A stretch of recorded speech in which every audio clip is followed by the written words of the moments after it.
Once upon a time, there was a fine young man traveling the seven seas. He was young, he was wild, and sometimes a bit impatient with the girls. One day, he met an old lady in a dark corner of a tavern. She had an apple.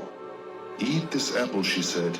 "Eat this apple and you will get rid of all the problems you will have with girls." And so he did. He waited. He waited for the apple to take effect.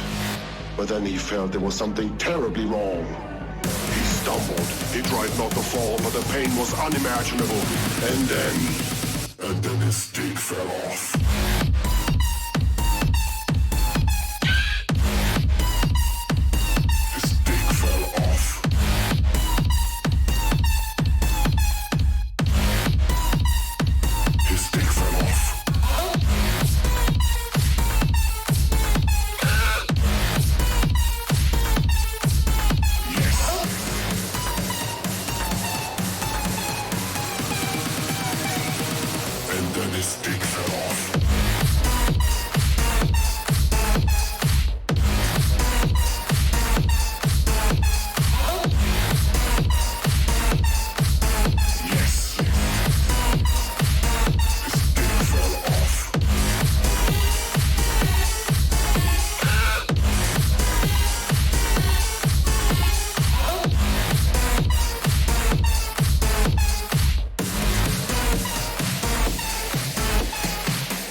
Devastated and deprived of his manhood, he lost the will to carry on. But then, he heard an ancient legend about a mystic animal which was said to hold the cure for his problem. The only thing he needed to do was to touch the horn of the... Gosh, is my dick long unicorn.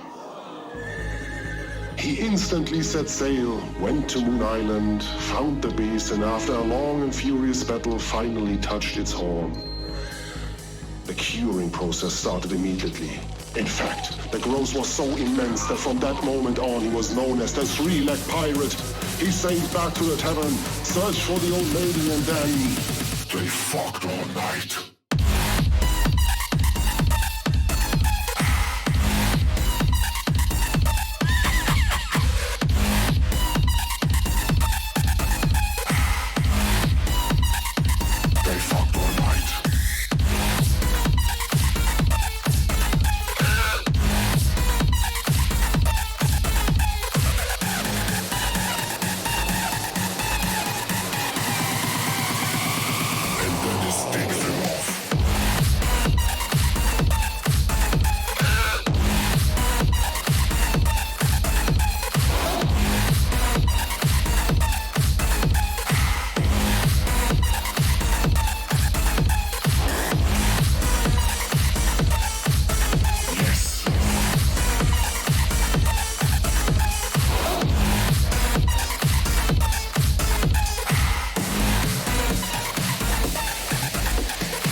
Good morning, good evening, good afternoon, everyone. Hope you're doing well today. Today we'll be playing Runescape, as we always do.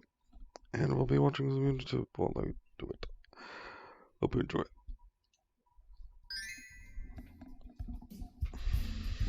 Hey, Tucky, what do you think about the Kami Sato Ayato trailer? Okay, well, a lot of things. Wait, you did not just say the Kami Sato Ayato trailer. Okay, all right, you know, that's okay, yeah, that's very interesting. Yes, the Kami Sato Ayato trailer that everybody's been talking about a 2-second soundbite. Yeah, that's so wonderful. So let me talk about why this is one of the most annoying things ever. But first, a word from today's sponsors, Another Eden, the cat beyond time and space. It's about time. The crossover story, Complex Dream, written by the Sato Kato, story writer for the Chrono series and Another Eden is out. now. First released in Japan in 1999 and a year later in North America by Square, now Square Enix, Chrono Cross and its sequel Chrono Trigger was hailed by critics as one of the greatest video games of all time. Hours of story-filled content with exclusive stories from crossovers. These characters are not locked behind a gacha or a paywall. They can all be unlocked by playing the game over time, which is great for free-to-play players.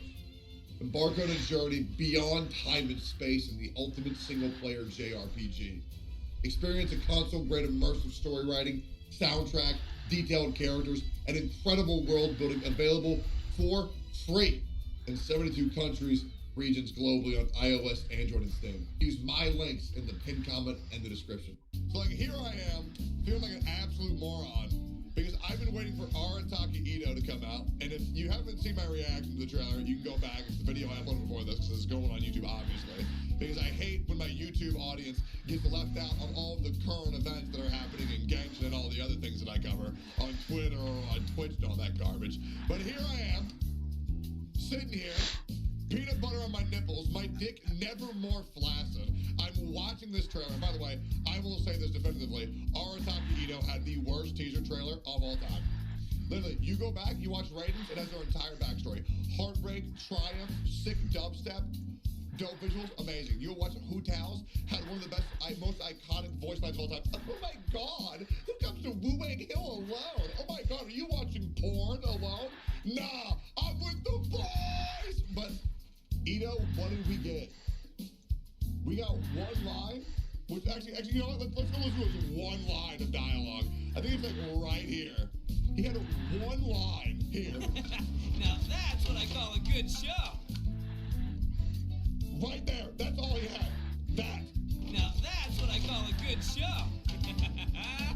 And then he just laughs a bunch. Literally. In a 1.5 minute video, he has only this. Now that's what I call a good show. 1 second. He had 1 second of dialogue. That and oh no. The rest is literally just laughing. And I get it. If I was the Genshin community, I'd be laughing too. Because imagine how stupid us Arataki Ito wanners look right now. Now, I'm gonna hope to God a demo comes out that refuels the blood in my penis, so that way my dick isn't limper than an elephant's trunk, and that way I actually can once again look forward to this character before he's released. But oh well, like literally, what did we even get? Oh, he goofed around in a play, and then he did a pose and he laughed. Cool. Ito laughs. That's great, dude. It's already bad enough that you made fucking Ito look less jacked than a pack of ramen fucking noodles. Dude's looking like a plate of spaghetti with those arms. What the fuck am I supposed to do with that? So you're gonna break my heart with his arms being made out of quite literally some form of pastry.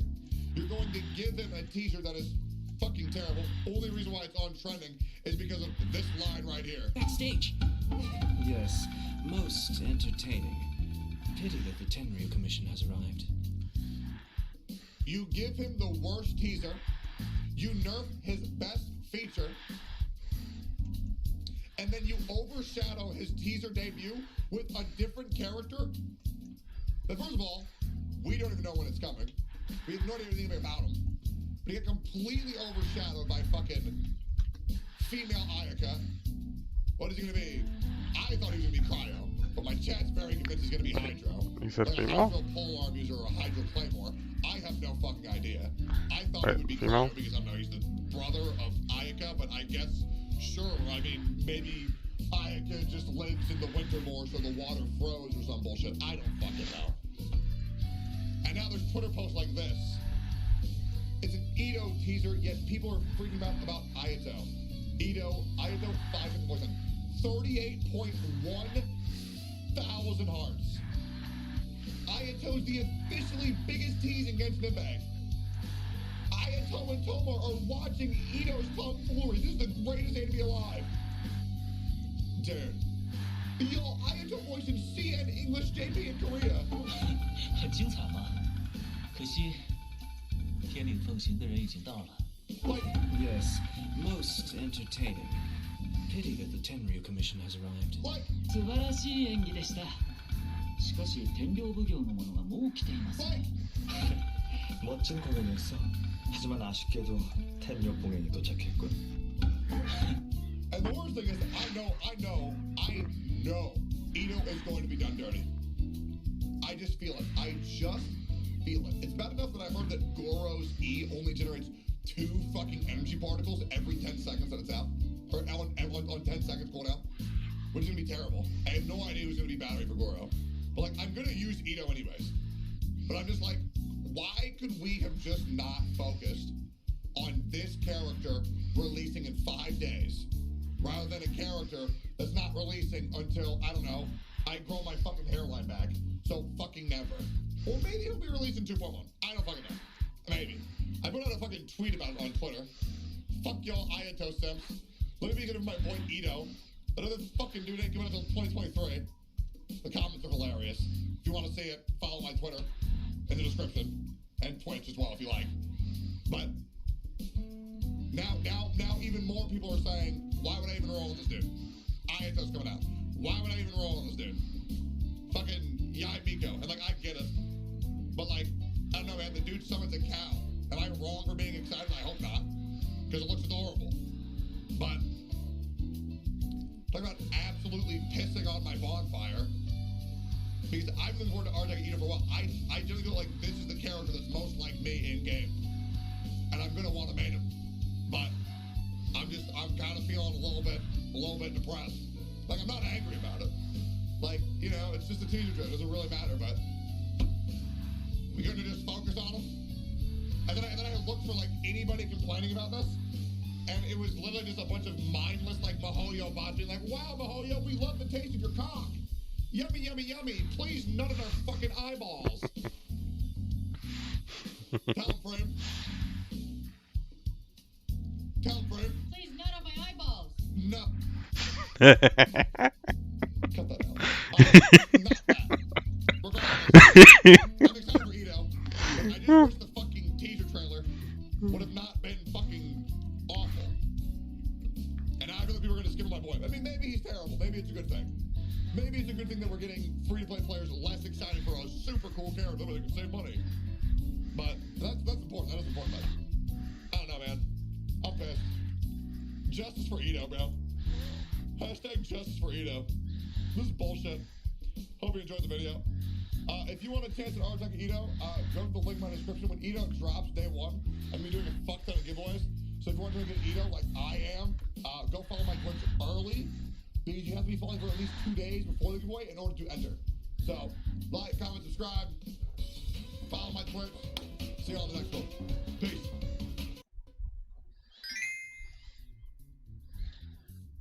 Yo, what up, YouTube? So the Game Awards just finished up, and there's a lot of really good titles coming. We got like Elden Ring.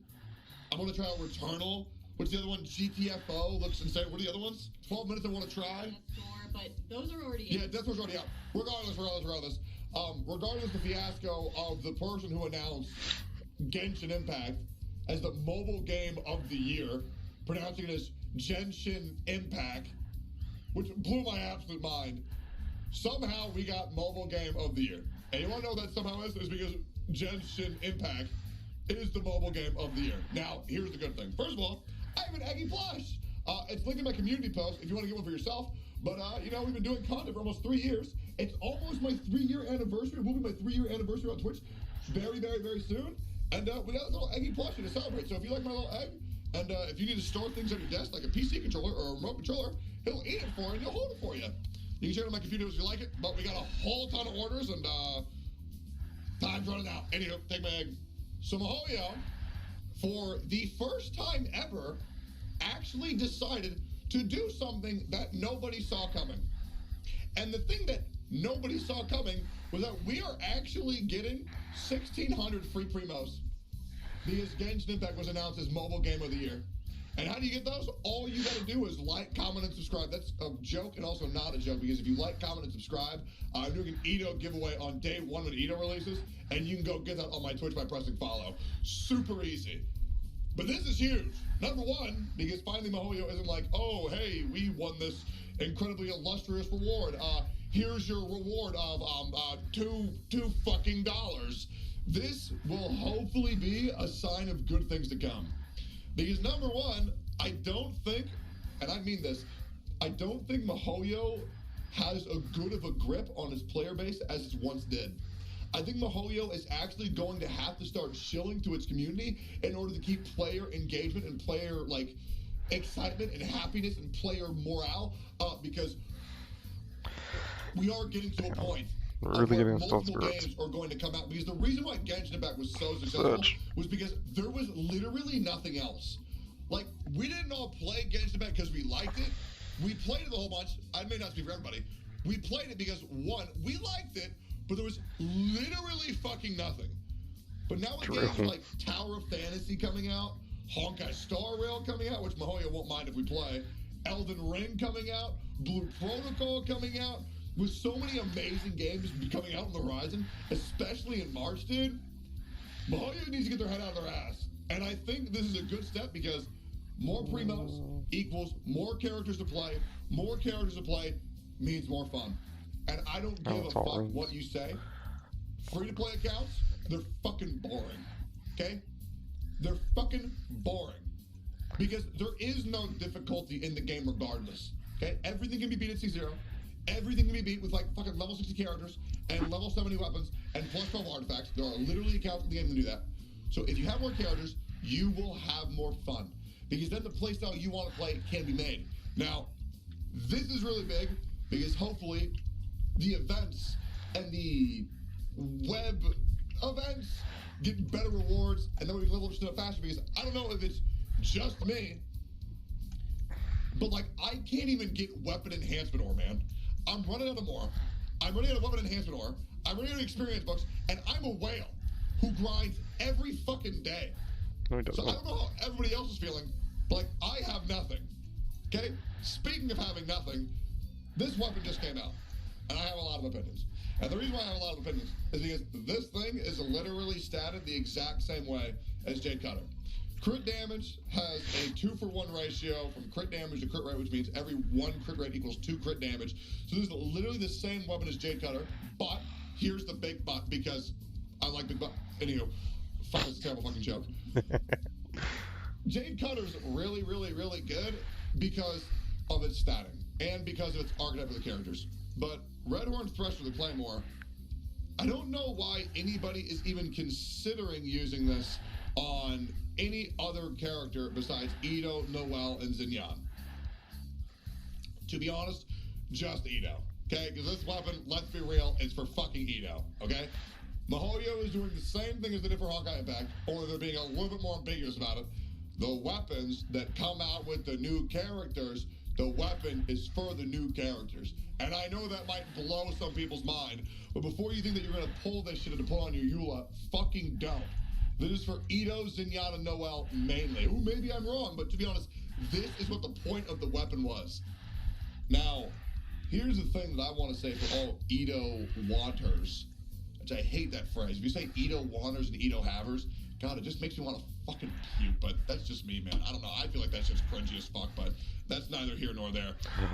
The reason why this weapon is absolutely insane, and this is very important to talk about, is because I don't know if C0 Itos are going to be good outside of their ultimate, like for their auto attacks.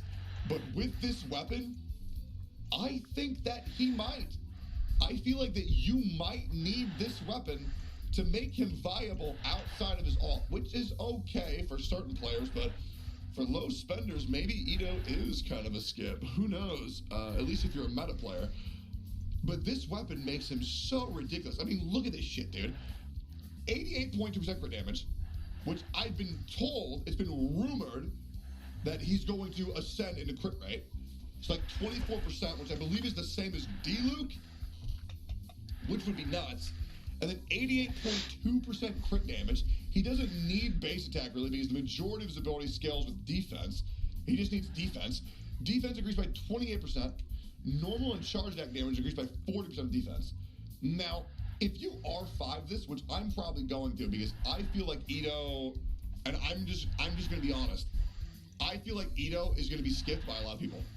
I feel like this banner is going to be skipped by so many people. I really don't feel that a lot of people give a fuck about Ito, which kind of fucks me up because I really connect with this character for who he is, and I feel like we're very similar. So I want to have a really good Ito because a lot of people are associating me with Ito, which I appreciate the fuck out of him, and I feel like that's super fucking cool. And some people didn't see it until they heard me read the voice lines, which I also thought was super sick. But if you R5 this, you get 56% extra defense, okay? And your normal and charge attack damage is increased by 80% of your defense. Now, I have farmed Husk artifacts for 2 weeks, max refreshing sometimes even more, and I already have my Ito set farmed out at a base. So my Ito, my stats are gonna look a little bit like this. I have 5 pieces. Here's each one. This one is pretty yikes. I'm running geo damage on the goblet. I'm gonna run crit damage on the helmet. I'm running as much crit rate, crit damage, and recharge on my flower as possible. Some crit rate, some crit damage, some more crit rate on the flower, and then last piece I believe is, I can't remember. But my stats for right here are 49.8% and 88.6%. Okay? Which, if we pull them into a calculator, this means that once I get my Ito, unless I'm horribly mistaken, should be 88.6 plus 50 plus 88.2, which equals 226.8 crit damage. And then, if I'm correct, it should be 24% because 5 from base, 19 into the awakening, plus roughly 49.8. So 73.8% crit rate, 220% crit damage,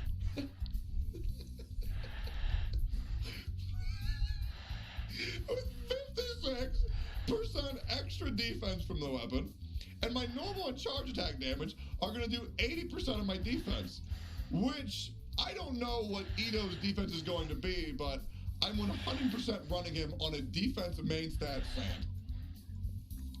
I feel like my Ito is going to be ridiculous, and if you want to come check him out on day one, I'm most likely going to crown his ultimate for sure. For sure, his ult, I might 9 and 12 the other 2 abilities, because I'm going to be C6ing him day one if Twitch chat backs me up. But who knows? All I know is I'm now about to be on my day 13 of my subathon. Wanted to put out a quick video because getting a free tempo looks sick, and I'm so goddamn stoked for my Ito, I can barely goddamn stand it. Hope you guys like, comment, subscribe. If you want to be entered in the Ito giveaway, drop by my Twitch if you want to say yo, and I'll catch you in a little bit for a tier list video in the morning. See you all in a bit. Thanks as always for watching. See you soon. Peace.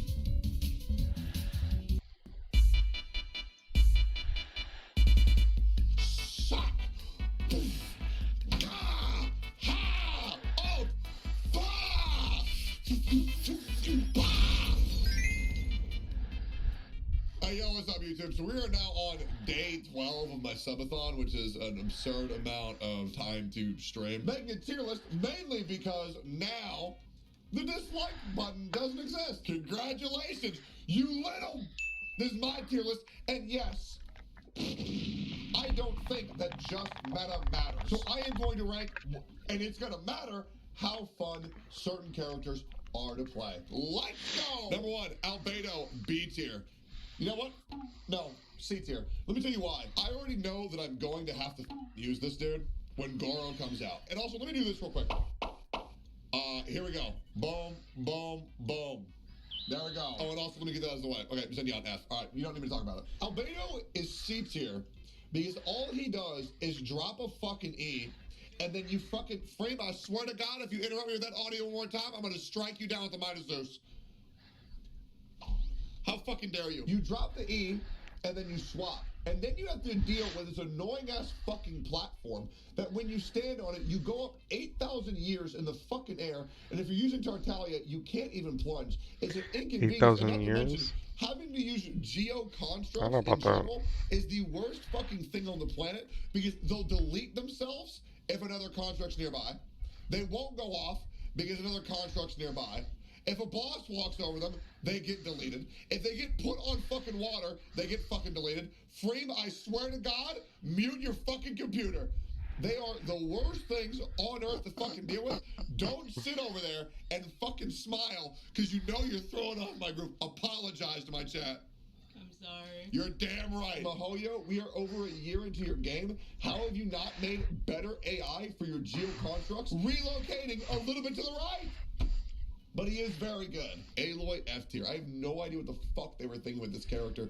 The cooldowns are way too fucking long, but it is what it is. I'm glad the first 5 so they ever give us actual dog shit.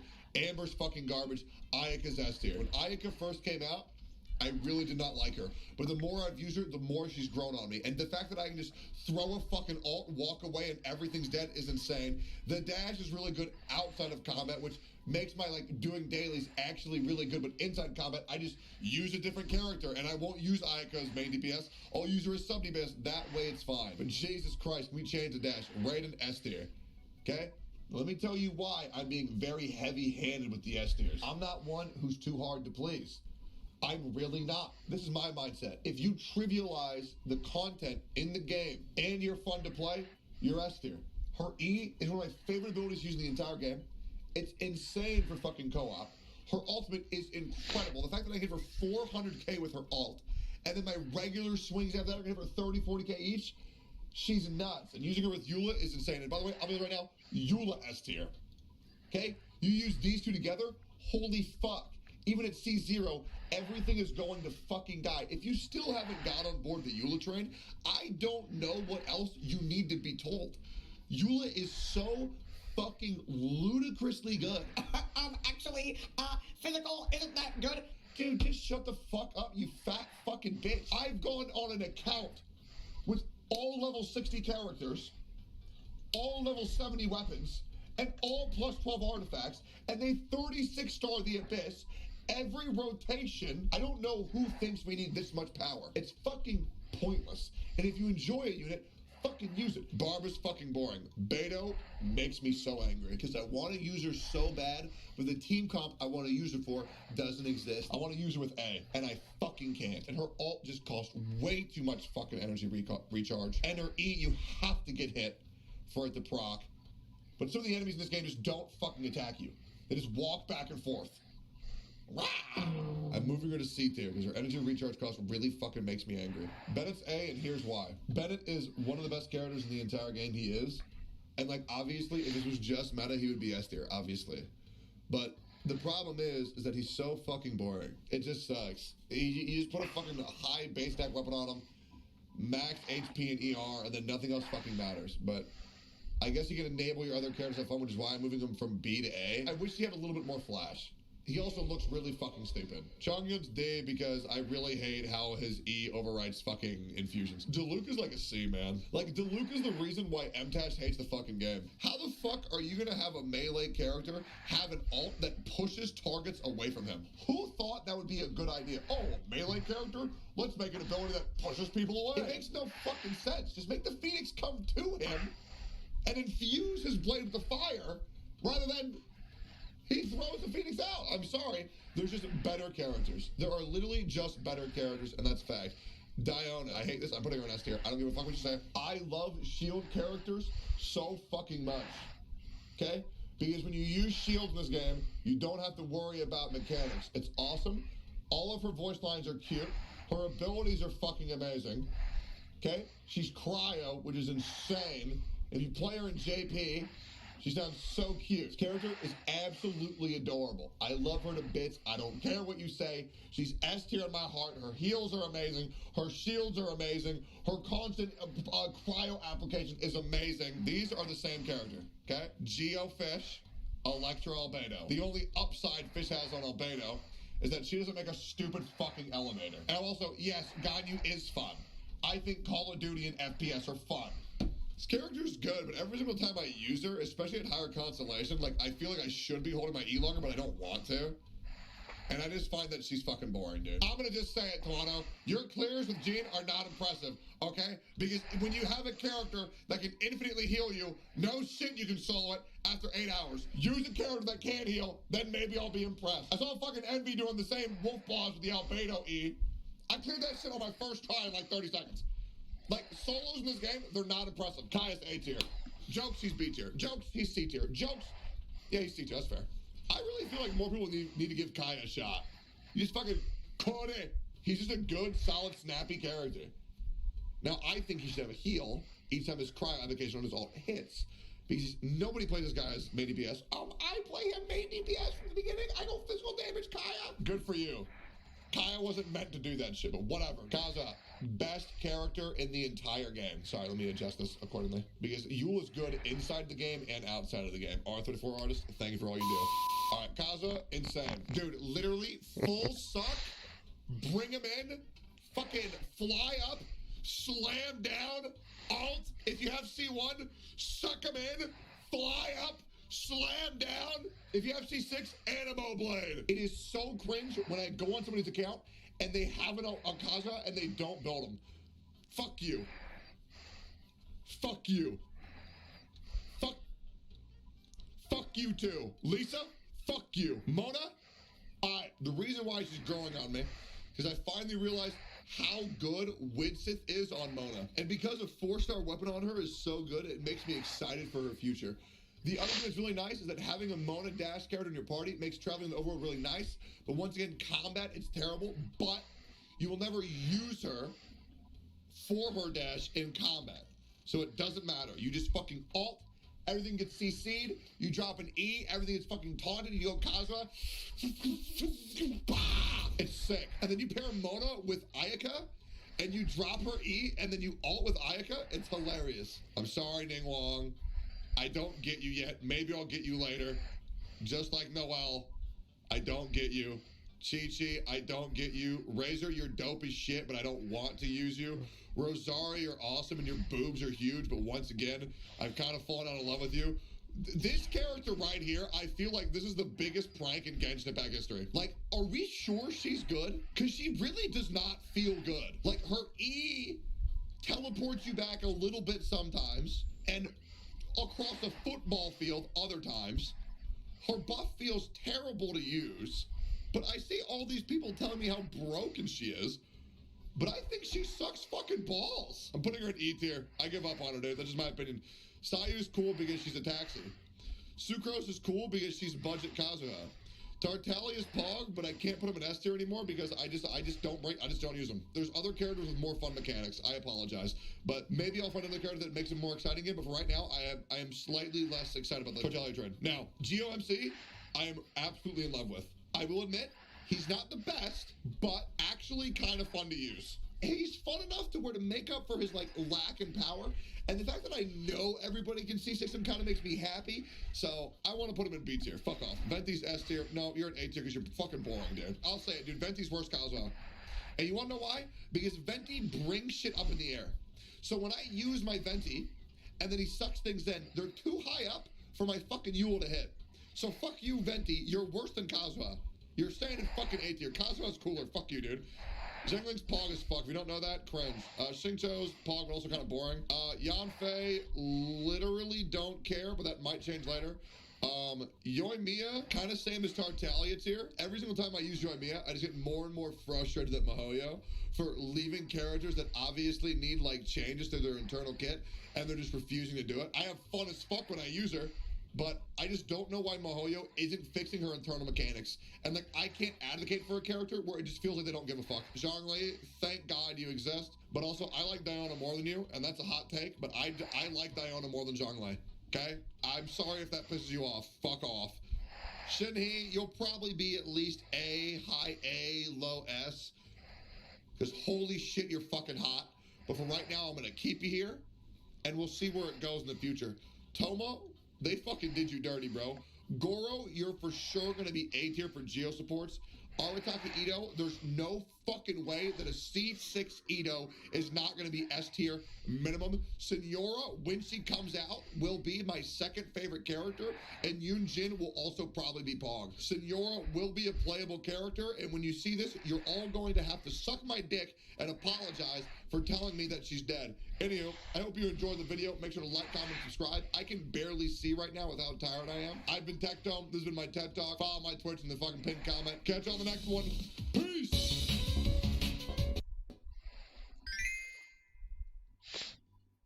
Hey, yo, what up, YouTube? So, Goro's kit actually got... Rich Campbell made me. Sorry. That's okay, buddy. Also have Rich in the call right now who wants to react to this character with me as well. If you want to go follow him, don't be. He's a human being. Alright, so Goro's kit actually got revealed in the, I guess, Goro story quest, and everything I'm about to show is not leaked, but I wanted to give you my initial impressions to this character. My initial impression is that he's broken. So let's talk about him. So this is what has been revealed so far. I took this from my website that we don't need to talk about, but I made sure to not take anything else that has not been revealed already. First up, I feel like we would be an absolute idiot, and Rich, I want to hear your reaction to this when I tell you what this does, okay? Okay. So his E ability is this. You drop it. Wait, I'm gonna be honest, Tectone. I watch all the other Genshin Impact content creators as well, so I already know how to react to this already. Let me tell you, it's a brand new character. It completely sucks. It's not going to be in the meta, and you should wait to pull. See, dude, Tectone, I know exactly what I'm doing in Genshin Impact. That's true. That's a good take. I hate how that's so true. Literally every single one does that. Every fucking meta whore. It's like, oh, terrible, terrible, don't pull. 4 months down the line, why I use that terrible meta character I said is unusable every single fucking day. I swear to God, like. My question. Yes. Do they do it to get the characters super broken?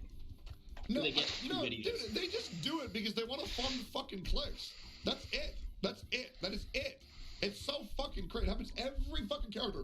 Oh, if it's not Ganyu or Hu Tao, it's a hard skip. Here's an idea. Fuck off. We play what I want. You can beat the game with fucking Kikomi. It doesn't fucking matter.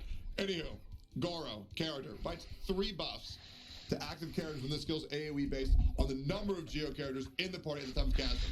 The reason why this is super important is because Goro will actually count as a character. So no matter what, you will get the defense bonus, so you don't need to run 4 Geos. You need to only need to run 3. Now, for whales, you'll be running 3, but for free-to-play, you probably are going to be running 4. And keep this in mind, Goro is going to get better with time because every single new Geo character that comes out is going to be a strict buff to Goro comps. And I mean that specifically. I don't think Goro is getting any type of gameplay whatsoever outside of hard Geo comps. Another thing to keep in mind, Goro's energy recharge is really fucking bad. And what I mean by that is his energy particle gain is really bad, okay? A lot of characters can get 4 or 5 energy particles every 10 seconds on their E ability. Goro only gets 2. So if you're running him with Ito, you are going to need an extra character for a battery at least. Okay. When Yunjin comes out, Goro's getting another buff, unless she's fucking shit, but I doubt it, okay? If you have 2 characters, you get increased resistance to interruption, which is actually fucking nuts, because that's the best reason to play anything with shield characters. But apparently if you're just standing in Goro's E, you're just not going to take any knockback, which that's the way that I interpret it, and that sounds fucking nuts. And the next one is, with 3 Geo characters in the E, you get the Crunch, which is a Geo damage bonus, which is really nuts, and it counts as a Geo construct. And if you hold it, you can drop whenever. And its radius is the same as Albedo Z, which is fucking nuts. But I'm sure you can tell that that's a crazy fucking ability now. Yeah, man, we must have one Geo character in our party right now, because this ability has me standing firm. I like that joke. All right. Jesus fucking Christ. Why did I make this video with you? Juga 4 on the victory, which... This ability... I don't know why more abilities aren't like this.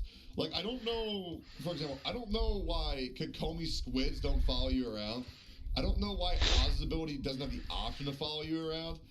I think Sayu's little bouncy guy has the ability to, but Juga 4 on the victory, I believe someone's a dude that follows you. I believe.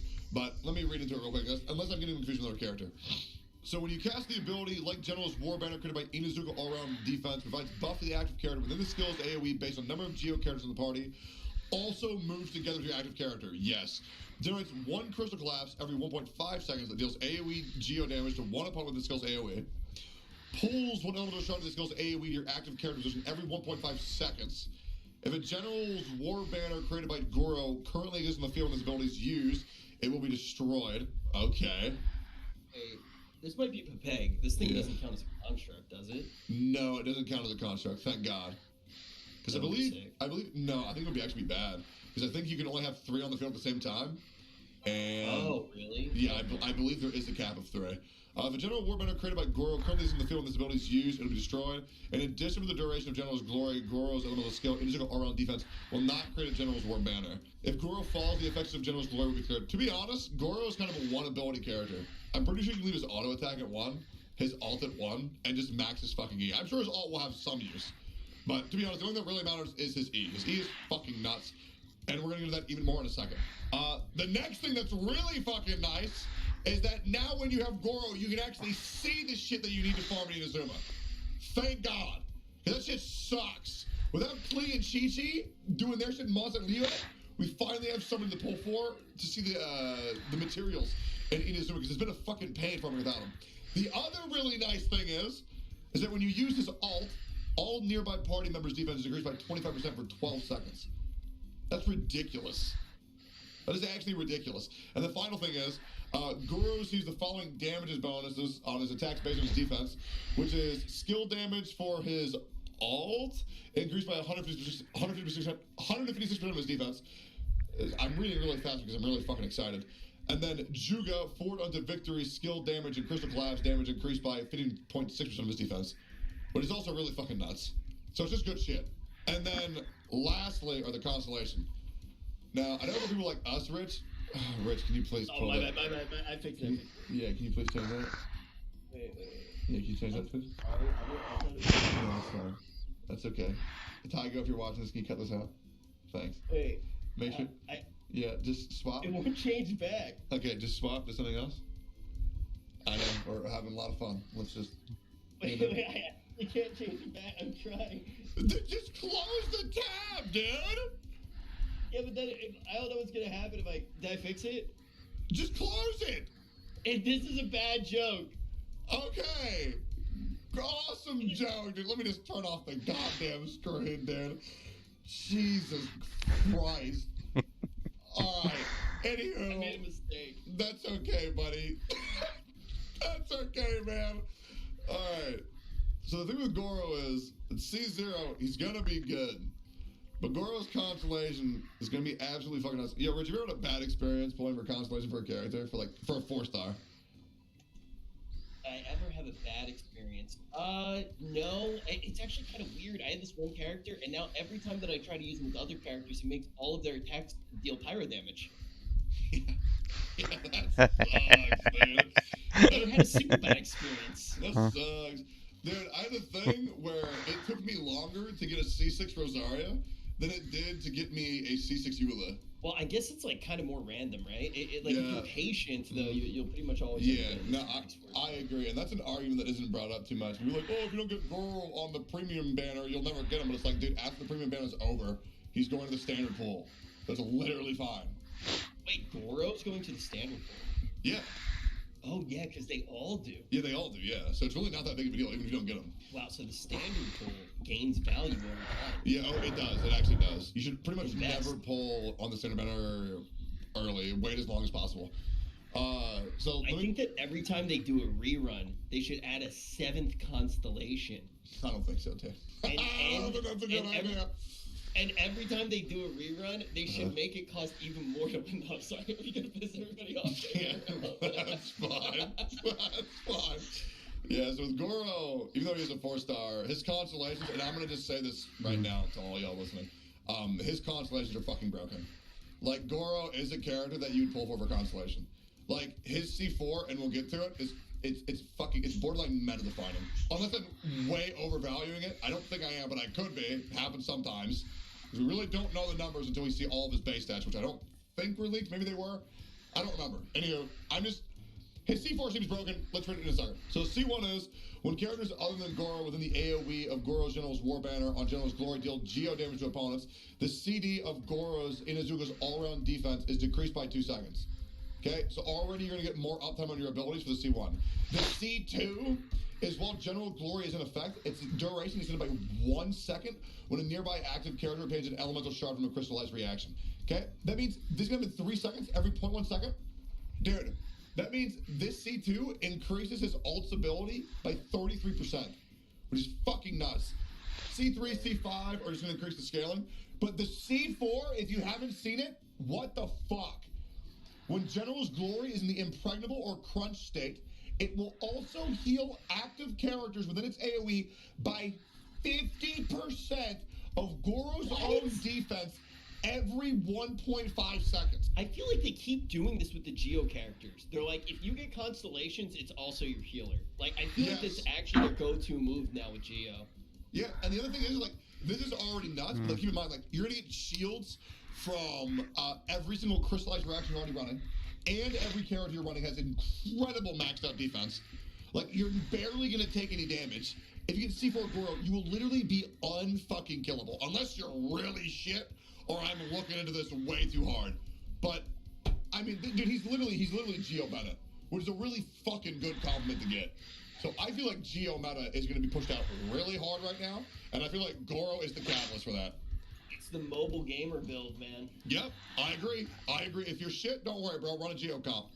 And the final ability, which is also ridiculous. For 12 seconds after using Inazuka all-round defense or Juga forward unto victory, increase the crit damage of all nearby members' Geo damage based on the buff level of the skills field at the time of use. If you're entrenched, you get 40% extra. Yeah. So they decided, hey, what if we just make Goro fucking broken? Wait, why wouldn't you want to run Zhongli with this? Because I know before you started making the YouTube video, you were like, I don't feel like I'm going to run... I feel like Zhongli's insane with the comp. Like, just because of the amount of damage you're going to be able to get out with his ult. It's just overkill. Like, you wouldn't use his shields at all. And also having an extra construct to put down would have anti-synergy with your other abilities. Is that because you think Zhongli's still underpowered? No, I've actually never thought that. But like, think about it. What about the res shred though, from the shield? No, the res shred's good, but like, think about it. Like you have the Cal from Ito, you have the E from Albedo, you have the E from Goro, and then you have the E from Zhongli. That's 4. You can only have 3 out. So you're just going to start overlapping your abilities, which is why I just feel like 3 is the sweet spot. Because and Zhongli at higher constellation can drop too. So like, if you only run those 3 for whale comps, right? For whale comps, because for people who don't have C6, I think the comp's going to be Ito, Goro, Albedo, Noel for the shield and healer.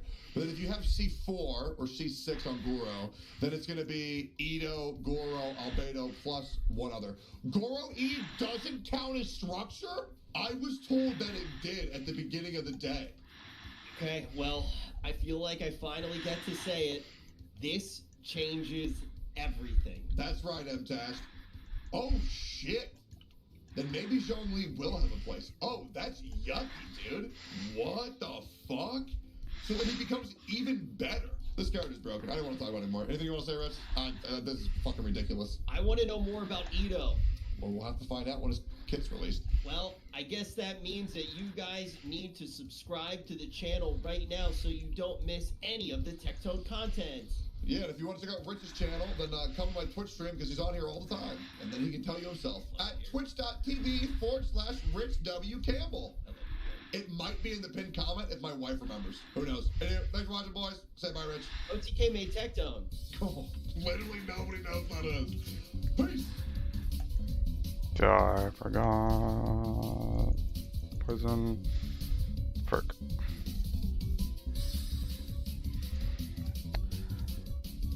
Need to start forgetting. Do this.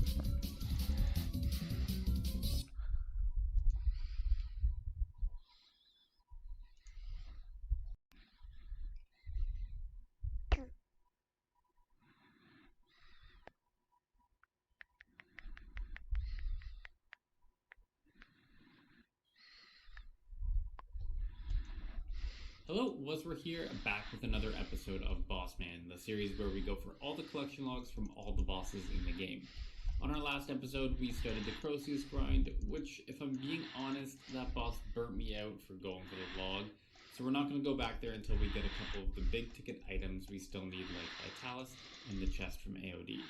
Let's just say it's not a coincidence that there hasn't been a single new Golden Reaper since the release of Crozius, making it the longest gap since the title first came out last year. I Much forgot. like other Elder God Wars updates, I'm prison this also. time we're focusing squarely on Zuck and the new caves, and the other bosses will have to wait. Though I do have some juicy clips built up for episode 38 already. But without further ado, let's get into it. So we're just logging in for the very first time for the Zuck front. I got my preset all loaded, but let's go ahead and look at the collection log. Where is it? Chiz Cal Zuck. So we have the Obsidian Blade, Magma Core, and Ancient Health. Those are all pieces of the staff. We have the Igneous Stone, which is what I think we use to upgrade the capes. Then we have the Magma Tempest Ability Codex and the Sculpture of Soul. So there are no surprises here. I think it's going to be like Karapek, where we're mostly locked on the stat, or I guess in this case, the sword pieces, and we'll have the rest of the collection log done by the time we get the sword pieces. In terms of learn, there is a lot in here, so I'm going to maybe look at this before going in. It says fighting as False Champion, worthy dismember. Okay, he'll dismember us. He'll reduce our maximum life points, so we might need stores for that. Our first run actually went kind of well, got all the way through to wave 14 with our trusty Pack Mammoth and Onyx Bolt, but when the Fatal Minion spawned, I had no idea at the time what to do, but in voice chat we kind of quickly figured out that we needed to barricade to block all the hits, as you can't actually damage them in this phase. We'll get that next time. The very next attempt, we got through those Fatal Minions with a cheeky Cade, and with that out of the way, it was only the Triple Jad and Harakan waves to go. Triple Jad was a little scary, as I didn't know where to stand to kill them one by one, but the prey flicking wasn't too hard, with only 2 on me, and Harakan, much like the fight kiln, is very simple, at least in normal mode. But it had this cool mechanic where it soaks the first X damage of each hit, making it better to use higher hitting abilities rather than a lot of small ones, which is normally what you try to do in RS3. The Zuck fight itself was the steepest learning curve for me. I had no idea what I was doing with the mechanics, literally just eating through everything. There we go, we finished Zuck. We got our Reaper crew back, and our Ripper Demon is killing him continuously. So we're getting extra Casey. But we got, wow, 18 Alchemist Key, 2 Serenic Scale, 48 Resonant Animal, full 75 Wine of Zammies. Let's check our chest for our first kill. Holy crap, 18.5 mil. There's a lot of stuff in here. What are anything that's really cool? Reed Seed, is that something new? Definitely not, because it has a weird GE value. Some Obsidian Chunks, that would be really nice for summoning. You actually hope the Reed Seeds are new? Definitely profit here, so they're gonna craft even more. Some Tokol, which will be nice. Ooh, there we go. We finished our normal mode encounter. 20 minutes, and now, because we've completed the normal mode encounter in a single attempt and completing all of his challenges, we unlocked the hard mode. We also got an Igneous Stone, which we can check in the reward chest here. And by using this Igneous Stone on our ranged kiln cape, we get the Igneous Calzil, which gives us a lot of bonus things. First of all, the stats, plus 10 style bonus, so that's about another 1% DPS.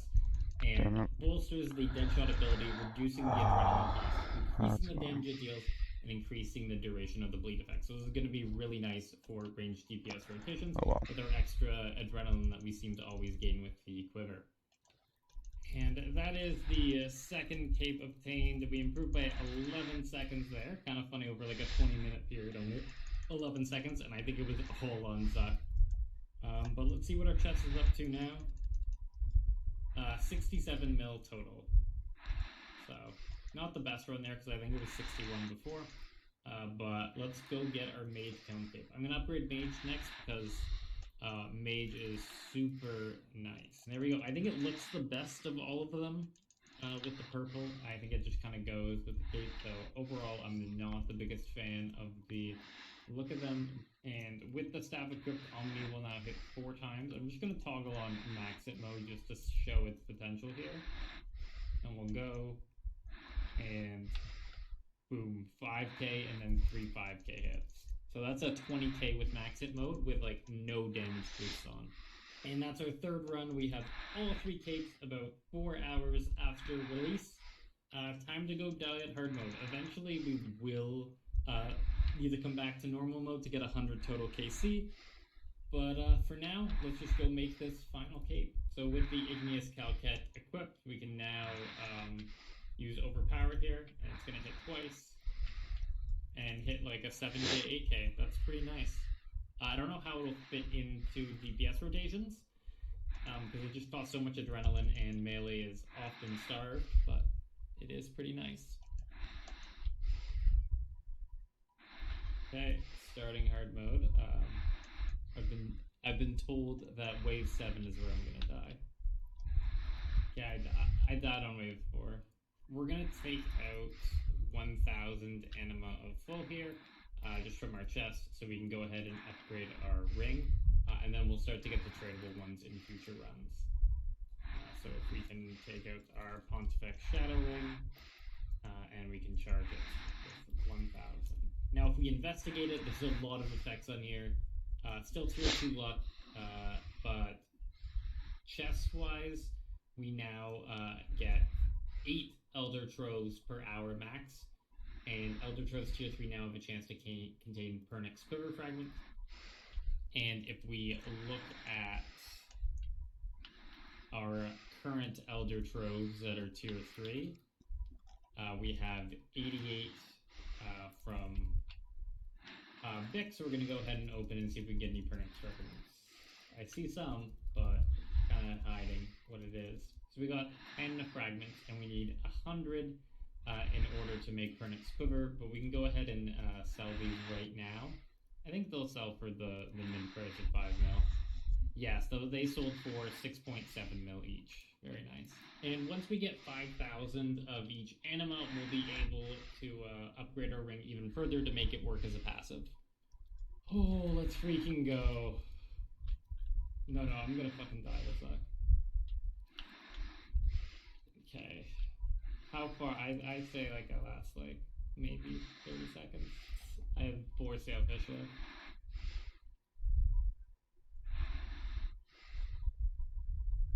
Ah! That was a pretty good effort. You know what? I'm very proud of that.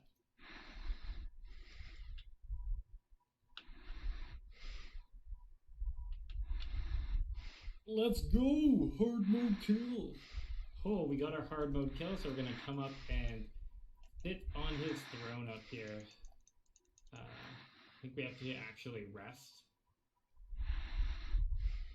Yeah, could do with a few cushions, so we basically get rewarded for sitting up here. Improvement. Unfortunately, we didn't get a staff piece there.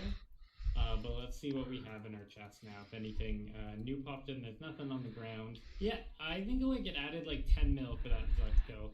So that's pretty nice. We're up to 253 tradable anima, so we need to get up to 5k before we can do something about it. Oh my god! Oh my god! Oh my god! Haha! Yo! We got a magma core. Holy crap. We are going to take that into our inventory right now. So the magma core is one of the pieces of the P95 weapon. So we're going to go to World 2 to try to sell this. Ended up selling the piece for 108 mil shards, which is worth 2.7 build GP. I could have potentially held out for a couple hours to get the full 3 build that they were trading for at the time. But I wanted to get back to Zuck and get that flawless run done and claim my hybrid cape. Yes! Zuck did it! Yes, we've unlocked the hard mode override. Hell yeah.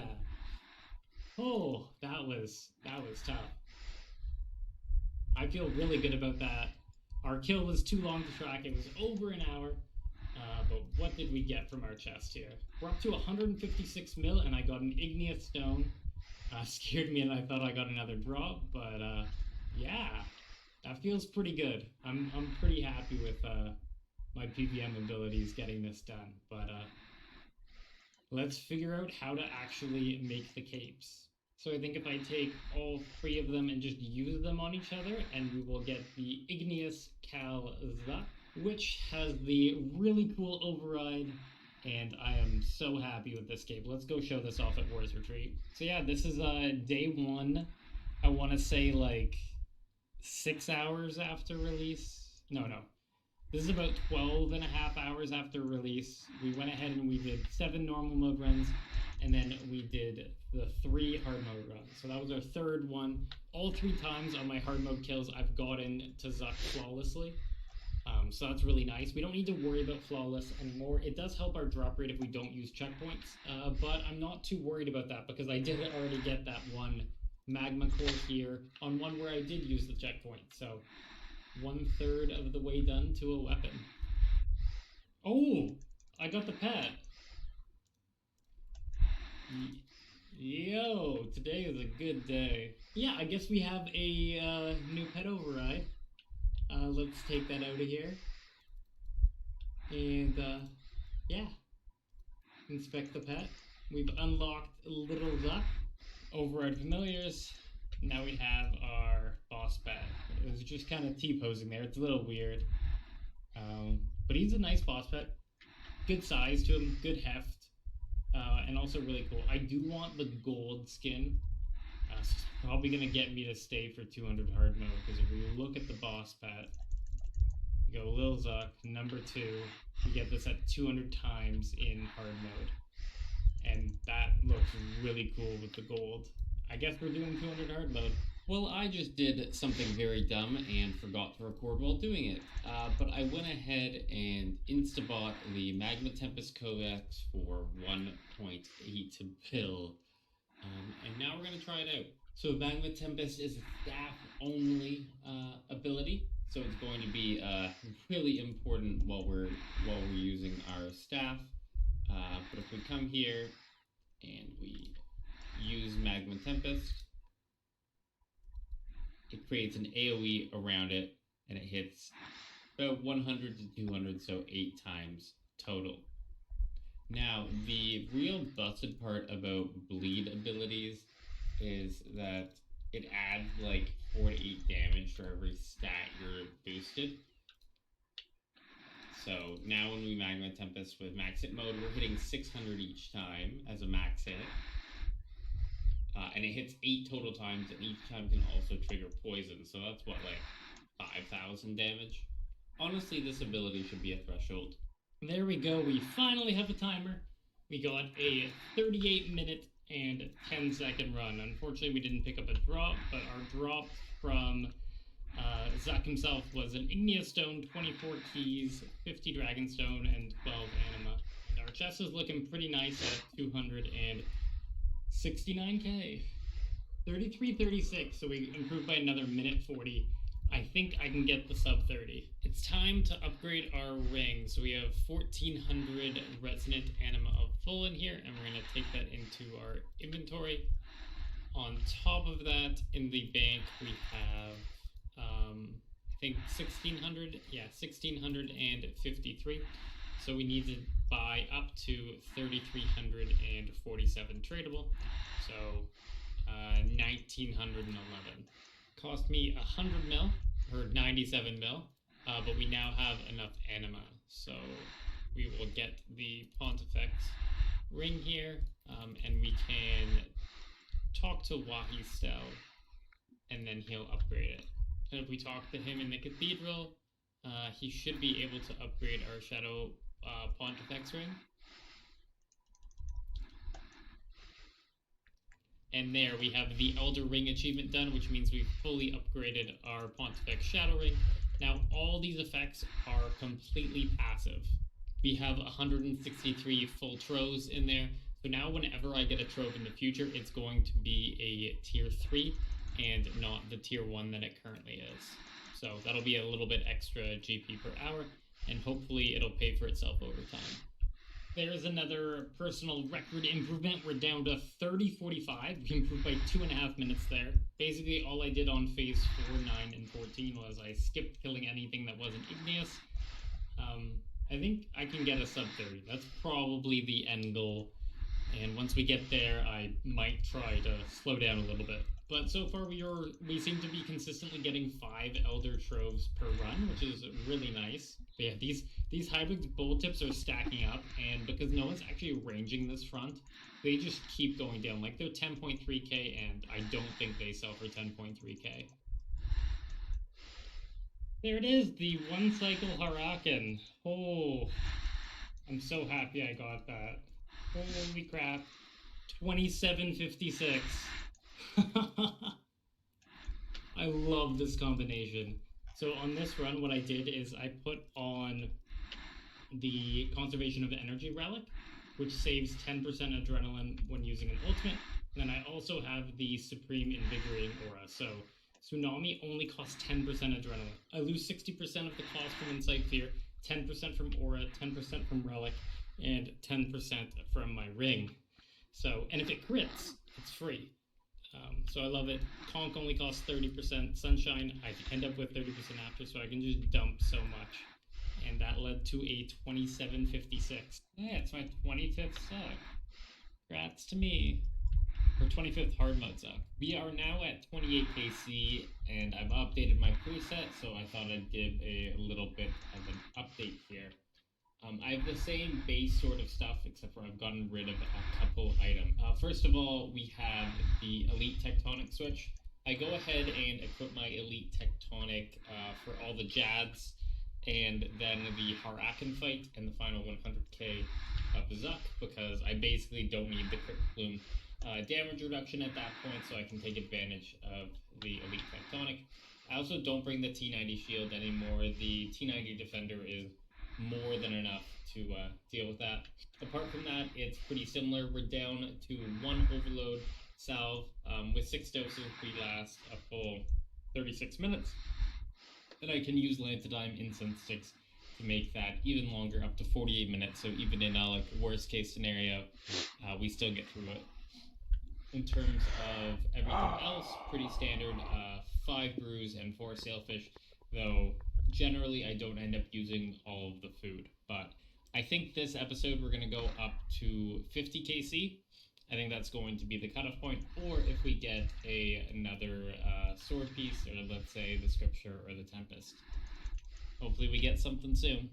So that is a new PR. We got a 27:30, an improvement of 26 seconds, and that was a 2-cycle Harakan. Confirmed. Whenever I get a 2-cycle Harakan, I seem to get a PR. It's kind of funny. Yeah, so we're down to 26:36 with a 1-cycle Harakan. That would have been like 25 something.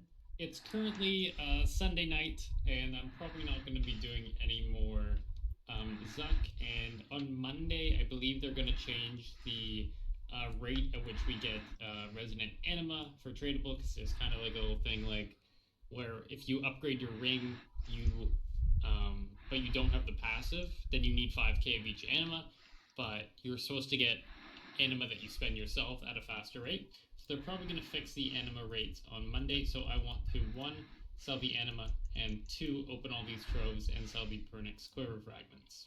As a pro little tip, you can just put it on your buff bar and hold down the key, and then you can just open it up. And we got 9 Pernix I Quiver missed. Fragments, and they sell for about Oh, 5 each bastard. right now, so we got back 45 mil of the GP we spent on upgrading the ring. Yeah, 47.7 mil, and we can sell the rest of this anima. I think 20k maybe. It insta sold at almost 40k each, so another 48 mil. Very nice, but the rest of the loot from here, pretty normal stuff. That all the troves seem to have all the same drops. Oh my god, we got our second piece. That was a flawless run, a little slow at 30 minutes, but we are now at 2 out of 4 staff pieces. Zuck has been getting a little drainy of late. Especially with the obsidian blade and especially with not getting a staff piece for like a 40 KC. But yeah, so now we have the obsidian blade. They've gotten a lot cheaper since the first one I got. So what I'm gonna do is I'm actually gonna leave this in here, and I'm gonna get one more piece. So that'll be 2 out of 3 for the weapon. And if I happen to be, I guess, unlucky enough to get a 4th piece by completing the collection log with, say, like the Scripture of Full or the Magma Tempest Codex, then I will go ahead and do it that way. And like, I still want that 200 hard mode KC reskin pet, so I'm going to be doing another 155 hard modes anyways. So yeah, pretty nice. And with that obsidian blade, that's going to be the end of this episode of Boss Man. We made some good progress. We picked up 2 of the sword pieces. I finally remembered to call it a sword piece instead of a staff piece, as I have been doing for this entire video. But next time we're going to keep working on Zuck. I've kind of fallen into a pattern that I do 2 hard modes every single day. Just pop on my Mazerot aura, do 2 runs, and then don't worry about camping it out. We're going to be going to Angel of Death. Go back there a little bit. You might have seen me drop a mage minion tank guide. I've been doing a lot of AOD with mage there since Magma Tempest has come out, and it's been a lot of fun. So stay tuned for that in episode 38. But past that, have a good day, and I'll catch you in the next one.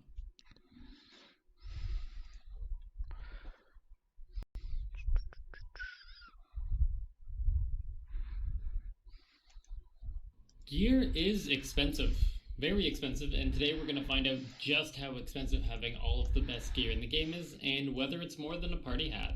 Some of these things that I'm going to be mentioning are a little ridiculous and provide such a marginal increase in cost, but it's best in slots, so we're going for it. I am going to set a ground rule for this that we're doing things that regular elite PVMers would do. So as an example, it would be technically best in slot to have all your mage switches on dyed Staff of Armadillos, but no one is going to do that. So we just use T92 offhands instead. Let's get into it. Let's start with the unlockable abilities. There are a total of 19 purchasable abilities, and they all have their use. Double Surge and Double Escape cost about 30 mil each, and provide a lot of the mobility in bossing encounters. Definitely something you want to have. Corruption Shot and Corruption Blast help make mage and range viable in the early game, while the other 2 Mazkep Codexes are niche late game abilities. Each one of those 4 cost 41 mil, so 160 mil in total. Divert and Reprisal are another 2 very niche defensive abilities. Divert is a separate resonance that gives you adrenaline instead of HP. I really like using it at Jads during Zuck for a free 50% adrenaline gain, while Reprisal is an ability that reflects damage taken back to the boss, and only use case I have for it is at Virago for the team split mechanic. Next up, we have the 5 former Sigil abilities. They were originally released as the new Sigil slot, but with them being a charge-based item, they saw little use as they were pretty costly to use. Now that they are permanent and can be used as abilities, they see a lot more use in the meta. Limitless gives you the ability to use thresholds under 50% adrenaline, and its power is shown in its cost at 474 mil GP. Ingenuity of the Humans gives 100% hit chance on your next hit. This is very useful for off-styling certain special attacks, whether it be a Saren Godbow, the new Zek Sword, or a Stadius Warhammer special attack. Next up are the 3 Slayer Sigils. They give 15% more damage for the next 10 seconds when fighting the respective type, either Demon, Undead, or Dragon. As there are both Undead and Dragon boss monsters, they are definitely a must-have. Currently there is no demon boss, but there are a lot of Slayer tasks where you can take advantage of the demon damage, and who knows, they might release a demon boss in the future. There are all the minor ability upgrades, but there are 6 left, and these are the big boy ones.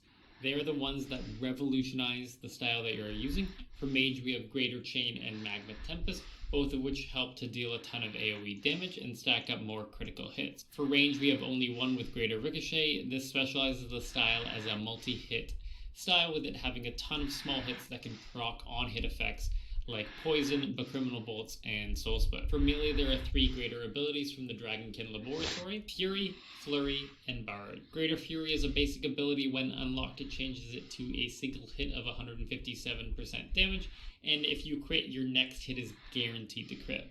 Not a big increase, as you can just cancel regular Flurry after 2 ticks, but it makes Greater Fury very Revolution friendly. Greater Flurry is a threshold. It increases the damage to make it viable to use in single target DPS, and as a secondary effect that each hit of Flurry reduces the Berserk cooldown by 1.2 seconds.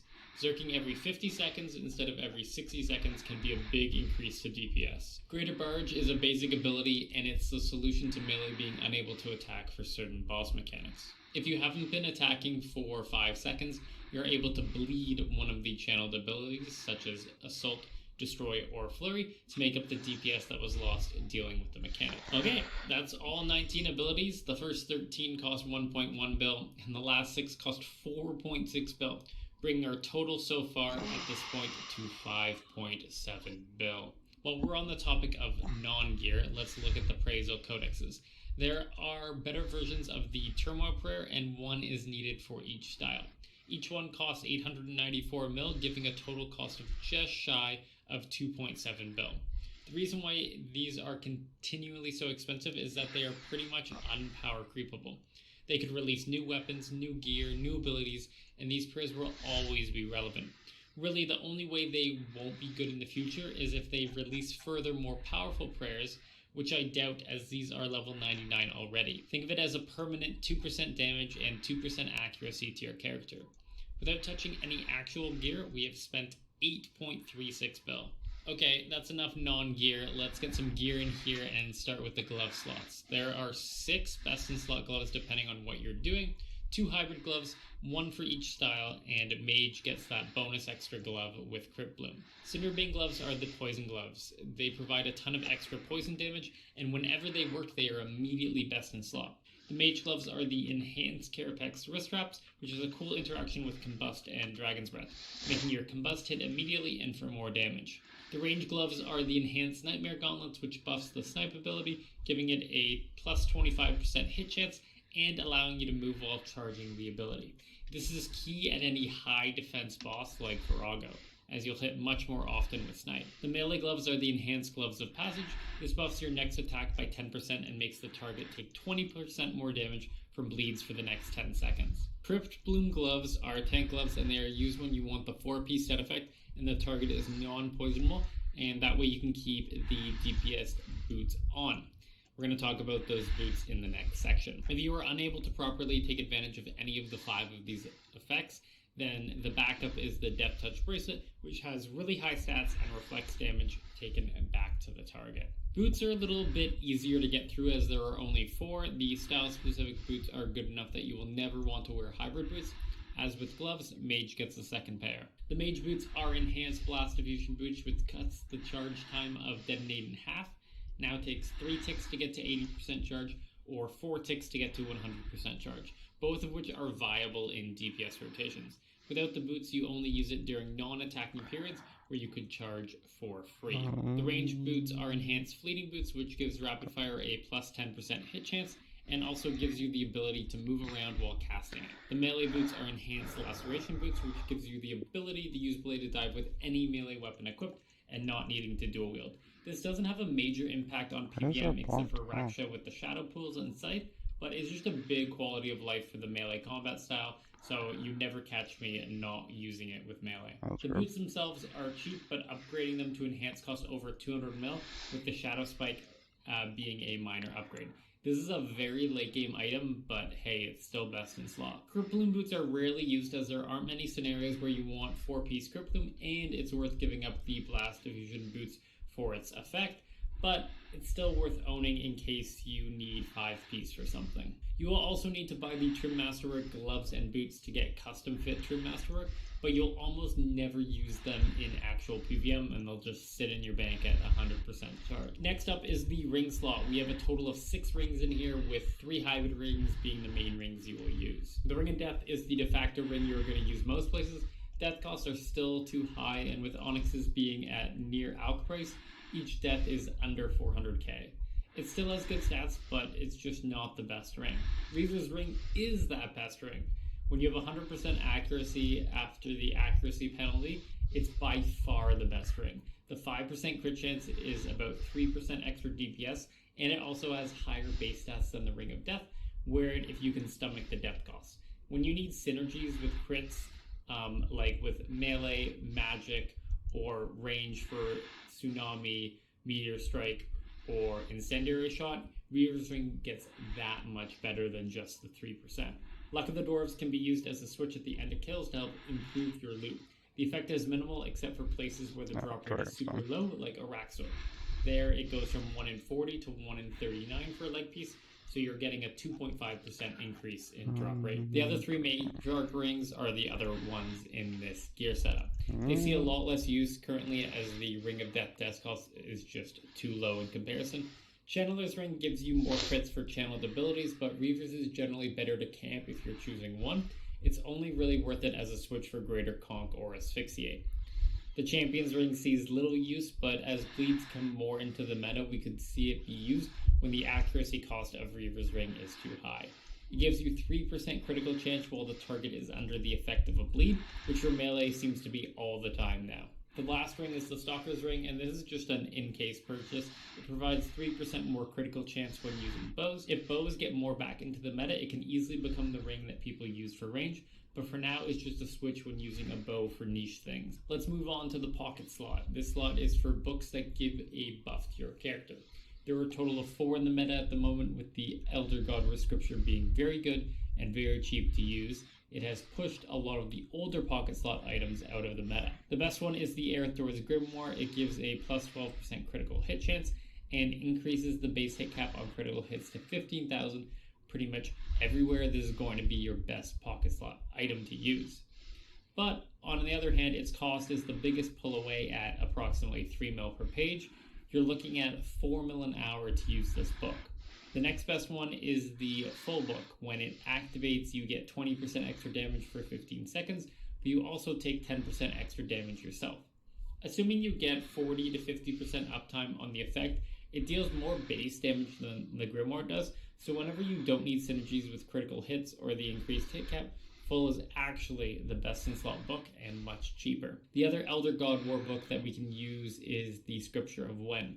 Gives you a big area of effect beam that is useful on Slayer and other AoE activities. Falls behind the other books on the pecking order though for single target DPS. The only original god book that is still used is the Armadale's Book of Law. It's only used at Nex because it has a lot of small hits quickly that can get around Nex's and the minions hit cap. The ammo slot is the smallest slot as we only have 2 items here, one for mage and one for range, which kind of makes sense because you don't need ammo for melee. The mage item is a grasping rune pouch. You'll need a total of 3 of them to store all 12 combat runes. The pouch that you have equipped gives a 25% chance to save runes when using combat spells, so save those water runes. The range item is the newly released Pernix Quiver.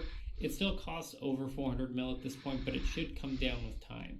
It allows you to swap between the 2 ammos that are stored in it with a simple keybind press and gives you plus 4% more maximum damage when the target is below 25% HP. This works out to an increase of about 0.5% to our DPS over an entire kill on average. Helms are the next slot we're looking at, and lucky for us, there are only 4 to talk about. You'll notice a theme with the rest of the armor slot. Mage has 2 helms as we want both Elite Tectonic and Crippling, one for tanking and one for DPSing.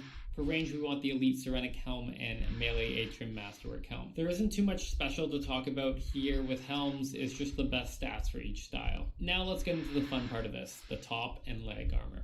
We need to both buy the item and also augment it with best in slot perks, so we're getting double hitting with cost. For mage, we have Elite Tectonic and Crippling. For range, we have Elite Serenic, and melee, we have Trimmed Masterwork. The perks vary slightly for each style. On both ranged and mage, we have Biting 4 plus Mobile, Crackling 4, Relentless 5, Impatient 4 plus Devoted 4, and Invigorating 4 plus any sort of combo you want. That combo can be anything you want. If you're fighting a lot of dragons, put on Dragon Slayer. If you're doing Slayer, Genocidal. The slot will vary based on what content you're mainly doing. And Invigorating is cheap enough that you can swap between 3 or 4 different gizmos there. On melee, you want to dump the mobile perk as you want to gain adrenaline from Barge most of the time. that gives you Biting 4 plus X, Crackling 4, Relentless 5, Impatient 4 plus Devoted 4, and Enhanced Devoted 4. Again, make that X whatever suits you best, with whatever you're doing. There are also 2 leg swaps that people use, one for mage and one for melee. For mage, we have a regular Tectonic legs for Telos. The perks on these legs are Turtling 4 and Clear-Headed 4. Clear-Headed 4 gives you a longer Anticipate for the red golems, stopping them from stunning you, and Turtling 4 on the legs lets you have a DPS perk on your defender. For melee, they also have a pair of Malevolent legs with mobile on that you swap to whenever you want to get the quicker cooldown for Barge, giving you the option of Adrenaline or a quicker cooldown. Well, this was a big increase to our total cost. From just the legs and bottoms, we added 4.1 bill to the total, bringing us up to 16.3 bill. Now we have one more slot to go to before we finally get to weapons, the necklace slot. This is now dominated by the Essence of Finality, as it's by far the best item for this slot. There are a total of 8 EOFs required for best in slot gear, 2 from mage, 3 from ranged, and 3 from melee. For mage, we have the Armadyl Battle Staff, not to be confused with the Staff of Armadyl. Including the EOF cost in this one, it costs about 660 mil. It's primarily used with the Staff of Armadyl special attack, as it provides 5 very quick hits. Each one can crit and trigger a 2-handed auto attack, making its total damage much higher than it appears. There's also the Gothic Staff EOF, which is very valuable when you don't have the Staff of Armadyl spec up as your Adren dump ability, because you're going to have a lot of excess Adren with Mage. For range, we have the Saren Godbow Essence of Finality. This allows to use the SGB special attack with the Criminal Bolts, giving it more average damage. Then we have the Darkbow EOF, which is the Adren dump for range, providing a ton of damage when you are swimming in extra adrenaline. And last but certainly not least, we have the Eldritch Crossbow Essence of Finality. This allows you to use the Eldritch Crossbow special attack with dual wield equipped, giving access to Needle Strike and swapping your offhand Blightbound. For melee, we have Dragon Claws EOF to start. This has mostly been replaced by the Overpower ability once you have the melee Zuck Cape, but there are some niche places where claws are better than Overpower, or you run into potential cooldown issues. The Statius Warhammer might be the most important EOF of all, as it allows you to lower the defense of your target by an insane amount. Plus, when you combo it with the Ingenuity of the Human's ability codex, you can use it with every style. Again, we're saving the most expensive for last. The Ezekiel needs to be thrown in an EOF. It's kind of sad that a new item goes directly into an EOF, but it has to be done. By using it with the T92 Masterwork Spear, the bleeds get extended by 3 extra hits. This makes the bleed that much more powerful, as each hit does more and more damage. The total cost of all the essences, the 8 ornament kits, and all the items to throw into them is 12 bill GP, bringing our total up to 28 bill. We're getting kind of close to that party hat, and we haven't even looked at weapons yet. Speaking of weapons, I think we're ready. Let's finally start talking about weapons. We're going to do this category by category, as there are a total of 28 weapons to go through across the 3 styles. For the first category, we're going to go with main weapons. They're your camp weapons, and it consists of the best in slot weapons for both dual wield and 2-hand for all 3 styles. You'll want both dual wield and 2-hand for each style, as they each provide different abilities, and sometimes you need both. That gives us the Staff of Armadyl, Wand of Appraisal, and Imperium Core for Mage, the Eldritch Crossbow, Main Hand Blightbound Crossbow, and Offhand Blightbound Crossbow for range. And then for melee, we have the Ezekiel, the Dark Shard of Leng, and the Dark Sliver of Leng for melee. Yes, we have another ECB and Ezekiel sword, despite having thrown them both in an EOF. They have their uses outside. Perks-wise, it's still very standard. 2-hand has Precise 6, Ruthless 1, and Aftershock 4, Equilibrium 2. Main hand has Precise 6, Aftershock 1. This is to maintain Aftershock stacks while swapping offhands, while the main base offhand has Aftershock 4, Equilibrium 2. With perks and weapons, this is going to run you 21.6 bill. Holy crap, we're up to 50 bill total. We're not done there yet. We have a boatload of switches to go through, and first up is flanking. This gives you more damage if you are behind the target for your stun abilities. This is big at group bosses. It's relatively standard to downgrade a tier for switches, so say for my flanking switch, I would use a T90 Seismic Singularity because it's the next highest tier. But to get around that, people dye their highest tier offhands, so for flanking that would be a Barrows dyed Imperium Core, offhand Blightbound, and Dark Sliver of Lang. On top of that, the flanking 4 Equilibrium 2 gizmo is slightly more damage than a base flanking 4 gizmo. It's really small.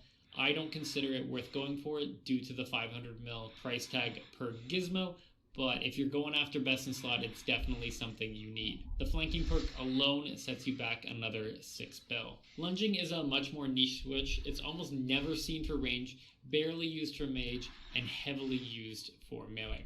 Lunging gives you more damage to combust, fragmentation shot, and dismember, though the double damage for walking it no longer exists for combust and frag shot. With mage, we are going back to Diescape and dying another Imperium core. This time it has to be Shadow, as we already used Barrows for flanking.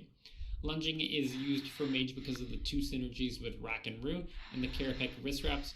Rack and Rune adds 2 hits to combust, making it 7 total, while the wrist wraps make combust deal 25% more damage and hit instantly, making it possible to use it at group encounters where you can't move the boss reliably. For melee, it's placed on a Masterwork Spear of Annihilation, as that weapon has a special effect where all bleeds last 50% longer. This makes Dismember hit a total of 10 times when you have the Strength Cape as well. Pair in the bonus damage for lunging and you're getting up to 10k damage from one basic without any damage boost. As the spear is a 2-handed weapon, it also needs to have Precise 6 Aftershock 1 gizmo on it to maintain Aftershock stacks when swapping to it. As mentioned earlier, you'll also want to use the spear for Blood Tendrils, Slaughter, and the Ezekiel special attack. Chroming is a switch that is vital for range, but kind of niche for mage. Chroming increases the targets that can be hit by greater ricochet and chain by 1 per rank, meaning a Chroming 4 gizmo will hit up to 7 targets. Greater Ricochet deals damage to the main target for every target that is missed, so if you have Chroming 4 and there is only 1 target, the main target will get hit by all 7 hits. This is very important for the range style specifically, as it can full proc effect 7 times. The main meta play is to swap to Chroming for Greater Ricochet, and then you go back to your main Blightbound, which has Aftershock 4 on it, for all other abilities. This is where the Shadow Dyed Blightbound comes into play that did it for the lunging switch. Greater Chain works slightly differently in the fact that it gives bonus damage on your next ability for each target hit. So if you hit 7 targets, all 7 targets will take damage on your next ability, though at a 50% reduction. This is great for AoE clearing out mobs, as you can Greater Chain into Omni Power. We're going to be using the Staff of Sliske as our Chroming swap, as it's not as big a deal for mage, and it's not worth getting another dyed Imperium core or a dyed Staff of Armadillo. We can lose the 2 tiers of damage, but because it's a 2-handed weapon, you're going to want to have Precise 6 Aftershock 1 on it to maintain Aftershock stacks when swapping. The Hex Hunter weapons are not that useful now that T95 weapons have come out, but they still have potential to be better. The gap is just that much smaller.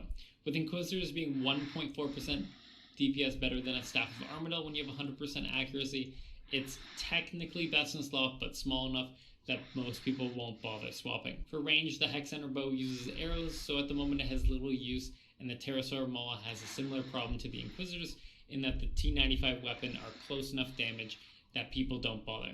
The perks that go on these weapons are the same as the base 2-handed, so Precise 6, Ruthless 1, and Aftershock 4, Equilibrium 2. Getting these hex weapons and the perks will only set you back 1.5 bill, so it's not a bad launching off point for before you get a T95 weapon, but once you get a T95 weapon, these see a lot less use. Defenders are a cool concept, and we can take advantage of the fact that they count as both an offensive weapon and a shield. For range and mage, we're going to be using the T80 Defenders as a Planted Feet switch. Planted Feet extends the duration of Sunshine and Death Swiftness by 7 seconds, making it 37 seconds long. By placing it on a defender, we can save an inventory spot, as we no longer need to bring a shield with us. Any potential need for a shield can be used with the T80 Defender. The T90 Defender, on the other hand, are our DPS defenders. In situations where we need to camp a shield but still want to do damage, think of the very end of hard mode Carapac. These can provide a ton of value. There's a DPS loss, but using the shield ability Revenge can make up for that loss, as each stack will increase your maximum hit. The T90 Defenders cost an offhand T90 to make, so they are kind of expensive. I prefer to have Equilibrium 4 and Ruthless 3 on the Defender over Aftershock 4 Equilibrium 2, but both work. The total cost for all the Defenders is 837 mil. Now we kind of have the no category weapons. These don't really fit into any of the other categories. First up, we have the Saren Godbow. You want a second Saren Godbow outside of an EOF. This is for two main reasons. First, applying Blackstone arrow stacks. T92 is the highest level bow, so it's the most likely to hit and apply the arrow effects to high defense targets to help lower their armor rating. Usually one greater ricochet is enough. Secondly, when inventory space is tight and you're off styling, so you're using mage or melee, you can bring an SGB to use the special attack instead of inside an EOF. This saves 2 slots, as otherwise you'd be bringing an ECB, the EOF, and a bolts to the fight. The Zeros Godsword is still important as a spec weapon. The Black Hole special attack is still worth using whenever you need to split the damage across multiple targets, as you won't be doing any offensive abilities with it. The perks really don't matter, but having at least some level of aftershock on it is good to maintain stat. The Noxious Scythe is the best AoE weapon. For melee, when meleeers need the extra range, they use it, as it has a range of 2 versus pretty much all other melee weapons have a range of 1. Perks wise, you want to get Equilibrium 4 plus Ruthless 3 and Aftershock 4 plus Precise 2, as those are the best AoE perks out there. And it can double as your main Slayer weapon. Last but also kind of least, we have shields. You're going to want 2 shields per style. One is a Spirit Shield designed for tanking large hits, and the other is a T90 shield for using defensive abilities at scale for heavy tanking, like when you need to use Barricade or need 100% resonance. The Spirit Shield will have Lucky 6 Absorptive 1 on it, and the T90 shield will have Turtling 4 on it. For Mage, we have Merciless and Arcane. For Range, we have Vengeful and Elysian. And for Melee, we have Malevolent and Divine. Well, that's it. We've got into the end, and we have 69 bill in total gear. Kind of insane when you think about it. That's way more than a yellow party hat, even more than a green or a red too. It just shows how much GP is out there and how much you can make to get all this gear. I hope you enjoyed this exploration into just how much max gear costs. These type of videos do take a long time to create and research, so if you drop a like down below, that would be greatly appreciated. But past that, have a good day, and I'll catch you in the next one.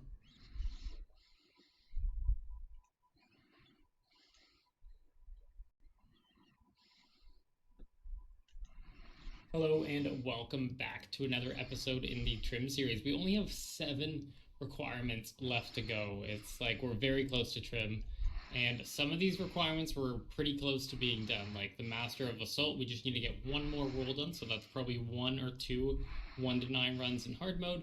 Master Angler, we just need to get like 20 more games at most. And the runecrafting one, we need to get like 50k more runespan points, so that's either merchant or runespanning. But we're going to start off this episode at Fishslingers. We need 17 medals and 518 tokens to go. So let's go get these final 17 medals. And about 5 Fishslinger games later, we have all the medals we need. And look at that, we clean sweep. Most fish, most weight, heaviest fish, and first place.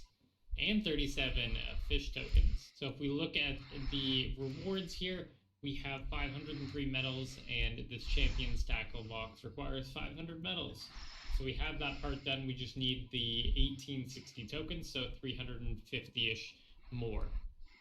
Now there is 2 different schools of thoughts on how to get the final tokens once you have the medals done, and I'm going to go over it in the next 2 games, showing the difference between the 2. And this is the first method. Basically, you go to the other side of the dock, you pick a random thing, and you just hit cast, and then you AFK. It's going to catch something every like 5 or 6 seconds, and for every 4 fish you catch, you end up getting 1 token. So you probably end up with like 20-25 tokens by the end of this. And then you just let the round end. I caught a total of 110 fish, which means I divide that by 4 and round down, and I get 27 fish tokens. So if we were to do this games-wise, we're probably going to have to do 10 to 15 of those. On the other hand, there is another method. Now, the second method is very similar, except for we're not AFKing. What we're going to be doing is just quick casting the whole time. What we do as soon as our rod moves, we cast again. This means we'll catch more fish per minute, and if we catch more fish, that means we get more tokens per game. And then it ends, and if you quick cast the whole time, you get about 160-ish fish. The maximum you can actually get is 166, because it's a 6-tick action.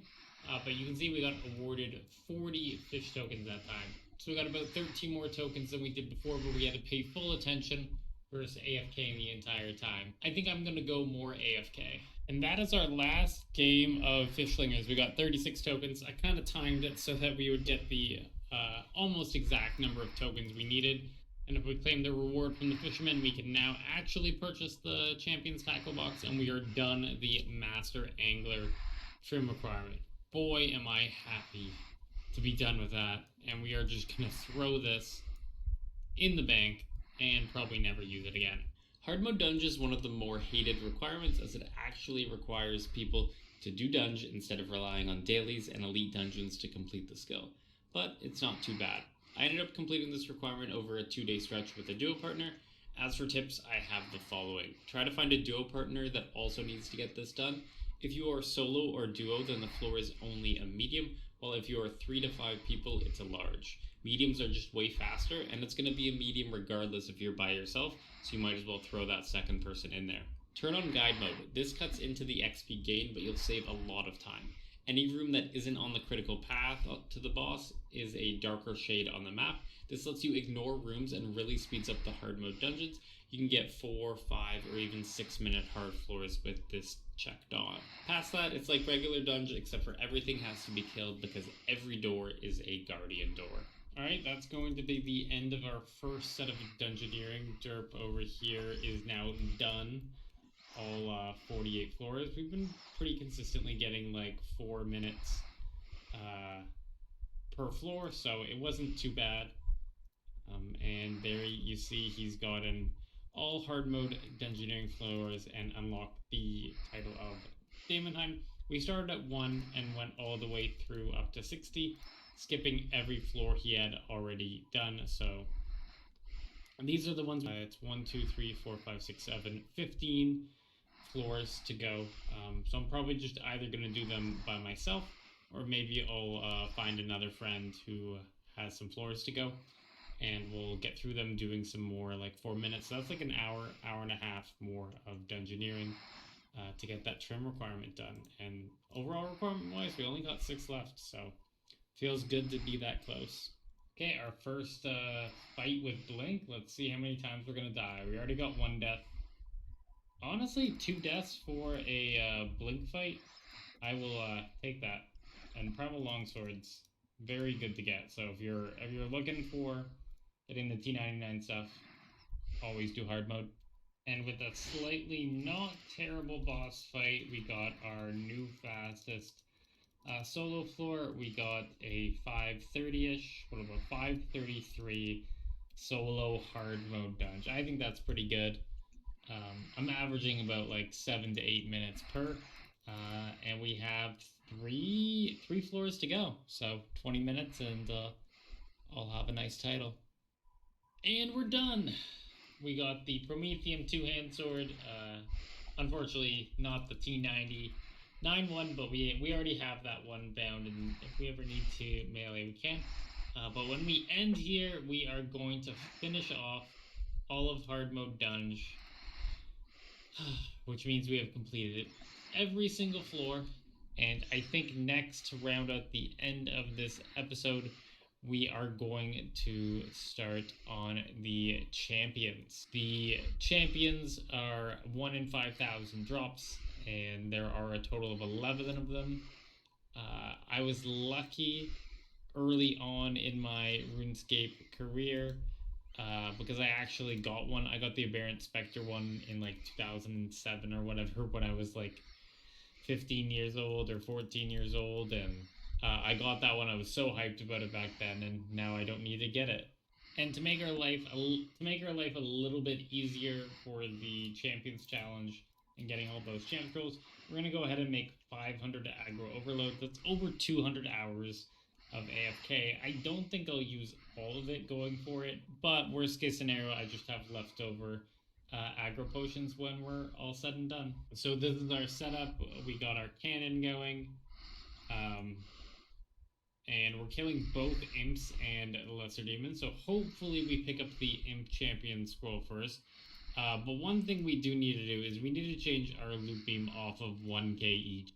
Yeah, I had it at 1k for Croesus. So there, we have our loop beam set to 100,000 now, so we're not going to get nowhere near as many loop beams as we were getting here. Kind of fun to fill up the chat box like that, but it'll be hard to figure out if I actually get the scroll. So yeah, we have the potion reservoir, which is going to automatically re-drink our potion whenever it runs out. I would say the only thing we need to focus on is our prayer dropping, but I'm just going to flick on penance here, and that should be more than enough with us auto-retaliating to maintain our prayer. Okay, we didn't miss the champion scroll drop. We got our first one. This took way too many kills. Let me just pull up my rune metrics here after we teleport away. So our total kill count was 11,523. So we were like 2.5 times drop rate, thereabouts. And we also killed 4,200 imps, which means we basically got drop rate on imps as well. So I guess it's time to move on to the next one. Oh shit, Ghoul was a little bit quicker. This one only took like 45 minutes, I think. I got a whole bunch of pings, so that means I must have gotten a drop. Yeah, so yeah, this one was about 1,500. I just checked like 5 minutes ago, so yeah, probably like 1,500 KC in total. So Hill Giant's going to be the next one, and supposedly the best setup is that we stand on the east side and we let the cannon deal with the ones on the west. These guys attack with melee, so it does take a little bit of time for them to actually see me. No, we got a curve bone. That's the exact same drop rate of this champion scroll. Unfortunate. It is? That is our second curved bone. 1 in 5,000, by the way. Another one, another curved bone. You've got to be kidding me. I think it's for I think common. that's 4. It's either 3 or 4. I'm pretty sure it is. So that's crazy.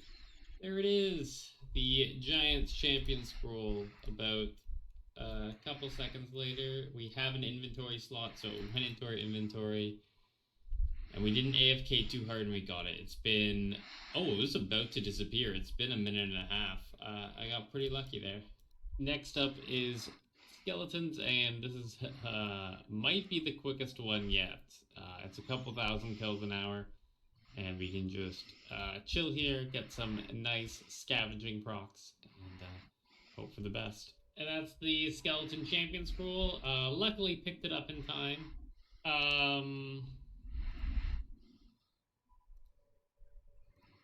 That didn't take long. That was, I don't know, I think maybe 100 kills. Let's see, scrolling up here. Yeah, so I got that about 8 minutes ago. Let's get out of here. Well, yeah, I'm okay with that. It came from one of the raid bosses that spawned there, but we can add the Goblin Champ scroll in there and move on to the next one. Next up is Earth Warriors, and what I'm going to do is I'm going to put them in my personal Slayer dungeon. So right now I'm just going ahead and capturing 5 of their souls. I currently have 2 of them, and with 5 of them in my Slayer dungeon, it'll be very AFK. Getting these souls is super quick. The drop rate is all of 1 in 8 or 1 in 7, so I should have all of these very shortly, and then I can just AFK in my dungeon. You can also just AFK here, but I believe it's less kills per hour just because there's a giant rock in the middle. It makes it harder for them to all aggro on you and your greater chain to go hit everything, that sort of stuff. So I do have these spiritual warriors here, but I haven't used these in almost a year now, so I don't worry about getting rid of them. I don't really AFK for GP anymore now that I have kind of all the gear I want. The monsters that are stored in here are still able to drop the scroll, and we should get a nice kill rate here. Okay, there's another one that made for a successful day today. I think we picked up 5. Yeah, we have 6 in the bank, but 5 of these I got, 4 of these I got today. I got Giant, Skeleton, Goblin, and Earth Warrior all in the same day. Our next scroll grind is going to be the dried zombie. They respawn very quickly here, and I can just plop down a cannon, toggle on my aggro potion, and next thing you know, we're gonna get the scroll. The only downside is this location is kind of in the middle of nowhere. The closest is the Narda teleport, and then you run all the way down here. So I'm gonna try to do longer Pretty trips sure here. Metaphos is Like, closer. before I was doing like, oh, I have 5 minutes to burn. Let me just go teleport and get some kills. So when we're here for an hour. Oh, you gotta be fucking kidding me. I got the ding that I got a loot beam, looked over to the screen, and it's just a stupid effigy. What are the chances of a level 67 monster dropping an effigy? It's gotta be insanely rare. There we are, the zombie champion scroll. This one was probably about like 7 or 8,000 kills, but we have it. Yeah, we can add it to our collection of scrolls that are in the bank, and we have, I think, 4 to go now. Guess I shouldn't have teleported away because the next spot we're going for is mummies right here. There's a spawn about like 3 or 4 of them right here, and I can just kill them. I think it'll be at least like 500 kills AFK. So we're looking at like about 10 hours on average to get this scroll done, but hopefully it's quickly. This one mummy hides behind the rock, but eventually he pops out and my cannon will get to him. Well, I'm happy that this one is done. This was a very slow kills per hour compared to the rest of them. One big tip I'll give you is the first time you come through here, bring a rope, and then you can climb down here. So when you teleport from Narda, it's a very, very quick trip. Now for the Joker scroll, we're going to take the glider. We go to Gandius, which is the number 5 spot. And then we just need to run a little bit north until we find the broken glider, the crash glider from, I believe it's the... Is that the Grand Tree quest? Yes. And we just plop down our cannon there, and we'll get like maybe 1,000 kills an hour. Move the cannon up to the north side of the glider. Just helps it a little bit more in terms of kills, it seems. Loot beam notification went off, and that's because I got a spider egg unchecked. It must be like in Narnia over here, because I can't even see it. But our cannon accidentally killed a spider, and we got an egg out of it. So one thing we do want to pick up is this Chompy Bird Enhancer for a future trim requirement. I'm not going to be doing it this episode, but this guy's here for another 27 minutes. So we're going to go ahead and hand in the medium request. And my game crashed. And we're back. I have no idea why it crashed. I don't need this Brassica, but we have a Chompy Bird Enhancer. Now, a Chompy Bird Enhancer will double the amount of kills you need, or double the amount of kills you get. So if I kill one Chompy, it'll count for 2, and it grants 50 charges. So essentially, by completing this medium farm quest, I caught 50 Chompies. That's kind of how you can think of it. Where is this scroll? That's the hard part. I see the loot beam, or I don't see the loot beam. Right-click all these red dots and pick up our cannon. Oh, it's under the cannon. That's why I couldn't find it. But we have it in our inventory. And, yeah, that is another champion scroll. How many do we have left now to get? I think it's 2. We have the Imp and the Banshee. So I think I'm going to do the Banshee next. There's 2 different ways you can do it. One, there's a cannon way, which is kind of AFK. And then the other one is a non-cannon way, but it means I have to actually pay attention. And Champion Scrolls is all about AFKing, so we're going to go ahead and do the AFK one, as long as it's not bad. The Champion Scroll in our inventory. Yes, we got it just before it despawned, I think, but we have it in our inventory, and all that's left is Imps. So for our last scroll, we're going to put down the Dwarven Siege Engine right here and fire the cannon and stand underneath it. So there are going to be imps all around here that are going to get cannoned by it, and they should one-shot it every single time. This guy seems to be in a bad spawn location, so I'm just going to go ahead and kill him. but eventually we will be able to kill all of them, and this gets us about 300 kills per hour, which isn't ideal because it's slow as balls, but it's something. We are done. We got the Imp Champion Scroll. Luckily, we were able to find it. This one took a while. This one was like 3 full days of just AFKing there. But we're done. We have all the champions, so let's go kill all the champions, I guess. So I'm going to put on screen the total kill count for all the scrolls I got. The total kills is incorrect here because that includes everything and not just these monsters. But if we look at it, we got reasonably okay lucky. 6 of them we went over drop rate, 6 of them we went under drop rate. So not too bad. This also doesn't include the goblins because I only killed like 80 of them and it's like on the 3rd page of monsters. But yeah, it's just a little unfortunate that I went so dry on the Imp, as that's the lowest kills per hour at about like 300 to 400, while something like skeletons you kill like 2 to 3,000 an hour. So going dry there isn't even that big of a deal. The actual champions fights are laughably easy. The most difficult part is navigating the interfaces and figuring out exactly what you need to bring to each fight. Once you kill all 13, you can challenge the human and gnome champion, and with them defeated, you get the trim requirement done. And it's a very easy fight because EOC exists. But we're done at the Champions Challenge. So we've defeated all the champions, gathered all the scrolls, we've killed all 13 of them. Or I guess there's 16 when you count the bonus ones. And we're done. Trim-wise, we now only have 4 requirements to go. So I'm going to end off the episode here. And next time, I'm going to be working on finishing off trim. And that's going to do it for this episode of the trim series. Hope you enjoyed it. If you did, please leave a like down below. It really helps push out the videos to more people. If you like the series and want to be updated when the next episode comes out when I complete trim, subscribe away and turn on notifications. But past that, have a good day, and I'll catch you in the next one.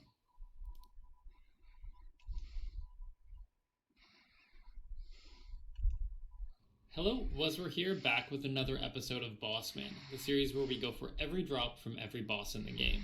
It's been a while since it hasn't been a boss release episode, so I thought I would update you on where we stand.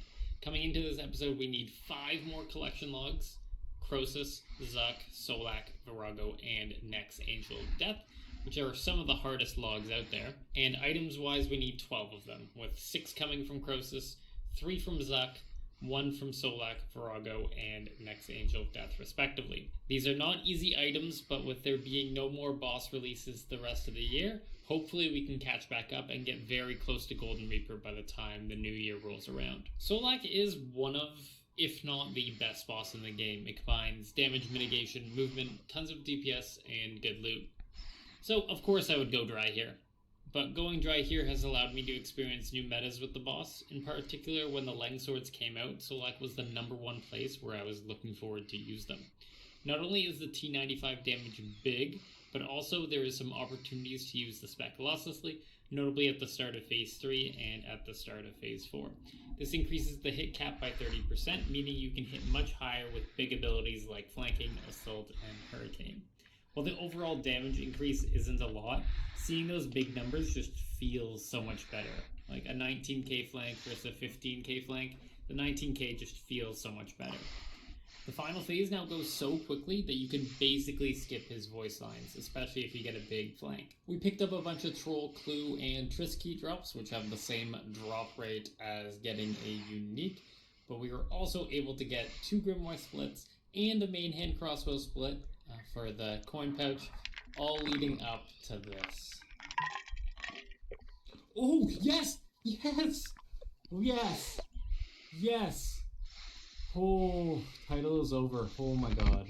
But holy crap, it's over. Solak is done. I still love this boss, so I'm gonna keep doing it. But we can put this offhand Blightbound into our loot tab, and we'll have to split it at the end of the hour, but it's great to see it there, and we are so lacking in drops.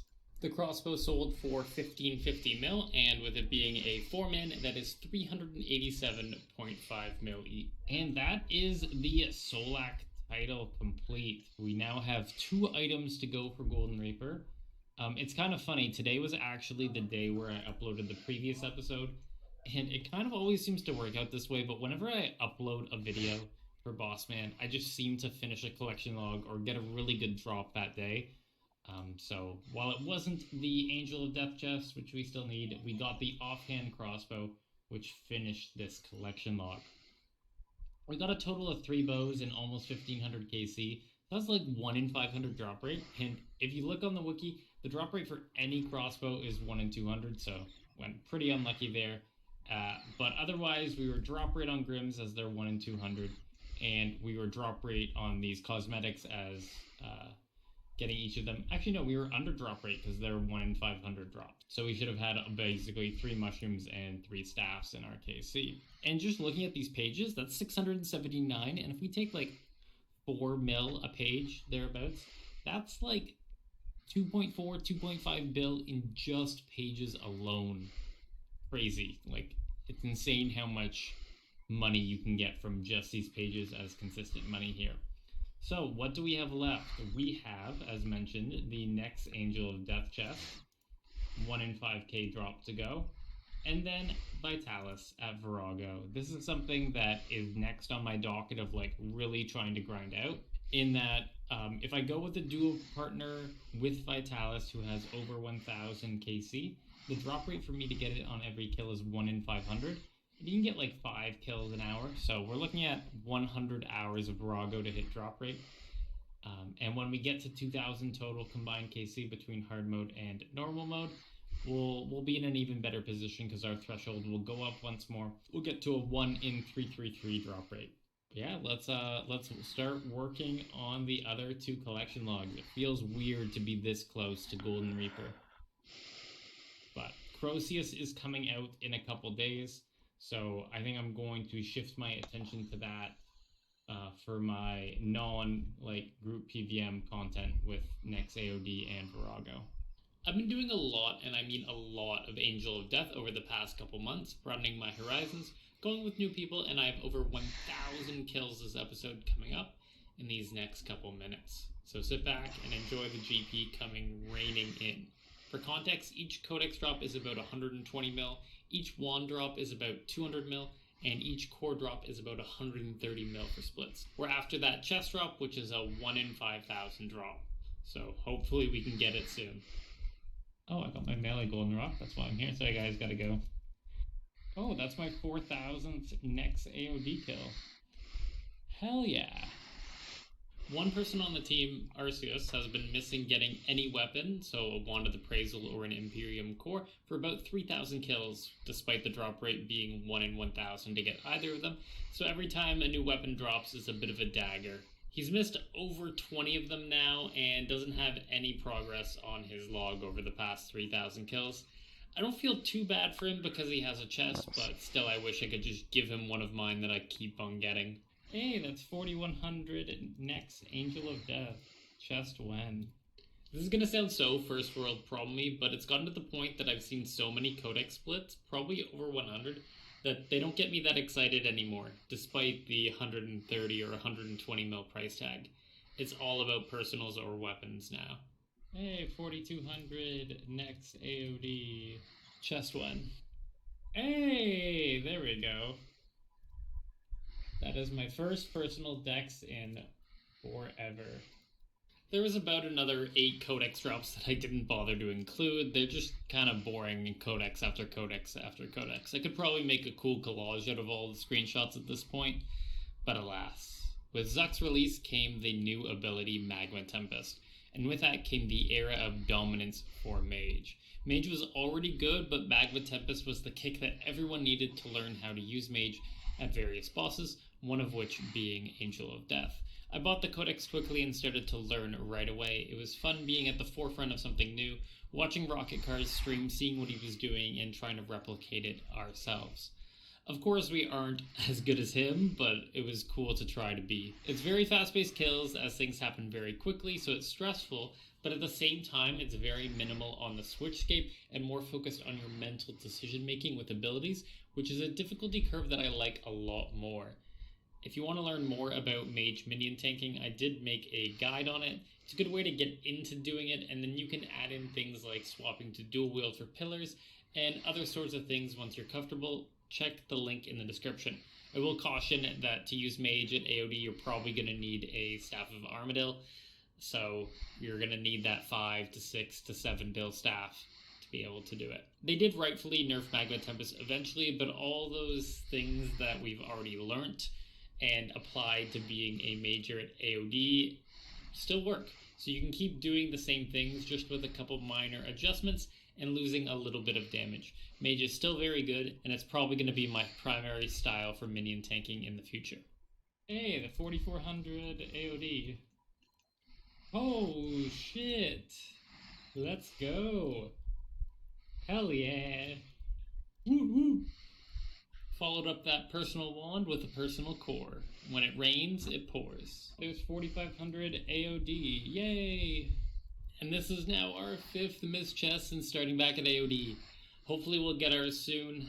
And we got a codex with this drop too. Oh, 4700 AOD. I hit 4600 yesterday. Hey, there's 4900 next AOD. 100 more till we can start complaining about every single kill and not having a chest on log. I'm loving this mage minion tanking. The amount of DPS that you can pump out with mage has led to some fast times. As a whole, we went from getting 215 to 225s to getting 205s to 215s, knocking off about 10 seconds per kill, and that's with not everyone kitted out. We finally had an hour together with 5 max geared mages and 2 rangers, one of which was a minion tank and the chinner. It was only about 5 seconds faster, but it just felt so quick. It's crazy how different 5 seconds can feel. Normally use Sunshine and Staff Spec at the end of a kill, but here with it being faster, everything was still on cooldown, so we had no idea what to do and just improvised a meta rotation instead of Sunshine. Once everything came together and we kind of understood what to do at the end, we were able to get this kill at 201. We had a couple sub 2 opportunities and kills that probably would have been sub 2, but we had a disconnect and some people kept dying. So unfortunately, our PR is probably forever stuck at 201 until more power creep comes out. And this right here is going to be 5,000 AOD kills. We have hit drop rate for chest, but unfortunately we do not own one yet. 5,000 next AOD. I can now freely complain about not having this title done at any moment, and it's going to be glorious. And to round out the AOD portion of this episode, we got one last personal wand. No chest today. Well, that is a perfectly timed Reaper. In case you don't know, today was the day that they buffed the drop rate at Zuck, so it's probably really good GP per hour. Because the prices really haven't came down yet, but the drop rates have. So if we look at our Zuck log, we're at 47 here, so we're going to hit our 50th kill count. They're estimating that it's about a 1 in 20, 1 in 18-ish chance to get a unique drop.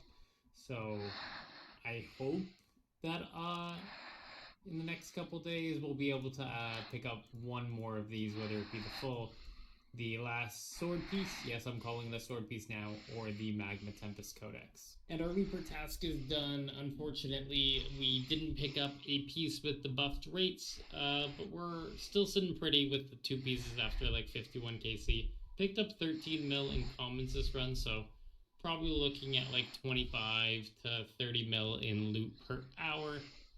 Irrespective of rare drops. Well, I forgot to open up my recorder this morning, and we just got a Magma Tempest ability codex.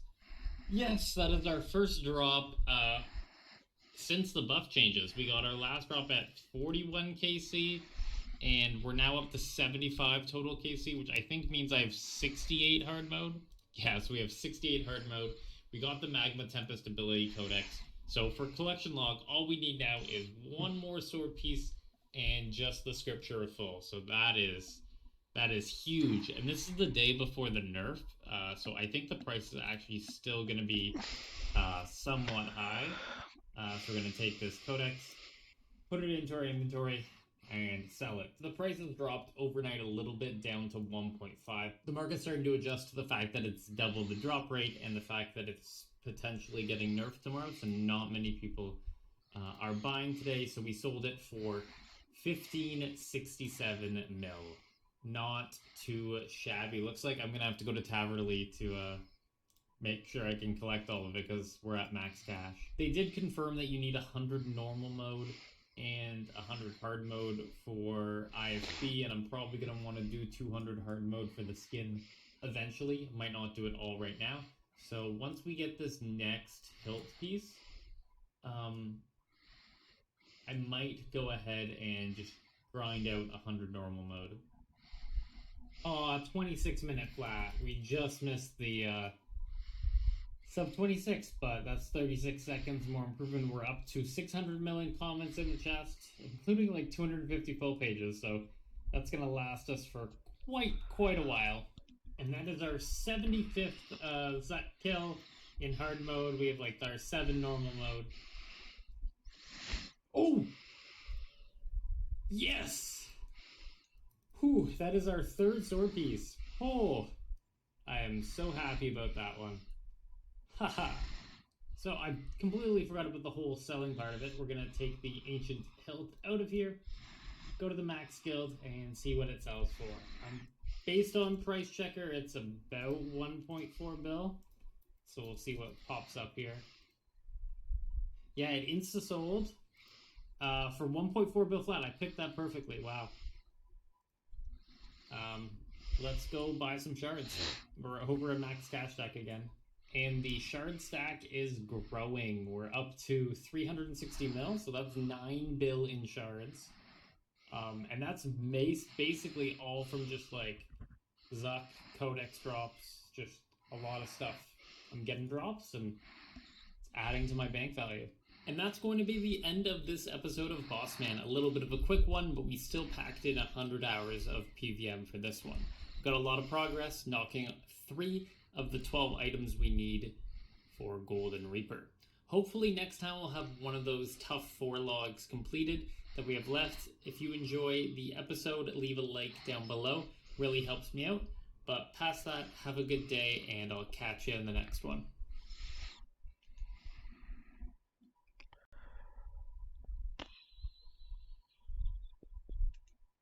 Hello, Wuzzer here, back with another video, and today we are finishing up trim. Yeah, we have the final 4 requirements to go. Chompies, Barbarian Assault, Master Phoenix, so Runespan Esteem, and 7 gold statues to go. Now, Barbarian Assault wise, we finished up this requirement a lot earlier when all my friends were going for trim. That's all they needed. And once they got the trim requirement, we left just because I wasn't going for trim, but now I am going for trim. So I need to get my healer rank up to level 5. So we're gonna go for our Barbarian Assault.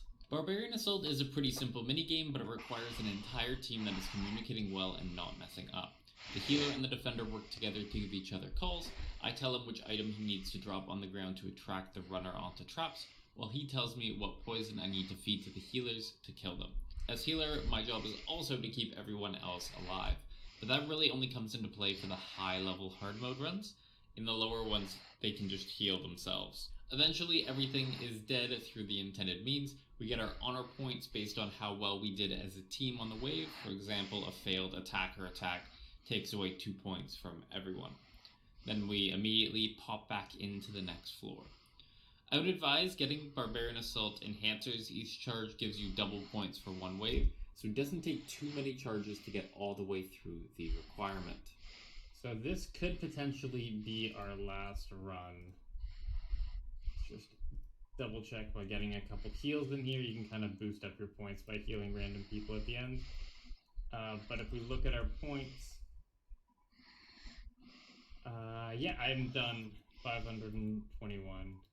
And come to Commander Conrad here, and we can buy healer level up level 5, and that gives us Master of Assault, which is achieve maximum rank in each Barbarian Assault role, and we are done with this requirement. I want to give a huge shout out to Fight Ends, Arceus192, Frank, and Will John Fredo for helping me finish this off. Yeah, that was basically 30 minutes total. to get that, and we were level 3 healer before, and now we're level 5, and we have everything from Barbarian Assault. Another golden statue done, and with this one we'll have 6 more to go, and I timed this one out pretty well because I ended it right at half an hour, and because I don't have access to the bikes because I've already used the full 800k XP, I really need half an hour in order to get the agility rocks quickly, otherwise it just takes forever. But another statue done, and we are going to heaven. And with that summoning rock, we have 3 golden statues left to get. Yeah, it's getting pretty close to completion. You just need the last bit of arms and then the staff. I'm surprised I don't have the pet for this, because I've done 32 weeks of like an hour of agility at 200 mil XP. Actually more than that, because I also did the regular strange rocks, so maybe one day we'll get this final pet for Master of All. Got our 2 farming rocks, and this time I picked up a special little item. It's the Mod Dolan's rubber duck. And basically what it is like a trading sequence for like Mod Dolan's content. You can use this on another item, then you get another item, blah blah blah, and it kind of continues. It's a little bit of an Easter egg, but we're going to destroy it for now because we can't afford the bank space. Another day, another gold statue completed. I think this is our 30th, so we have 2 more after this. Yeah, I'm kind of just passively working my way through them. Whenever I have some AFK time, I just go find the AFK ones, and then once all the AFK ones are done, I'm like, fine, I'll grind out agility. And with a quick run through the first room of this dungeon, we picked up our 2 dungeoneering rocks, which means we are done yet another gold statue. And one more time, we're gonna have to see this teleport away animation. My last ever dungeoneering rock obtained. If I were you and you still needed to complete the bosses and like the collection log here, what I would do is like every week or every time you do a gold statue, just run to a boss. So like first time you'd run all the way to Crassian Leviathan, kill Crassian Leviathan, and then next time you would run between Crassian Leviathan and Terraket. By the time you've done all 32 statues, you have 10 kill count and you're on Ambassador again. So it really helps knock off that log a little bit quicker, but let's move on to the next one. It's time for the end of our golden rock journey. We needed to get 2 more summoning rocks, and then we are done. We are done with golden rocks. We're done with regular rocks, and we can stop this madness. There it is. Oh, it feels so good. Look in our statue collection bag. We have everything, all 32 of them in there. And this is our 32nd one. It's crazy to think it's been like just over 1,000 golden rocks. Like I've seen that message come up 1,000 times over the past couple months. What's 32 squared? Because we got 30 times 30, which makes 900. Then we have to add 62 times, so it makes 1020.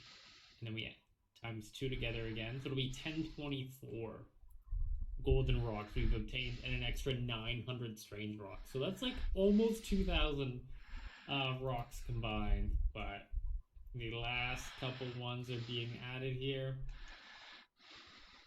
And that should be it. Yeah, who will be her lover? Complete a replica statue of, I'm not going to be able to pronounce her name, so I'm not going to offend anyone, in the Max Guild Garden. Let's go check it out.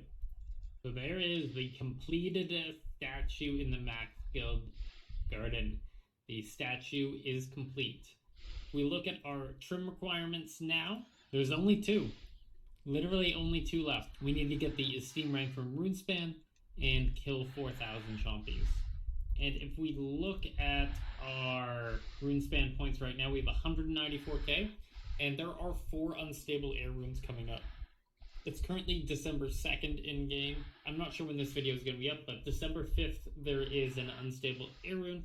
December 7th there's another one, and then December 8th there are 2. So that means I can buy 4 unstable air runes, which will give me 20k more points. And it just so happens to work out that 20k points is just enough for me to buy the Runespan requirement. Over the next week or so, I am going to complete the 4,000 chompies, and then we'll get trimming. And for our chompies, we're going to make sure we turn on our enhancers Unfortunately, we don't have any unfocused reward enhancers left, but we did get a total of 150 charges, so that means we'll only have to catch or kill 3850 chompies. But let's go get geared up.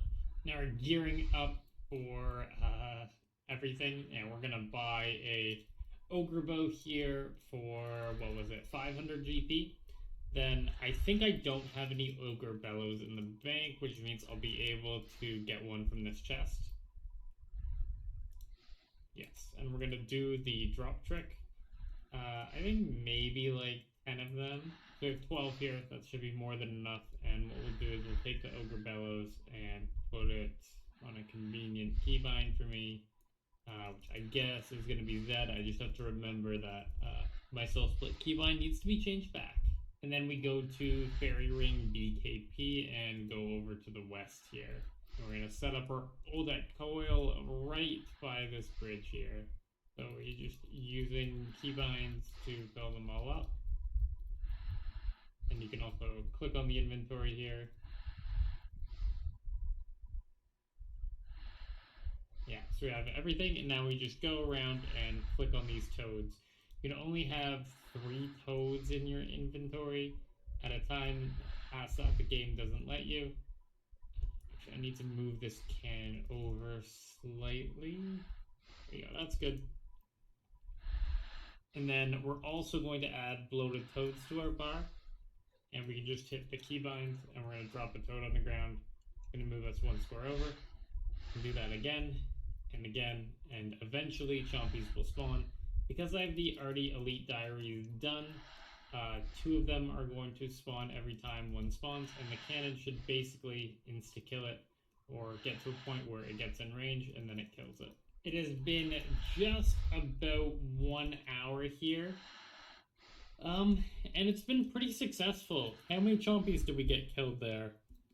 We killed 624, and we had 150 in enhancers, so that means we can knock off 150 from that, making the total 474. So without enhancers, it would take us about 9 hours to complete this requirement, but that 1 enhancer saved me like 20 minutes. It's kind of funny looking at the Chompy Massacre.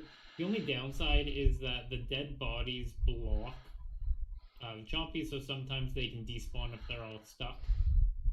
This is especially true on the bridge, where if you get like 1 here and 1 here, then nothing can get past it, or over here where they have to like loop around. So that is a little unfortunate, but plucking them just takes too much time. I'm gonna finish the final 3,400 chompies, and I'll catch you when I'm done. We have 3 chompies to go, so this is probably going to be my last line or 2 of chompies, or bloated toads that I'm laying down. I think this was the worst trim requirement I've done. Maybe I'm biased just because I'm doing it right now, but it's not AFK. You really don't get anything out of it, and it's pretty freaking boring. All you do is click on the toads and lay them down by your cannon. So that'll be 2 more. I just need 1 more spawn of chompies. They ran away for some reason. That's going to be our last spawn. Cannon, please finish it off for me. There it is, 4,000 chompy kills done. And of course, as soon as we get 4,000 kills done, like another 6 spawn. Like, that's absolutely crazy.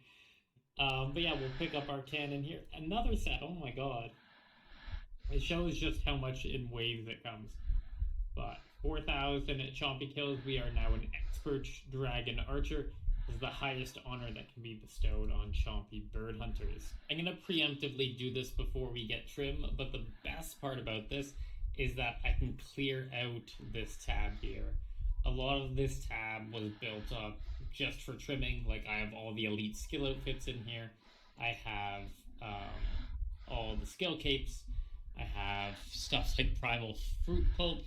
And a lot of this stuff I'm not going to need anymore. So what I'm going to do is I'm going to sell the things I can sell. Interesting that it took 8,000 mahogany armchairs to get all 32 golden rocks. It also took me about 8,000 clean renars to get the whole 30 strange rocks and 32 golden rocks.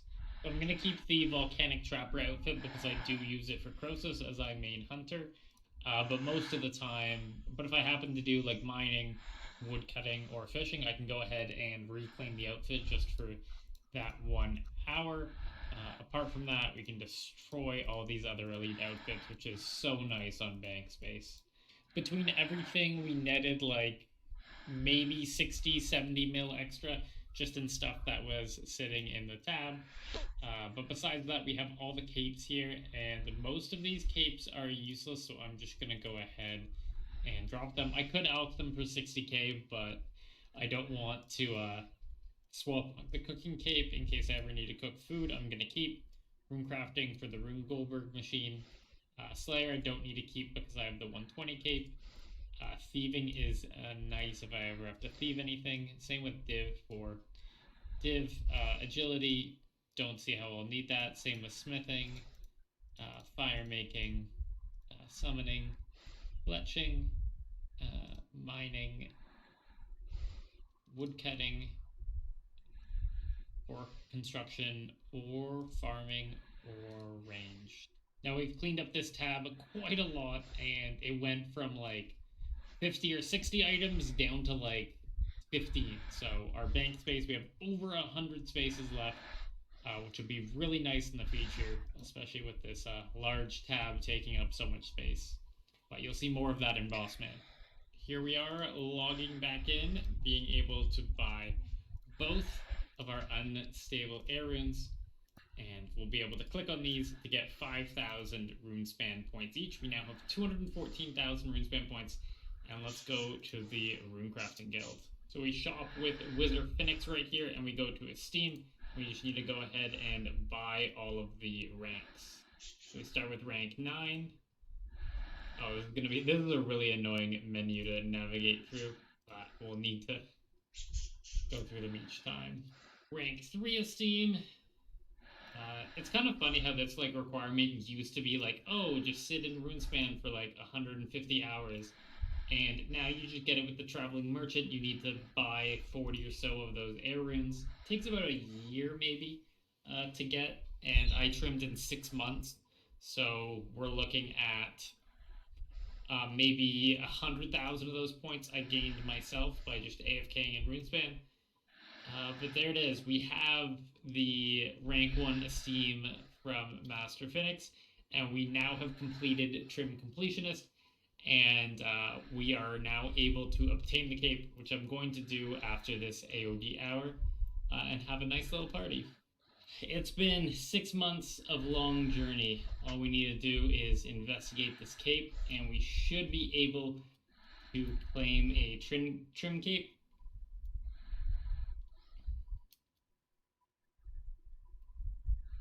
And we have received the Trim Completionist cape.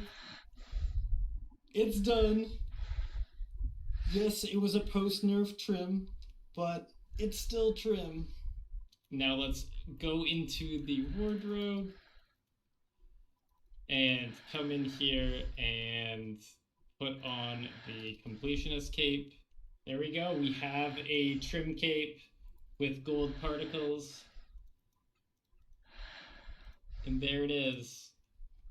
I'm gonna have to figure out the perfect colors to put on there to match everything we have, but it can fit our Staff of Armadillo, our outfit, and yeah, sweet. So it's been a little bit. Everyone's gone. I hopped worlds, and I figured out the cape that I wanted. We got our white on top, and then a black, and then the kind of goldish on the bottom. That gold kind of matches the Staff of Armadillo. I used the Alt-1 color picker to help me with that, and the white and black kind of fits the overall aesthetic that I go with, and it kind of highlights the cape very well. So if you want to know what I'm getting, the first one is 00127, then we got 36112, then 10365, and 10365 again. I tried fading with these two ones, but it just worked better when it was the same color. So that's going to be the end of the trim series. I'm very proud that I was able to get this done. I'm not sure exactly what date I started this on, but the first episode came out on May 19th. So I imagine I probably started this like the 1st of May, somewhere around there. So it's been 6 or 7 months, and I've been taking it really slow, not really forcing it. So trim is definitely a very achievable goal if you have a couple months to burn and a lot of AFK time. Now, going forward on the account, I'm going to be focusing on PVM a lot more and my old school Iron Man account. I'm so close to being done Golden Reaper. Well, not that close, but it feels like I'm so close items-wise. So I really want to focus on that over the next couple months. See if I can get this done before the next boss comes out sometime next year. Now, in terms of next series, I'm not sure exactly yet what's going to replace it. A lot of people have suggested the Master Quest Cape as a series, but realistically, a lot of these are just claiming XP after a quest, so it's very checklisty, and I don't think it makes for as good of a series as the trim series was, so I'm not going to do that, though I might work on some of these in the background. But there might be some cool rune score requirements that I can make some videos on, maybe turn that into a series, like how to like max out your let's say your combat tasks, like how to get all of them done for Dagonoth Kings. That might be something that can come out, but we'll see that next time. If you enjoyed the series, leave a comment. If you liked the video, leave a like. If you want to see what I'm going to do next, subscribe to the channel. But past that, have a good day, and I'll catch you in the next one.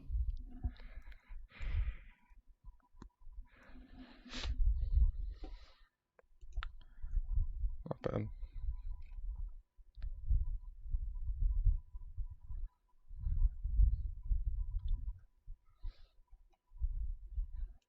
What's going on? Glasses here. I just got back from hockey. I always wear these at nighttime while I'm driving. Typically, you don't see me like this, but I'm nerding out. Weapon banners, character banners, they are revealed, they are released. Some information on Guru, as well as some events that are going to be coming up soon for lots of juicy Primo Gems, tons of Primo Gems.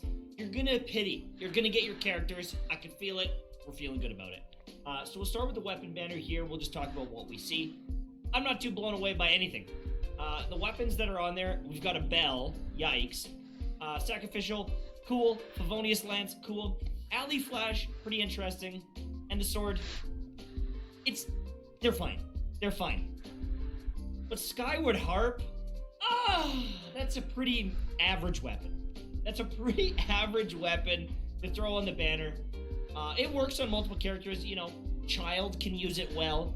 Fischl can get some pretty nutty damage, but it's kind of a mid-tier weapon. Not feeling great about it.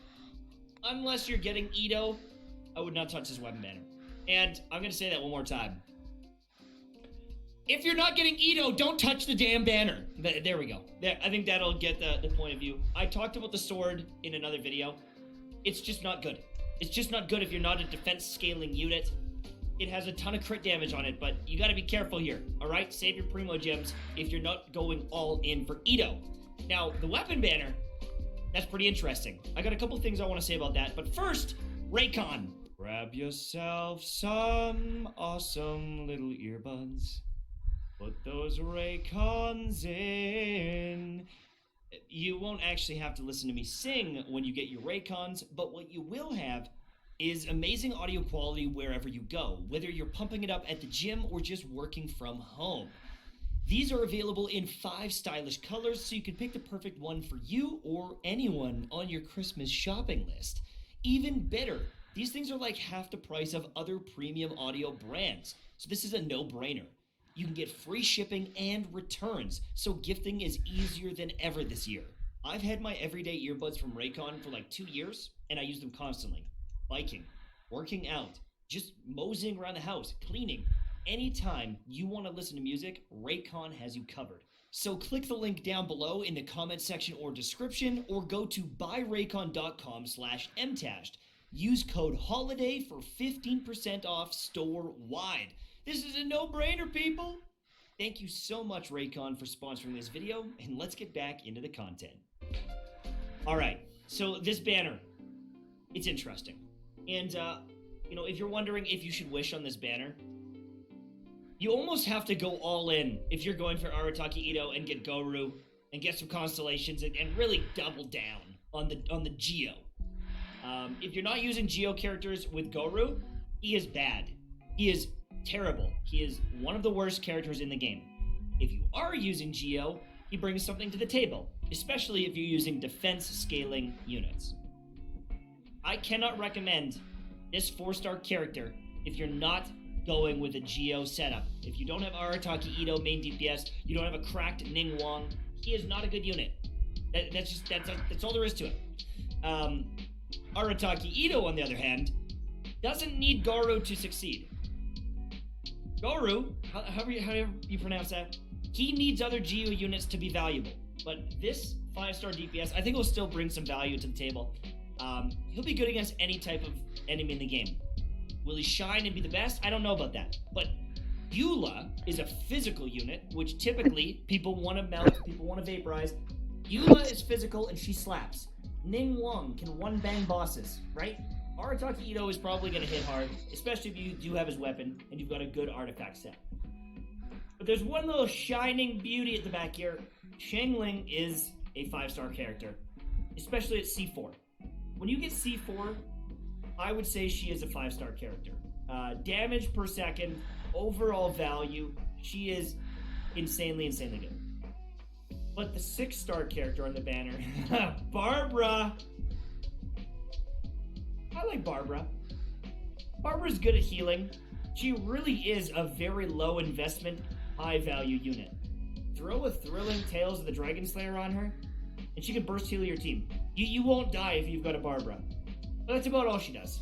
She's not very flashy, and everyone's got a free copy of her. So she's never exciting on the banners because it's like, do I really want more constellations of Barbara? And she's been on a handful of banners, so some of you might even have C6 already. So I know that one's a tough one for many people. Finally.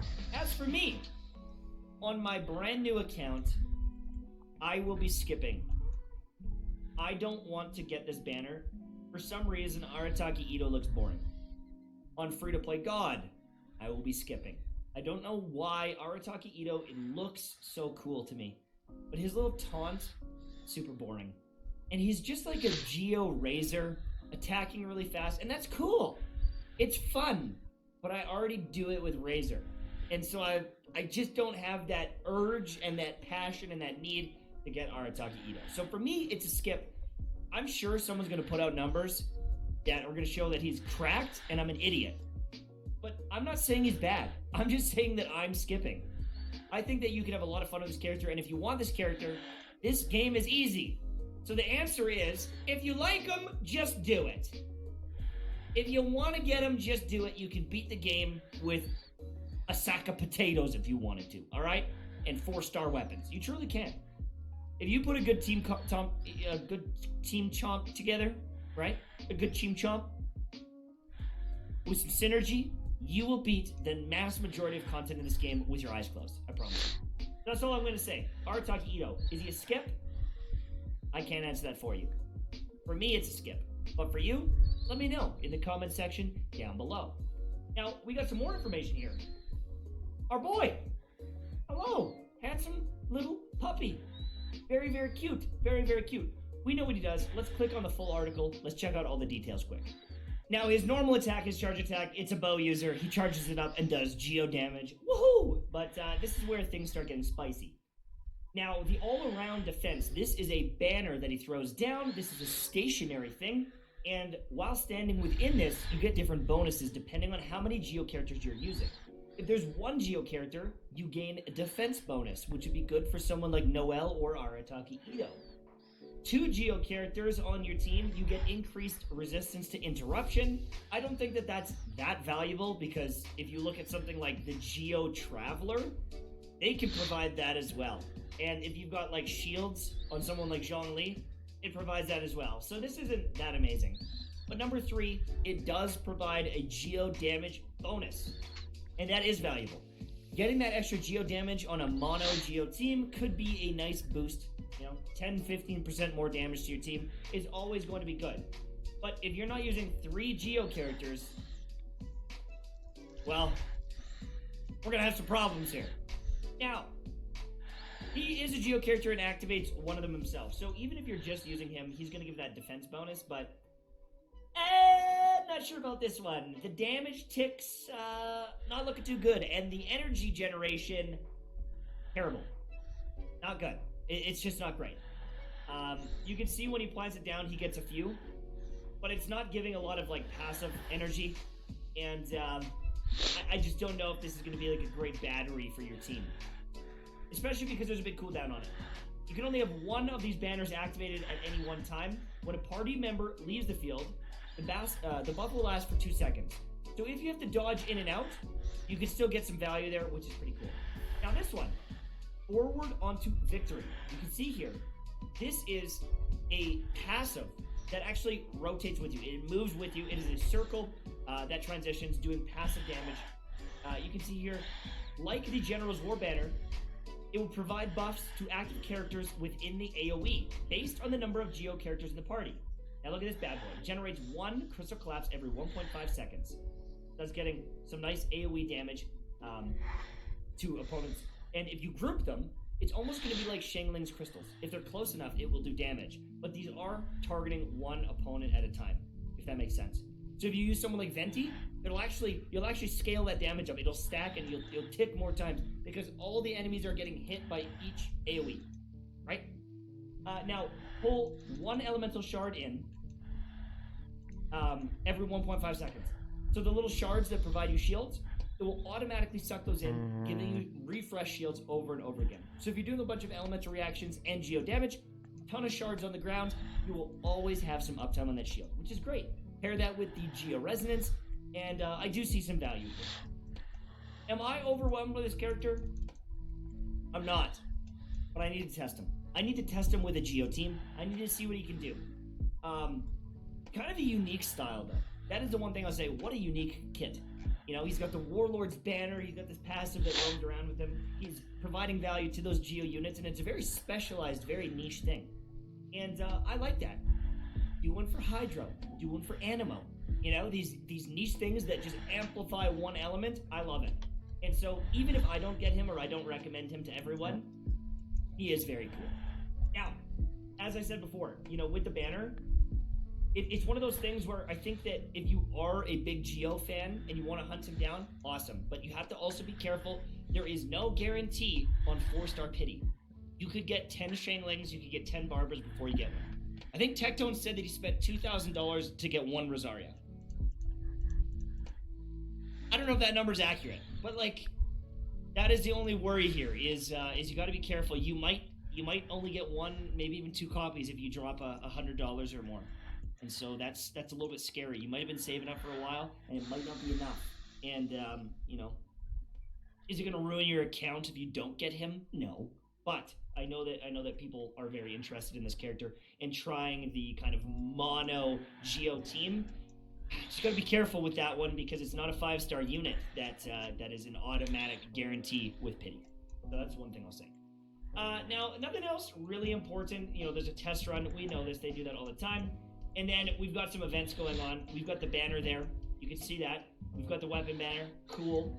And then we know that there is going to be, obviously, an Arataki Ito story quest. The Misty Dungeon, which was pretty popular. People liked the Misty Dungeon. We've got the Energy Amplifier, which was pretty fun. You fight a bunch of enemies. You get these little crystals. You can slot them in for passives. And then you fight these big bosses that are really tough. This was a very popular event. I think you guys are going to love it. If you've never enjoyed the Energy Amplifier event, you're in for a treat, and you're in for a struggle. The Marvelous Merchandise event is just free stuff. It's just free stuff. It's pretty boring. You show up, and it's like, hey, can you give me a turkey leg? And then you give him a turkey leg, and he gives you a box, and you open a box. Yippee!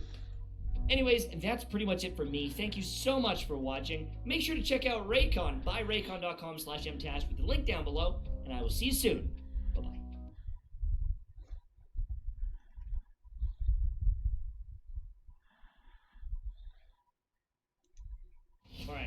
So, over the weekend, I hit AR 27, and I don't care about you seeing my UID. This is not a free-to-play account. It's a Welkin Moon Battle Pass account. So we hit AR 27, couldn't avoid it. We were doing some bosses.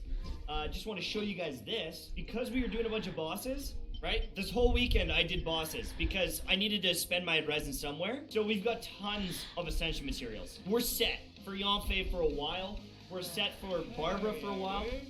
We got some stuff for Kaya and Rosaria. So very nice.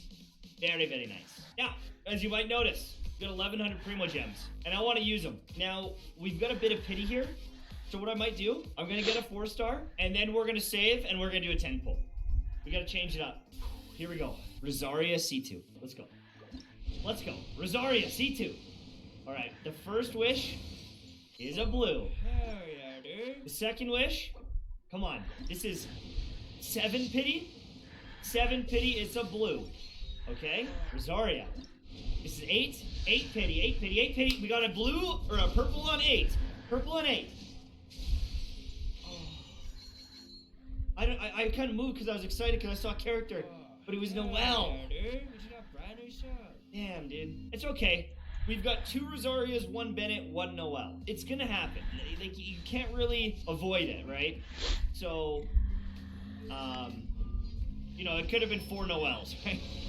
It is what it is. It is what it is. Let's save up our Primo Gems. So we've got 1 wish here if we wanted to pull that. We need 1,000 Primo Gems today. And honestly, I think I can do it. Mommy, mommy, mommy, mommy, mommy, mommy, mommy, mommy, mommy. Yeah. Wait. Hey, she saw me.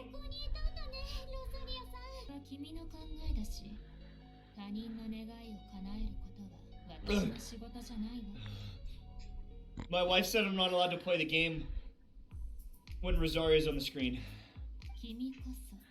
Oh my god, she's a sussy mama. Whoa, no! What am I gonna do? All these slimes are attacking me! Well, luckily I have the power of Pyro on my side! Yonfei, go! What's that? Yonfei is a Pokemon? Oh. Okay. My bad. I thought she was. My bad. 2,000 damage, everybody! Albedo? More like Albordo with this quest. What's that? That's not a funny joke either? Shut the hell up? Okay. Yes, dear. Help me. What's the first 5-star you'll get? Well, I'm hoping Albedo, but I could lose at 50-50, so I don't know. I guess it depends. Please don't be Chi-Chi. I can make Mona valuable. I'm sure I could make Kaching valuable. Please don't be Chi-Chi. I'd be happy with a Jean. I could make Jean do some good. Please don't make it be Chi-Chi. That's all I'm asking. Cook a Sunshine Sprat. Sunshine Spread, baby. Where you at? Sunshine Sprat. Oh, brother! Oh, come on! I don't have salt and it's making me salty. Now, you guys see Max all the time. But this little angel, she doesn't come downstairs very much. She likes to look out the window, and she likes it upstairs. It's nice and warm up there. But this girl is the sweetest cat. She is the sweetest girl. Her name is Faith. Hey, no, you can't go on my desk. Her name is Faith, and we rescued her, and she is just so sweet. She likes to cuddle. She's such a good new girl. Look at that little sweet girl. I hate cats. Well, they hate you. They hate you as well. You shut the hell up! What Battle Pass weapon are you picking? I don't know. I might get the Catalyst for Yonfei. Oh, Yonfei! I don't know yet. Dodoko Tails is awesome for Yonfei. Hey, good idea. Maybe I'll just go grind out and get Dodoko Tails. That was a great idea. I'll go get R5 Dodoko Tails. What?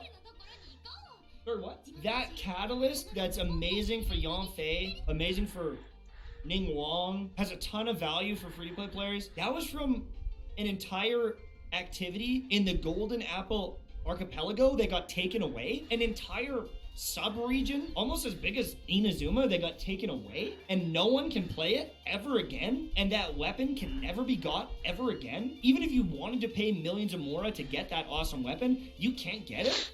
Wow, that is bullshit. Is the Battle Pass worth it? The Battle Pass gives you a bunch of resources, but like, I've made a free-to-play account, and you can get very, very far in this game without it. So like, if you want to play more, have more res, and have more resources, if it feels worth it to you, if you love this game, you do your thing. But I would never recommend anyone spend money on this game. Like, you don't need it to progress, is what I mean. It's like, I'm not gonna recommend like, oh, you better put some money in so you can progress. You don't need to. It's just slower. Oh my god, speedrun. Snipe it. Oh! Look at the aim. Can I hit it? Oh! Your face, you sussy maka. Oh! Holy cowabunga! I better be careful. Oh, yeah. Oh, yeah. Oh, yeah. Oh, yes. Honestly, thank God I've got level 90 characters. They're so much more efficient at breaking the blocks. This is also taking way longer than I thought it would. Oh my God, I'm gonna miss that. I hate this. Oh, Bruno! This would be hard on mobile. Hey, would this be tough on mobile? Kinda. This one looks tough. I'm on PC and I can hardly do it. Oh, I'm getting sucked. Oh, I'm getting sucked in.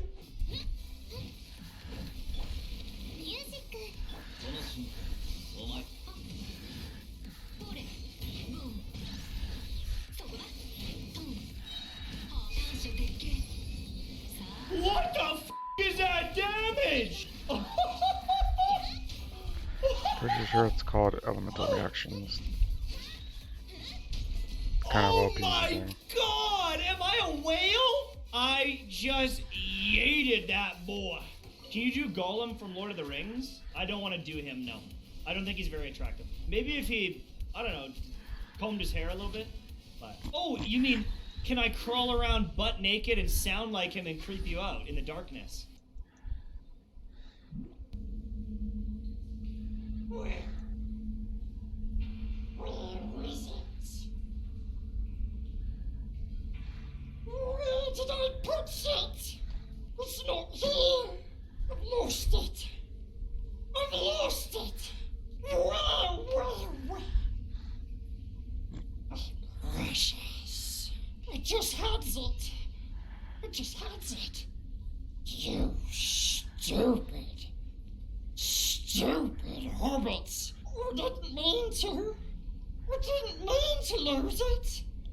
Why did you lose it? It's not my fault. I didn't try to. I swear I had it right here. Yet, oh, precious. That little hobbit has it. That little hobbit has the precious. Then, you know what we must do.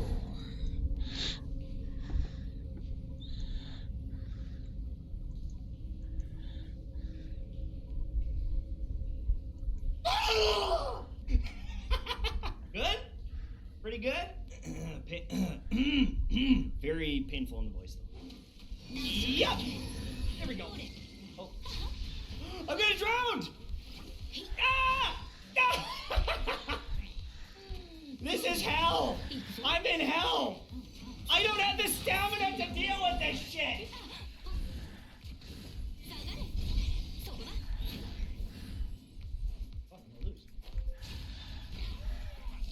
Ah! Sure. Alright. This could be the first 10 pull we've ever done. We've gone to pity almost every time. But today, we get our first 5-star. We've got lots of pity here. Lots of pity. Look at this pity. 10. So we're at 62. Come home early. Let's go. Ah, it's a purple. Maybe multiple purples. Maybe multiple purples. Not lucky. This isn't going good so far. Really? Really? Are you kidding me? Yes! C2! Okay, nice. We got C2. That is a big upgrade. 4 extra seconds on that ability? You kidding me? Might as well have just doubled their damage. That's actually nice. Star Glitter? Yeah, I know I have Star Glitter. I don't know if I want to save it or not. Don't save? No? What, I'm supposed to do this? Because it's going to give me a 5-star? I click this and it gives me a 5-star? That gave me a blue. Hey, that's not a 5-star. All right, this is soft pity. This is gonna be the end of this is gonna be pretty much the end of the stream here. This is soft pity. So my chances for getting a 5-star are going to rapidly increase from this point forward. It could be Albedo, but it's also a 50-50 because it's my first 5-star on the account potentially. Let's go. Let's hope for the best. Come on. Go gold. Go gold. Go gold. Blue. It's a blue. Oh man. Still no 5-star. Day 6. No major upgrades today. We went from AR like 27 to 28. Nothing too crazy, nothing too big. It was just a grind day. We did a bunch of the event quest. I guess, that's almost all done is this event stuff. We did most of this. We can do this later on. I think there's one more little story quest, and then we have to grind out this Rising Flower. So we got to make sure we do this. Have a great day. I will see you later. Goodbye.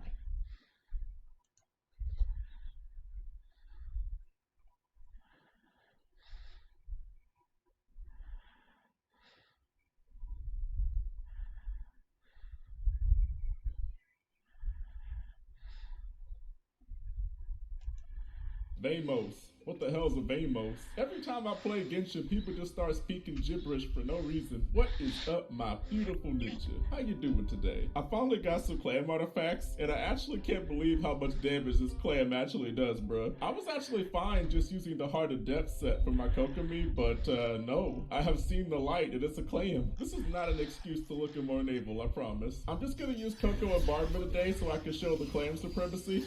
Bro, look at this. Look at that. I barely even did anything and I was already 14k. Just keep hitting. Come back. Come back. Balloon, come back. Bruh, come back. I need somebody with a bit more girth to him. No homo. Thing is, you actually have to like stand with the jelly so that it like gets like a pseudo heal on you. It's kind of weird. Now, if I actually had something I could utilize my ult time like this, here we go. Wait, did the jelly go away? Okay, stack with jelly. Coco, go to jelly. Go to jelly, Coco. There we go. See the 20k? Give me another clam. 20k clams! I actually used to hate playing healers in co-op, but now it doesn't matter because I can do more damage with the clam. Actually, I don't even have to attack. I could just stand right here on the clam and just win. I don't even have to fight the dog, bro. I wonder if like a full clam will actually kill this thing. Nah, actually no. It got close though. Where's the girth? Give me some, bro. Somebody told me I don't even have to kill the red one that spawns in this the reputation fight.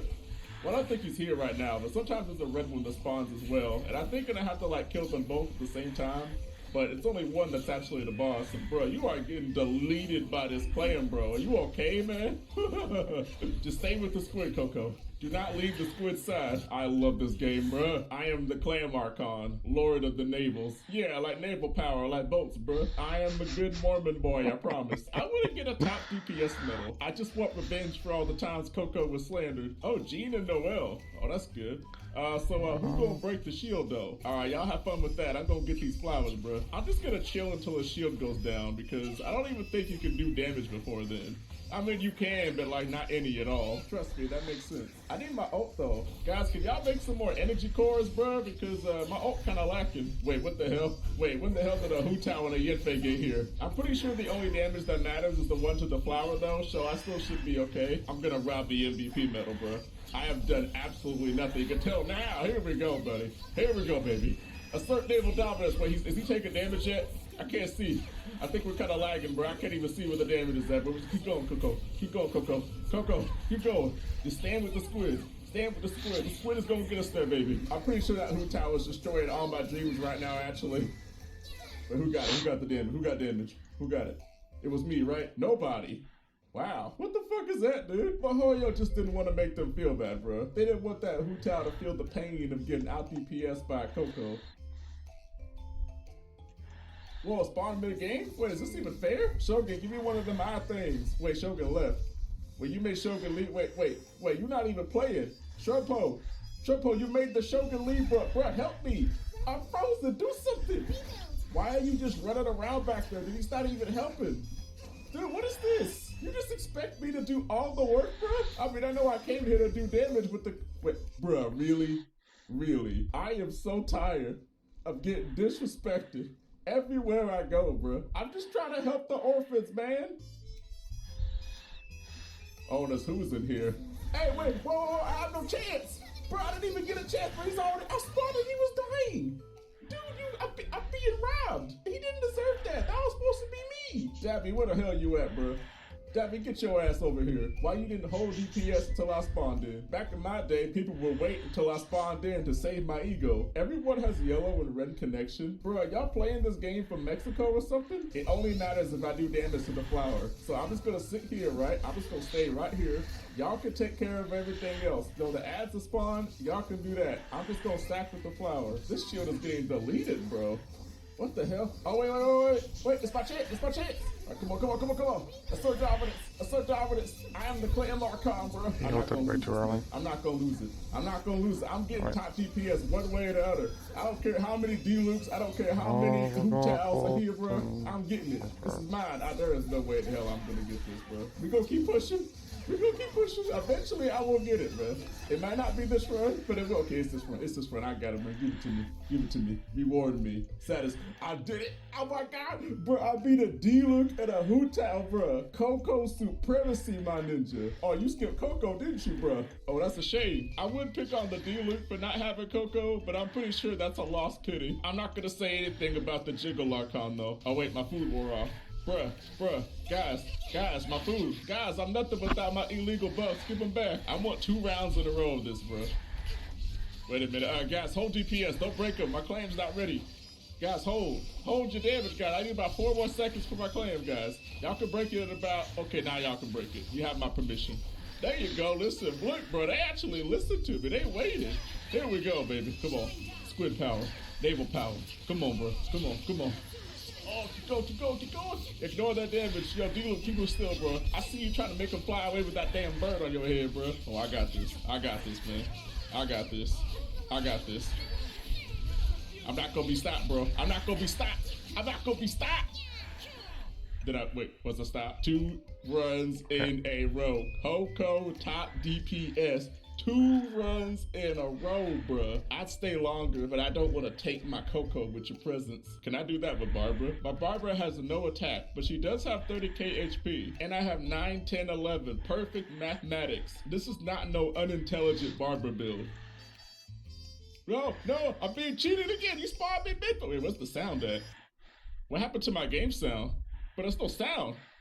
Guys, the game lost sound. What the hell just happened? Wait, okay, it's coming back. I heard a sound effect. I don't know what's going on, bro. Y'all couldn't beat me fair and square, so you had to spawn me mid-match and take away my game sound. Nobody deserved the damage medal. You guys tried to rob me. I'm going to a new lobby where I can get my sound back. Is it back? Okay, thank God. I can hear the sweet sounds of the Barbara voice.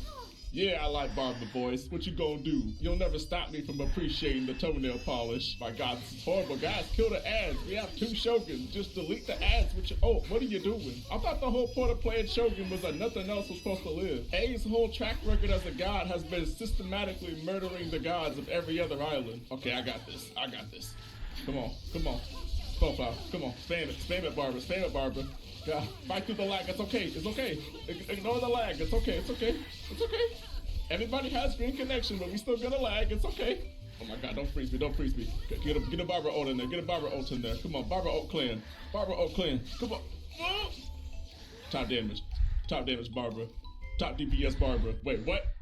Oh, hell no. This is rigged, bruh. Why would you take that away from Barbara? Hasn't she been through enough by now? Vamos. What the hell's a Vamos? Every time I play Genshin, people just start speaking gibberish for no reason. Oh, wait, I need to change my profile picture to Barbara really quick. Hold on, guys. Guys, handle this. Avatar, Barbara. Tag me back in, coach. Homie, y'all gonna break this shield at any time? It's coming. It's about to break. Why did it get all that health back? What the hell was that? Guys, break the shield. Quit playing, guys. If I'm keeping you alive, I'm ordering you to break that shield. Guys, let's get this health back. What are you doing, team? We have Shogun, Jean, and Hootal. Why is the shield keep regenerating, guys? I'm just a little Barbara trying to heal y'all, getting frozen every 2 seconds. Help me. Oh, here it comes. This is the pot. Here it comes. Right when I get it. Right when I get it. Okay, everything is ready. Pop it, pop it. There we go. The time is now. Come on. No, don't hit me. Don't knock me out, Slitter. Don't knock me out, bro. It's a setup, bro. They're trying to stop me. No, they're freezing me. Oh my God, the curse of Barbara. I'm just getting frozen every 2 seconds. Come on, we can keep it up, Barbara. I believe in you. Don't stop. Oh. We can do it. I believe in you. I believe in you too. Believe in the Barbara that believes in me. Okay, here we go. Oh, did I get it? Come on, y'all got that. I got that, bro. Easy. GG. I won that. What the fuck is that, Mahoyo? This is stupid. Oh, Barbara's so cute. Dude, I am trying my hardest to spread healer supremacy, but they don't want it to happen. I hate this lobby. I'm gonna swap to the Cocoa Globe. I think the healing is actually the same with the Cocoa Globe, but I think the Cocoa Globe is actually giving more of the same for the clan procs, but it is making my personal damage a little bit higher, and there is no way in hell I'm gonna win this, bro. We've got way too much God action in here. Can I get a lobby without God? Just ignore this, guys. You ain't seeing nothing right now. This is just for motivation, you know? Hello? Oh, what the disrespect, dude? I joined this lobby out of the pure kindness of my heart to heal you guys. And this is the thanks I get? I think if we're gonna make this a fair fight, I should be allowed to have Hydro residents, guys. What you think, man? I think every run where I don't have Hydro residents should be automatically disqualified. Except the runs when I get top damage, of course. I mean, I'm just saying, like, that's just an act of God. I did it. I did it. To hell with Barbados. We worship Barbara now. I got what I came for. Y'all's bodies are worthless now. I deserve good artifacts now. And when I say deserve, I mean that God owes me this. I mean, I healed so hard that I killed the enemy. I should get something for that. Now, I would also be okay with Mahoyo giving PC 120 FPS. Mahoyo, you there? Did you hear that, Mahoyo? Mahoyo hears, but they don't care. I think that's a pretty accurate statement after all this time. Wow, co-op is so easy with this, dude. Guys, I'm gonna be honest, playing a healer is actually pretty deja vu now. I don't mind this, man. You know, after all this time, I didn't think that what it was missing was a clan. Isn't clans the name of an STD? Am I overthinking this? It's not. Wait, I'm dying. No!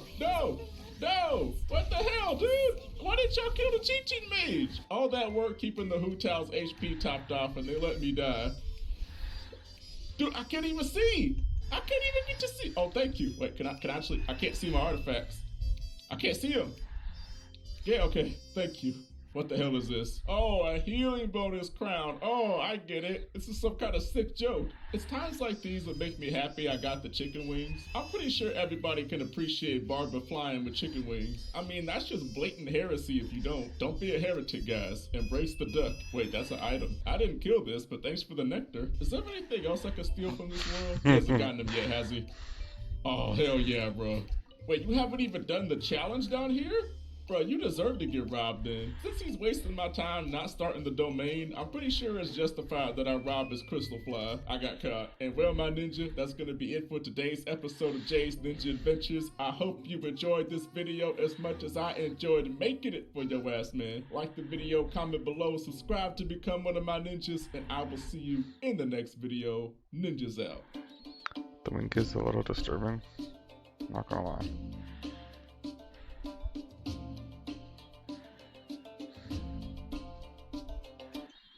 What is up, everyone? Tena here, presenting you the C6 tier list. I would like to let you know that I stream on twitch.tv/TenhaTV. I also have Twitter, Instagram. You can search me by the name TenhaTV. So make sure you check out, make sure you follow, because you're probably watching this for fun and to support my channel, right? So I would like to give you guys something back. Let me know in the comment section and tell me what character you like the most as C6 after hearing my explanation. And without further ado, let's get down to the list right away. So here's the 5-star characters that I have acquired and used for a while. Oh, I totally forgot about Yoimiya.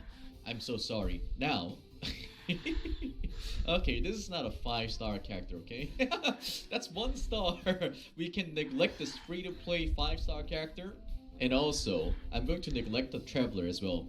Anyhow, so here are those 5-star characters on the list waiting to be evaluated by me, of course. and let's get down to business. Can we go with the S rank first? I would like to put Eula on the S rank for the C6. So this tier list is based on my satisfaction after using $1,000 on a character, okay? So this would probably take consideration of the efficiencies. Let me take Venti as an example. I would put him in D. What? Do you know why? Because he's already great at C0. You don't need any constellations for him. You don't even need to put any artifacts on him. He's already great. He's a built character. So that's how this tier list would go. If you're by any chance a future whale or a whale yourself, and you're thinking about what character should I choose to C6, then this tier list would actually help you out. So, Eula, I've talked about this so many times on my channel. Whenever I do a showcase, whenever I do like a farming session, I use Eula all the time. The reason why I have Eula on S tier is because usually, in order for you to utilize her burst damage is by having her out in the field for 7 seconds, do all those hits, use skills when you can, so that you can reach like 2000% multiplier on her burst. However, getting all those stacks were impossible, and with the help of C6, she can easily get the full stacks, but there's one thing that MiHoYo probably maybe have missed. Her C6 makes her really broken. You can use EQ hold E combo and swap out to a different character right away to do like 500k damage, depending on how many supports you have for Eula in your team. For example, Superconduct or even Bennett. So that's why I have put her on S. Next character I would put on S would be Raiden Shogun. Yes, I know. We all know that she is great, and we all know that her damage potential kind of reaches the max at C2, C3, and you know, going beyond C2, C3 would probably be a waste. However, the reason why I put her in S is because she breaks the game. Let's talk about C4 and C6. The reason why I had to put her on the S tier. So, this is C4. After she uses Q, when it expires, all nearby party members gain 30% bonus attack for 10 seconds. What more can I say, right? And C6, like one of the best support skill that you can ever have on any character. Like the amount of damage she produces at C2, C3 already kind of breaks the game, but also by having her C6 effect, she becomes one of the best support as well, allowing her to be one of the best standalone support character you can have in Genshin Impact. I know, I'm not trying to make MiHoYo earn more money, but it's just that when smart whales are trying to look for characters to spend money on, I would say when Raiden Shogun comes back, you can either go for C2, C3, or C6. Let's move on to the next character. I would have to rate Ganyu for A. Okay, let's talk about Ganyu. Ganyu's normal attack makes her one of the best and desired character in Genshin Impact. Her full charge attack does not only have ICD but also has really high multiplier. And then also, her normal attack levels cannot be bought with money, which allows them to produce as much damage as one of those of Veils. Of course, you would need Ammo's bow for you to do that. The reason why I had to put Ganyu in A is because there are some useless constellations if you don't go for C6. Even if you do go for C6, the benefit of the full charge shot after using E is not so great as the time goes by. So for C6, the C2 plays a big role, and C4, I really like that, because this allows you to do more damage as the time goes by. But the C6, at first I thought it was really good, but MiHoYo had been increasing the HP of those monsters in Spirit Abyss, and I needed to stay longer in the battle, so the effect that I could feel from the C6, I would say it wasn't that great. And moreover, Ganyu is already a great character at C0, so when I'm looking at those people appreciating Ganyu at C0, I love it, but as a spender, I'm just like, why did I spend $1,000 in this character when they already can be great at C0? The next character that would be placed in A tier would be Putown. The reason is, her best constellation, in my opinion, is C1.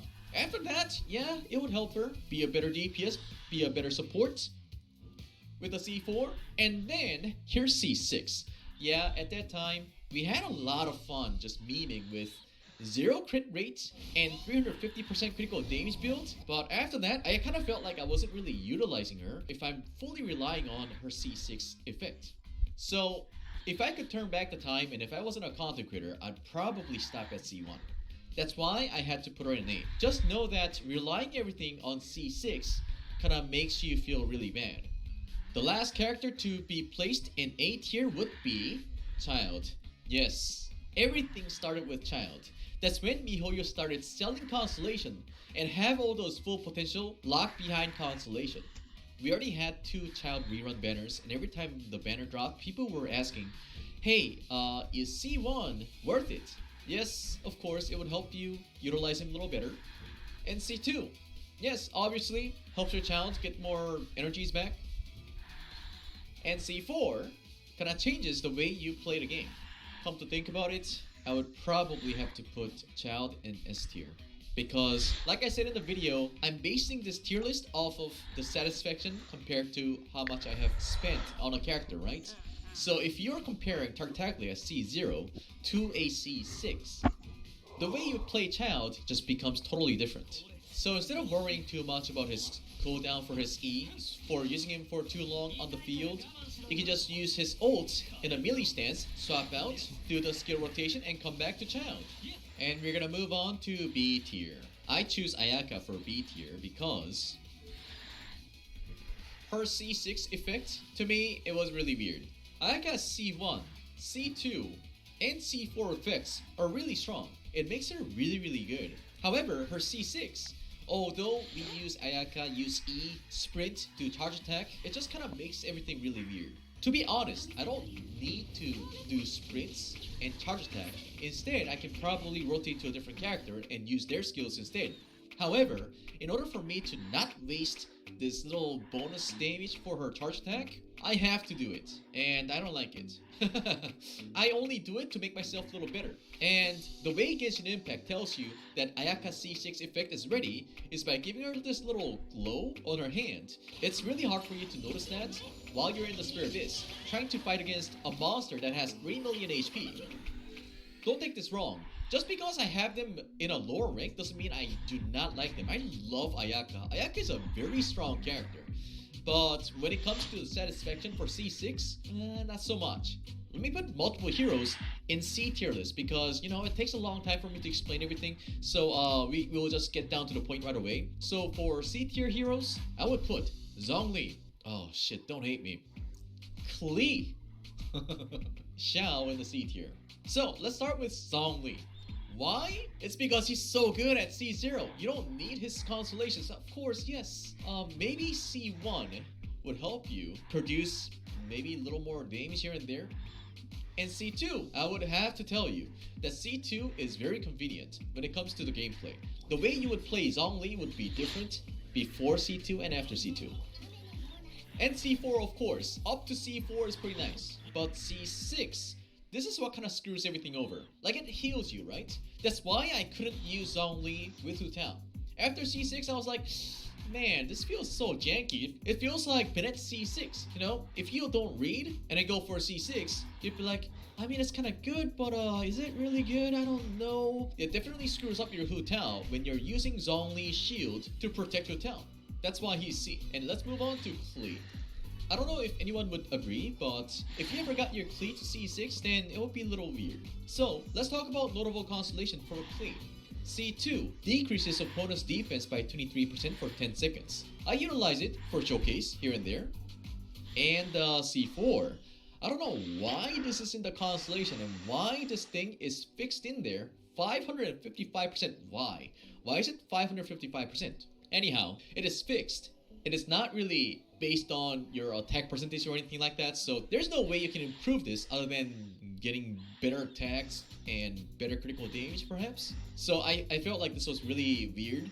And C6, it helps her regenerate 3 energy for all members of the party every 3 seconds. And when you're having too much fun out in the field with Klee, man, I can't really keep track of the time. So there have been many times where I kind of missed the duration of her Q and then couldn't utilize the C4. So everything about her was a little janky in my eyes. That's why I had to put her in C tier. Let's move on to Xiao. Why would I give him C tier when his C6 is so broken? Well, hear me out. First of all, can we take a look at his C4? Why is it here? Why do we have a 100% defense bonus? What the fuck is this? Like, what am I gonna do with a 100% defense bonus? I would say C1 helps you to run Xiao better. I would say C2 is also great because the reason why you would not have Xiao on the field is because you don't have your Q. So, this is actually beneficial for him, right? But C4, what the fuck? Perhaps it would have been nice if it was like 25% attack bonus or something like that.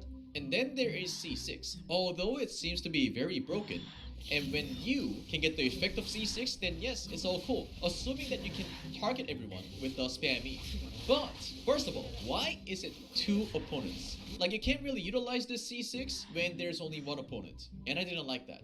I felt like I was getting ripped off. And, moreover, if you do own C6 Xiao, you probably would agree to this. But when you do spam your E, sometimes you just go to the other side of the map instead of using E to the opponents. You have to be pretty close to the opponents in order for you to spam E onto them. So, that's why I had to put him in C. Mihoyo, fix it! What the fuck? And for D tiers, D is like very neutral.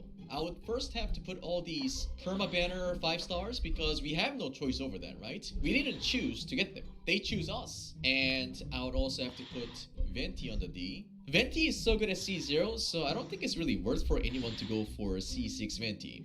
And Albedo in D tier. It's like, again, let me emphasize, before you get mad, this tier list is based on my satisfaction compared to how much money I've spent on a character. So, was it worth it for me to spend $1,000 on Albedo? No. I didn't see much of a difference between a C0 and a C6 Albedo when it comes to his E damage. So that's why I put him in D. And Kokomi, she definitely gets better after spending money, but the satisfaction... The amount of healing she does before getting constellations, it's already good enough. And getting her constellation would help you do more healing and more damage, but I don't think that's necessary. So that's why I put her in D, and let's move on to Kazuha. I would say that Kazuha is more of a B tier, kind of neutral, because his constellations are good. The way you play Kazuha becomes different after you get a constellation. Like C1, after you use your Q, it resets the cooldown of your E. So you can use E, plunge attack, Q, E, plunge attack again. Being able to reset your elemental skill after using Q means you do more damage and you also get more energy. So that's always good. There's C2, it gives you 200 elemental mastery. The characters in that radius gets 200 elemental mastery. What more can I say? It's great. C4 is a little questionable. I don't think you need this. And C6, after he uses E or Q, your auto attack gets infused with Anima. I personally think this should have been his passive, not in Constellation. That's why a lot of people were comparing Kazuha with Sucrose, because Sucrose auto attack is always Anima, right? So my satisfaction for spending money on Kazuha just kind of felt like I just got a better version of Sucrose. So I would put him in the neutral. Okay, so next up is Yoimiya. Where should I put her? I would say I would put her in A tier. For C6, during when your E is active, Yoimiya's normal attacks have 50% chance of firing an extra kindling arrow that deals 60% of its original damage. This damage is considered normal attack damage. Like, attacking really fast as a pyro DPS is always a minus. This game is, when it comes to melt and vaporize meta, we always talk about how Xingqiu is like the best friend of pyro DPS, right? But when you're attacking too fast as a pyro DPS, then a lot of the hits that you do are just raw damage instead of something that would cause either melt or vaporize. This is exactly the reason why I paired Yoimiya up with C6 Visual, because C6 Visual is dependent on the character's attack speed as well. So, Yoimiya is great with Visual. However, like her auto aim is so bad, it really hurts my soul when I see Yoimiya's auto attack missing against slimes. So that is it for 5-star C6 tier list, based off on satisfaction versus the amount of money I have spent on a character. What do you guys think? Do you agree or disagree? Let me know in the comment section. I'll be choosing a couple of people on the comment section. I'll leave a reply to your comment saying, congratulations, you have won Vulcans. What is your UID? What you need to do is just come back to your comment and just leave your UID there. I'll be sending you over Vulcans. Thank you so much for watching this video, and I'll see you guys next time. Also, leaving a suggestion on the next videos would really be nice. I stream on Twitch. You can find me at twitch.tv/10ottv. Make sure you follow me on Instagram and Twitter. You can find me by searching for 10ottv. Thank you so much for watching this video, and I'll see Hello and welcome to my channel, I Want to Lose Gaming. With the recent OP weapon banners like the Homa and the Elegy, and the current Freedom Soaring Sword and Song of Broken Pines, I think it's a great opportunity to talk about a 5-star weapon tier list.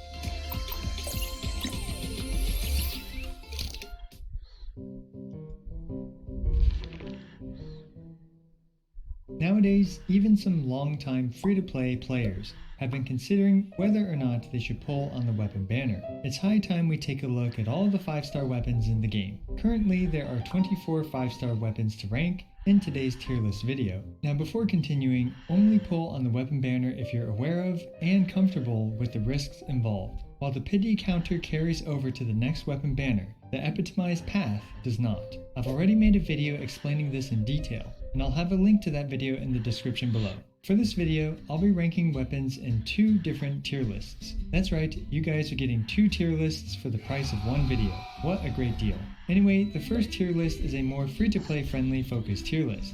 I'd say most free-to-play players, even up to this point, don't have very many non-standard 5-star weapons. Universality and the power gap between these 5-star weapons and their alternatives become much more important in this free-to-play tier list. All weapons on this free-to-play tier list are considered only at Refinement 1. The tiers for this tier list, the free-to-play tier list, are as follows. The S tier, aka the cream of the crop, is reserved for weapons that are often considered to be both universal and also provide a large power spike. If you are thinking about pulling on the weapon banner, and if that banner has something in the S tier and let's say another good weapon, then that would be a highly recommended weapon banner to pull on. The A tier weapons are still great weapons, but I either only recommend these weapons for very specific characters, or these weapons are super universal but not necessarily too overpowered. And next we have the B tier, which are often considered good weapons, but at this point I do not recommend pulling for them. However, if they happen to be the second weapon on a banner that you're interested in, perhaps you can consider them.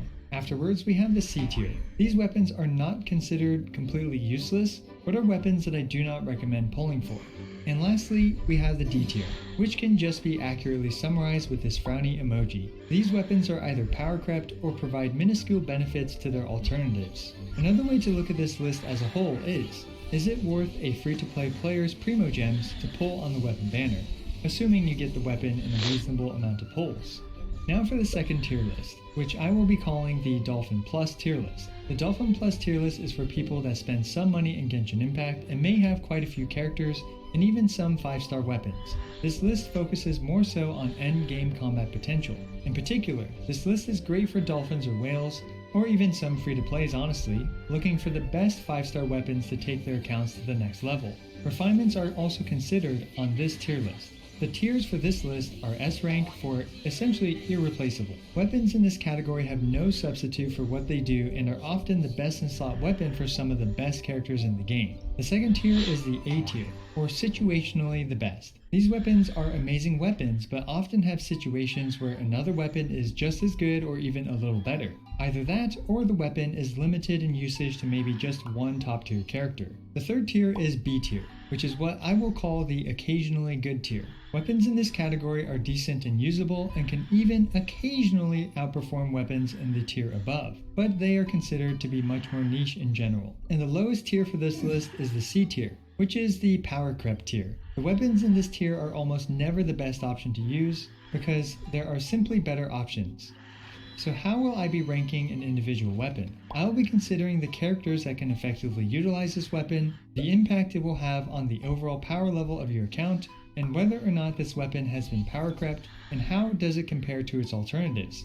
I'm going to try to go through each weapon quickly, and with how many weapons there are, obviously I won't be able to cover all the details and nuances for every single weapon. If there's an important detail about a weapon that you feel like I missed, be sure to let us know in the comments below. Without further ado, let's finally get started. We'll start off with the swords in Genshin Impact. Starting with the very first sword to be featured on a weapon banner, we have the Aquila Favonia. The Aquila Favonia has aged remarkably well as one of Bennett's best in-slot weapons. We all know how broken Bennett is, and being the best in-slot weapon for the most broken character in the game is quite something else. But you might be surprised to see me place it in the B tier for the free-to-play tier list. The reason for this is simple. It's because as far as Bennett is concerned, the Aquila Favonia has been power crept by the Mist Splitters Reforged, which has the same base attack and provides much more pyro damage. As such, I don't necessarily recommend pulling for this weapon even for Bennett, but as I mentioned earlier, I guess if it happens to be the second weapon on a banner, you can still put this weapon to good use. As for the Dolphin Plus tier list, the Aquila Favonia goes into the A tier, as situationally the best. Because you often don't care about Bennett's damage, you're better off just using the Aquila Favonia on Bennett and slapping the Mist Splitter Reforged on someone else. Here you can already see why I made two tier lists, as the Aquila Favonia is a good weapon and in fact situationally tied for one of the best weapons for one of the best characters in the game, aka Bennett. But at the same time, it's not a weapon I recommend a free-to-play player to pull for.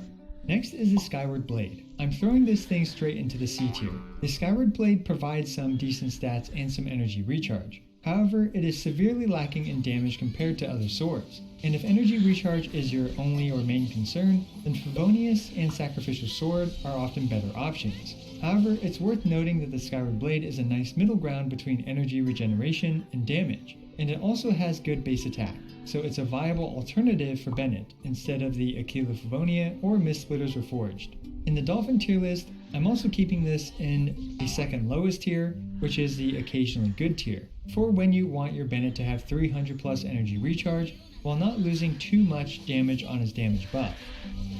Now for the Summit Shaper, one of the biggest traps in the game. For free-to-plays, I'm putting this weapon into the C tier. The Summit Shaper is a decent damage dealing sword, especially compared to the free-to-play alternatives. Comparing this thing to say the Festering Desire, or the Harbinger of Dawn, or the Amanoma Kageyuchi, and you'll quickly notice that the Summit Shaper does significantly more damage than all of those free-to-play weapons. However, the Summit Shaper is not the best in-slot weapon for any sword character, and thus I cannot put it any higher than C tier for free-to-plays. Fortunately, both Ayaka and Kaching usually don't mind building stacks, so this weapon is a usable third best option for them while you have a shield. As for the Dolphin Plus tier list, the Summit Shaper is simply power crept by the next couple of swords on this list.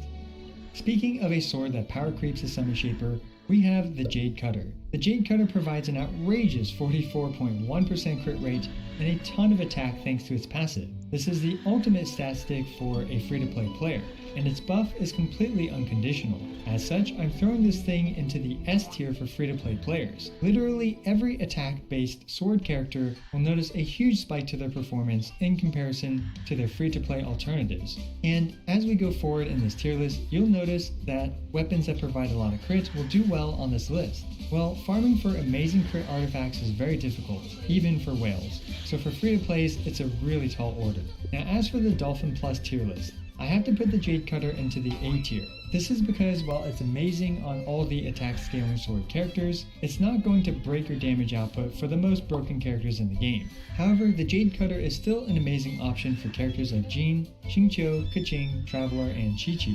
Next we have the Freedom Sword. For free-to-plays, I'm going to place this sword into the A tier. This weapon is actually more flexible than you'd expect, with Kazuha, Albedo, Jean, and even Traveler all able to consistently activate it. At Refinement 1, this weapon's team buff is nice, but nothing too incredible. Nonetheless, this is the best weapon for literally one of the best characters in the game, Kazuha, and any amount of additional buffs that Kazuha can provide to your team will push his teams even further beyond. On the Dolphin Plus tier list, this thing goes straight into the S tier. Once you start adding some refinements onto it, its buffs become extremely noticeable and you'll start to face roll content way harder than before. This weapon is simply irreplaceable for the power it provides on Kazuha.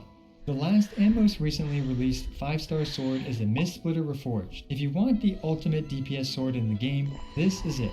The Mist Splitter goes straight into the S tier for both free-to-plays and dolphins. This dumb weapon provides up to 40% elemental damage at Refinement 1 and has crit damage as a substat, making this the absolute perfect weapon for Ayaka. And we all know how busted Ayaka is. On top of this, the Mist Splitter is the actual best weapon for Bennett, providing the same damage buff that the Aquila Favonia does and doing much more pyro damage than the Aquila Favonia. It is also arguably better than the Jade Cutter on most of the other sword characters. And finally, if you have Constellation 6 Bennett, any sword character can capitalize on all the stacks from this weapon.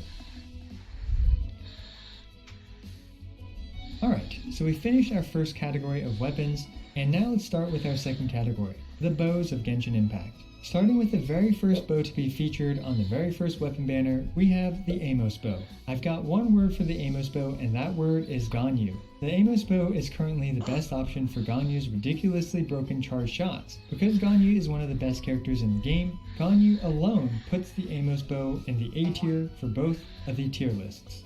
However, it's worth noting that the Amos bow kind of underperforms on most of the other characters, but Ganyu alone, like I said, justifies this bow's placement. Next is the Skyward Harp. The Skyward Harp is a crazy stat stick, having the highest base attack, having crit rate, and having crit damage. This thing alone can solve your crit ratio problems, and because the Skyward Harp is overall much more universal than the Amos bow, I'm putting it in the A tier right above the Amos bow. It also happens to be one of the best options for a maximum attack buff on Sara, and is a great option for all the DPS bow characters.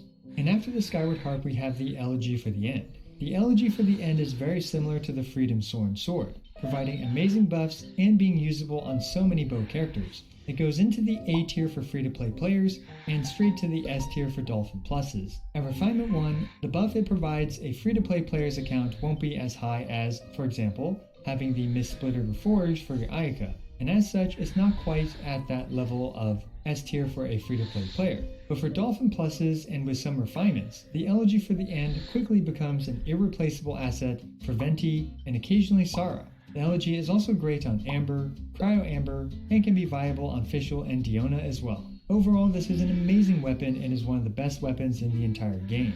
Next we have the Thundering Pulse. I'm putting the Thundering Pulse in A tier for both the tier lists. This weapon is another incredible stat stick, and is the clear best option for normal attack bow users. However, the main abuser of normal attacks for a bow character is Yoimiya. And Yoimiya, while a great character, is definitely not considered to be a broken character, so she alone cannot bring this weapon up to the S tier. Child is also a great user of this weapon, and the Thundering Pulse provides Child with his largest possible damage per thumbnail nukes, if of course you're willing to crit fish for them. And that's the thing with the DPS bows, is we actually have quite a few options that are all pretty viable. And that's the perfect segue into the next one, which is the Polar Star. We have another DPS bow that goes into the A tier. Interestingly, the Polar Star provides more average damage than the other DPS bows for everything besides charge shots and normal attacks. For example, the Polar Star provides the highest average child damage for everything besides his normal attacks, of which the Thundering Pulse is a bit better. As for all the other bow characters, if you're willing to spend the extra second to build 2 stacks with a normal attack and charge attack, then the Polar Star outperforms everything else for average elemental skill and elemental burst damage. This is why you see all the DPS bows being ranked so close to each other, because all of them have their niches where they are slightly better than the other, with the exception being the Amos bow, which is hard carried by Ganyu. And I figured I would just also clarify the Polar Star is not really recommended for Yoimiya. Alright, now with the high quality selection of bows out of the way, let's take a look at the much more sad collection of 5-star catalysts that we have available to us. I'm going to make this section quick and painless for all of us, and throw the Skyward Atlas, the Lost Prayer to the Sacred Winds, and the Memory of Dust all into the second lowest tier for each tier list. Sadly, not only are none of the DPS Catalyst users considered to be top tier today, but they also have the Widsith and the Dodoko Tails to choose from. The Widsith with refinements is situationally better than any of these 5-star weapons, and the Dodoko Tails is about as good as a Refinement 1 Skyward Atlas. On top of all that, support Catalyst users all have the Thrilling Tails to abuse. I put the Lost Prayer at the top of the Catalyst because I believe it is just very slightly better than the others, as it provides the very valuable crit rate substat to help balance your crit ratio. But needing to be on field for 16 seconds to get its full buff is not very good. That leaves us with the last 5-star catalyst, the Everlasting Moon Glow. This weapon is only good for Kokomi, and increases her low damage output by just a little bit. The impact it has on your account is very small, and as such it goes straight into the lowest tier for a free-to-play account. However, for dolphins trying to min-max their Kokomi, and with a few refinements, the Donut is a solid choice for Kokomi, and as such I am placing this for dolphins in the second to last tier. With the tragic selection of catalysts out of the way, it's time to talk about the claymores of Genshin Impact. Starting off with the Skyward Pride. The Skyward Pride is a decent, well-rounded claymore. It's a solid weapon on physical damage claymore characters like Eula, Razor, and Xinyan, and its energy recharge is useful for a burst-dependent character like Beidou, Eula, Razor, etc. However, it is not considered to be best in slot for any character, and instead is simply just a decent choice. This lands it in the B tier for both lists. As for the Dolphin Plus list, the Skyward Pride is a good option on Eula if you really want to push that energy recharge for her, and the Vacuum Blades can add a lot of extra damage.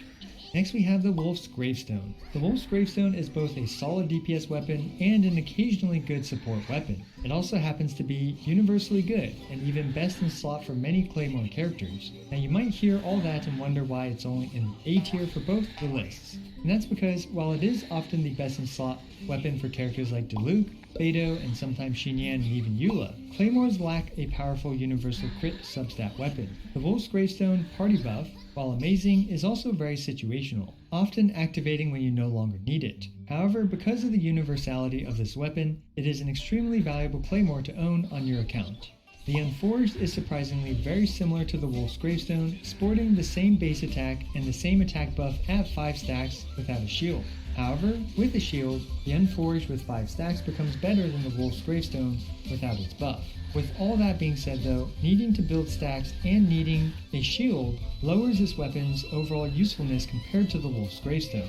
As such, I'm putting this weapon in the B tier on both tier lists. However, it's worth noting that there are some niche scenarios where this weapon is the best option. For example, Diluc with Zhongli after building 5 stacks against the target, and where most of the fight is against the target while it has 30% or more HP. Now this is pretty specific, but it does happen on enemies like the Magokenki and the Perpetual Mechanical Array.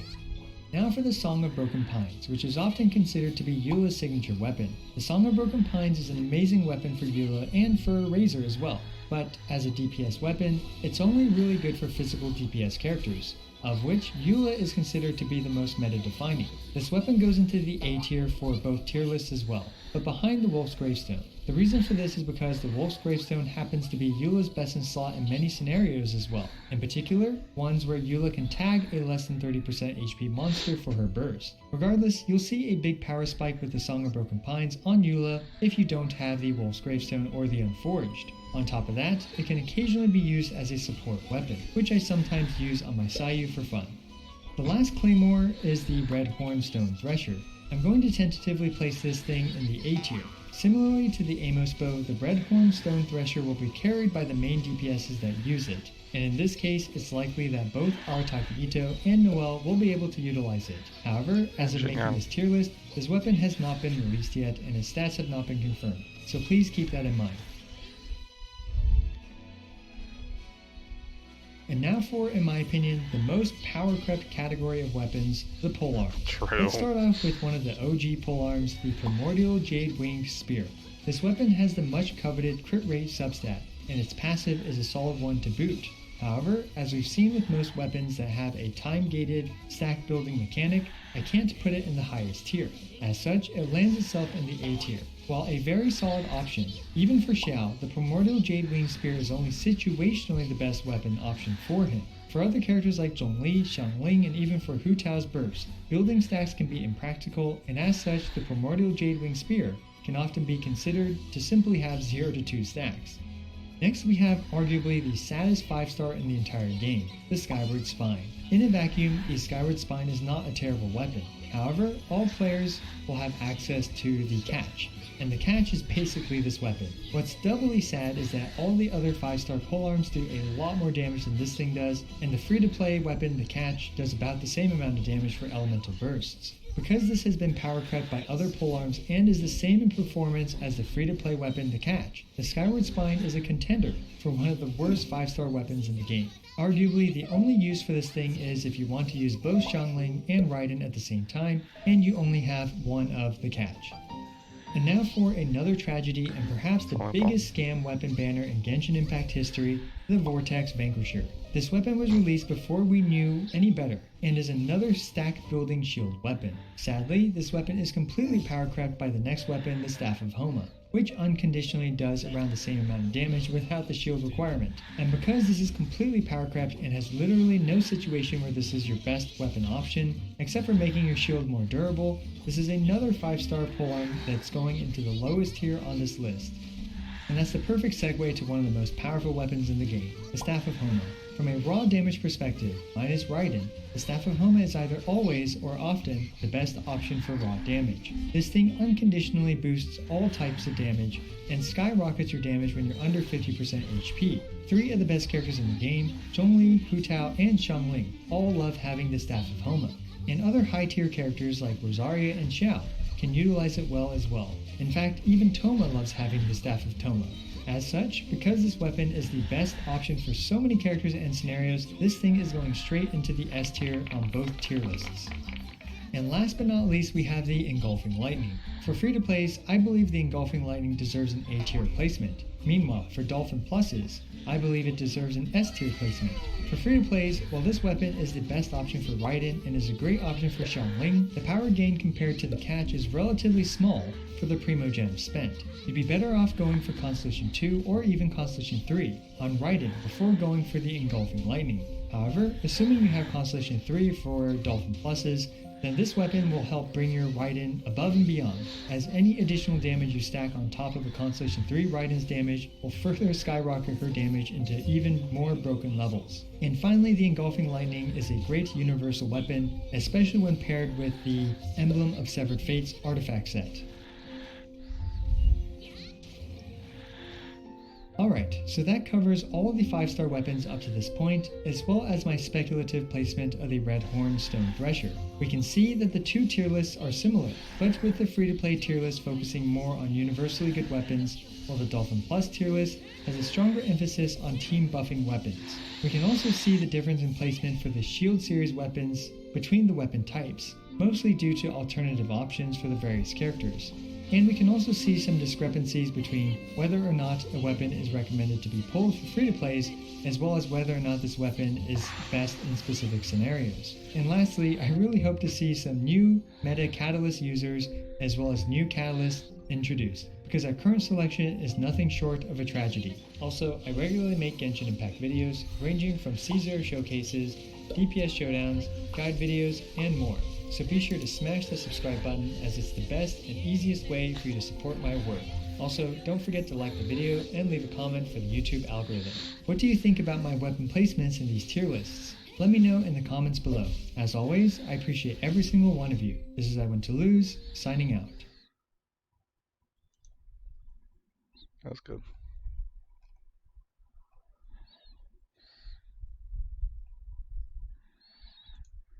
This is not a drill, as you can see by my response. Pog! We will be getting a temple. We're getting 1,600 Primo Gems. Genshin Impact won at the Game Awards Best Mobile Game, and they're going to be giving us 1,600 Primo Gems from December 11th to December 14th. So you're going to have to wait a few days here. But between the last Primos we got, and now we're getting these Primo Gems, kind of nice. They are throwing Primo Gems at us. And, like, I feel like they're throwing so many Primo Gems at us. We've got the Albedo event, overlapping with the dog event, giving even more Primo Gems. They've got online events with the building a snowman BS thing, you know, or painting the picture. And then there's the Arataki Ito one, and you get another, like, 40 or something like that. It's like they want us to wish. It's like they want us to get something. It's honestly pretty nice. I'll take it any day of the week. A 10 pull, finally, they're giving us a little juice. Sometimes they're stingy. But this, True. I'll take it. This, I'm happy with. Now, in order to get them, you have to be Adventure rank 7 or above, but that's pretty basic, pretty easy to do. Most people that play this game are probably above AR 7. So, free-to-play God, very happy camper, but my new account, a 10 pull? That's pretty nice early on. Getting a wish here and there, I'm happy, but a full 10 pull, that could be anyone. That could be another 4-star character. That could push me towards pity. This is huge for me. Get the what was it, 800 before, and now this? I'm in a whole new place. And I'm gonna give you a little teaser. Your boy just got something really juicy on the new account. You're not gonna believe it. I can't wait till you see it. I feel like it's going to be the most fun account I've played. It's amazing. It's not OP, but it is really fun. So I can't wait to show you. That's all I'm going to say. That's my little tease. Now, on top of the free Primo Gems, they also just tweeted out this weapon, the Red Horn Stone Thresher. And look at that crit. Now, it's interesting because typically the ratio is 2 crit damage for every 1 crit rate. And so the Jade Cutter is notorious for being one of the best weapons in the game because it has a 44% crit rate, which is very, very high. Typically, you're not seeing almost a 90% crit damage rate on any of the weapons in the game. But this one is. So this, if you're looking at the crit damage and you're looking at that ratio, this is one of the biggest crit ratios we've seen. It's one of the biggest multipliers we've seen on a weapon. Now, the base attack, 542, I think that's, pretty mid, pretty average, to be expected when you have this big of a crit multiplier. Sometimes you get a higher number and then you get a high attack percentage, or there's some other scaling going on. Maybe it's got energy recharge and then the base attack is higher. There's a lot of different combinations, but this is pretty typical. But the big thing here is defense is increased by 28%, and normal and charged attack damage is increased by 40% of defense. So this is Arataki Ito's weapon. And it is a good weapon, obviously, because he infuses himself with geo damage, and he essentially is just doing normal and charged attacks. If you haven't seen his kit, his charged attacks are also further infused, so these things are going to hit like an absolute truck. He scales off defense. You can throw him in the new geo set to give him more geo damage, as well as the defense stacking. And so this is obviously going to be like a best-in-slot weapon for him. But with this crit damage and base attack, even if you don't have the passive, is this an amazing weapon you should get for your other Claymore characters? No! It's a piece of trash! Listen. It's passable. If you got it, you got it. It's passable. But if you're not scaling heavy into defense, the amount of damage you're going to get here is pretty tiny.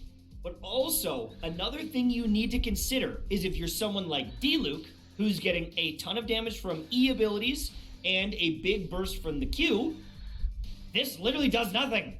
It literally does nothing. You will get no bonus damage. The defense is increased by 28%. That won't impact your damage at all when you're using those abilities.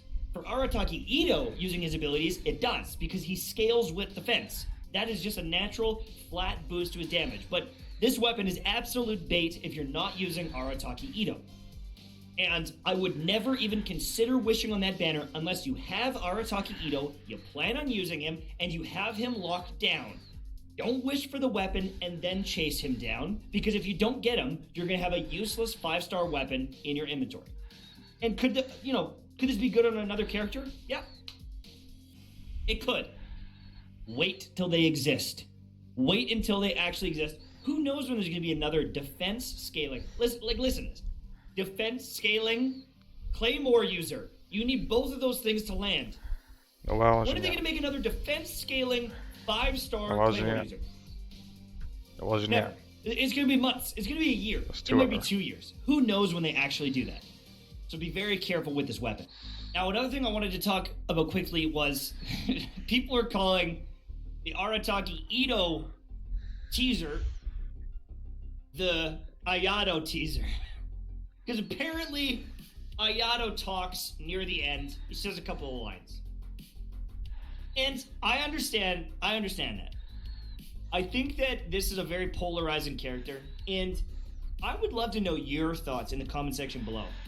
But after seeing his kit again, I actually lost quite a bit of hype for Arataki Ito. I don't know why, but his little cow seems kind of boring. Character design, awesome. But do I really want to play Geo Razor? I don't know. And I'm wondering if this guy's going to be skipped. Now, I heard, through the grapevine, I heard who's on his banner. And we all know that Goru's on the banner, which automatically makes it interesting because new character, Geo support opens up a new playstyle we've never seen. If you're a Ning Wong user, maybe, if you've got a Zhongli, it might be an appealing banner to at least try the new playstyle and see how it is. And then one of the other characters that I saw in the banner, I think people are going to be upset about. They're going to say, oh no, really? And then the other one, they're going to say, Pog, really good. And so I don't think that it's going to be a bad banner, and I don't want to touch on it until it's official. I can't leak it. I don't want to get in trouble. But I'm really lost on this banner, and I'm curious how people are feeling right now. Without knowing all the characters, are you still going to wish for Arataki Ito, or are you skipping? Because me, after seeing the playthrough, unless there was some crazy constellations, and I saw like some amazing potential, the one thing that I can't get out of my mind, let me explain this. Even if he has a God Rolled Claymore with a bunch of crit damage, and even if it scales with the stat that he needs, as a Geo unit, he cannot vaporize and he cannot melt. And so minimum, he needs to do 50% more damage than everyone else to compete. Now Eula is a physical user that does pretty crazy burst damage. And it's possible to be a single element or not have the melt and vaporize. But with the game and how it goes and how it scales with elemental mastery and all these different things, it's really hard for a unit that's not melting and vaporizing to be a top tier DPS unit. They can still be super valuable. Look at Kazuha. But you could also argue Kazuha boosts the other units that then are vaporizing and melting. So I'm just not sure how powerful this guy needs to be, and if you got to get this weapon to even compete with some of the current units that are in the game. The Hu Tao, the Shao, the Ganyu. Is Arataki Ito going to replace them? Now the big thing is, he's fun. If he's cool to you, who cares? This game is easy, and if you like him, just get him. But we'll talk more once the banner is official, but I'm just I'm on the fence. I'm on the fence a lot. I kind of was at the start. I always felt like I was on the fence with him because he is a Geo unit, but now I'm more on the fence. I don't know why. Anyways, there's not much more for me to say there. Really excited about the Primo Gems. Awesome new sword that's coming out. I think it's a really great looking sword overall. It's too bad that the passive is very, very niche. You got to be careful with those things. I'll update you once we have the banner and any other news that comes out. But for right now, that's it. One quick thing. Facebook.com/mtashed. I had 1,000 followers a few days ago. We're at 3,000 followers. I'm trying to get that number up. I'm going to be posting exclusive content here. I gave my first reactions to Arataki Ito. I gave some reactions to some free Primo Gems and stuff over there. I have exclusive content on Genshin, on Destiny, maybe on Halo, a bunch of stuff. So go to facebook.com/mtash and follow me there if you would like. I'm planning on doing some account reviews and different things over there, and it really helps me out. Building up this second channel here is like a new project that I'm doing. I have this awesome contract with Facebook. They are paying me to build a Facebook channel, but I'm going to kick ass, and I'm going to blow them out of the water. I'm going to blow them away with the numbers we put up, but I need your help. Anyways, that's it. Thank you so much for watching. Have a great day, and I'll see you soon. Bye-bye.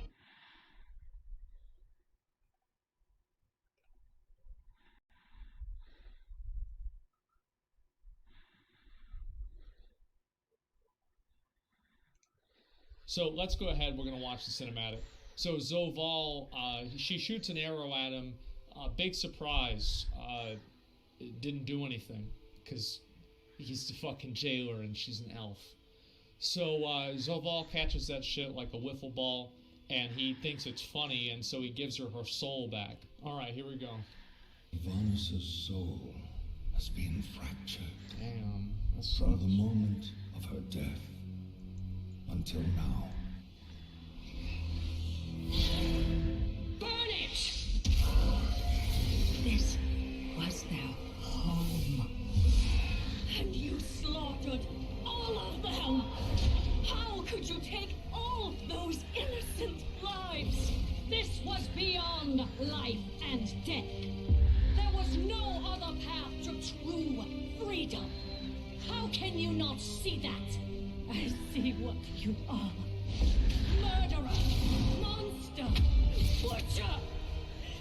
Why can I not escape this torment?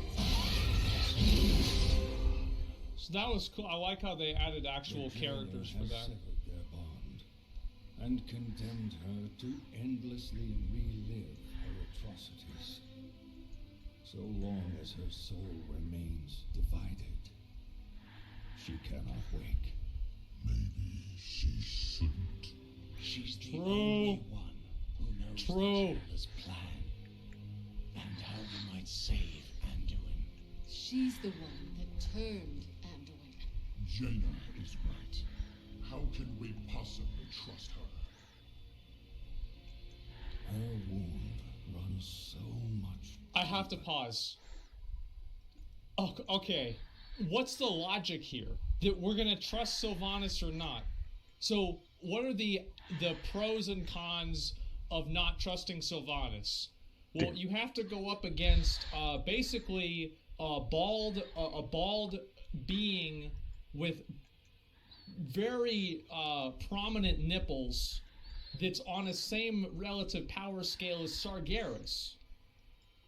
So you're gonna lose, right? This is just like, it's a guaranteed L. Like, there's no way. I mean, he snapped his fucking fingers and wrapped up Jaina, Thrall, and Bolvar in a second.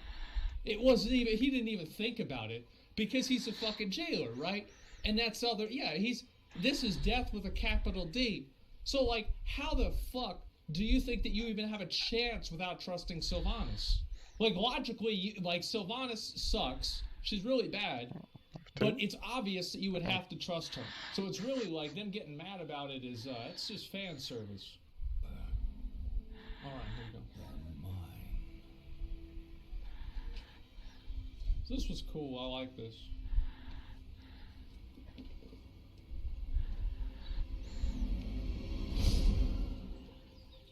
This is Sylvanas before she became a Banshee.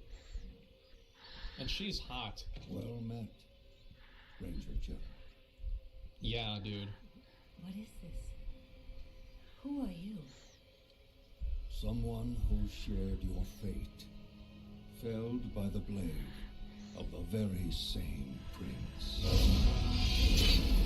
Yeah, that guy. Arvis. I died trying to stop that monster, only to wake up haunted by one with my face. That Banshee is you.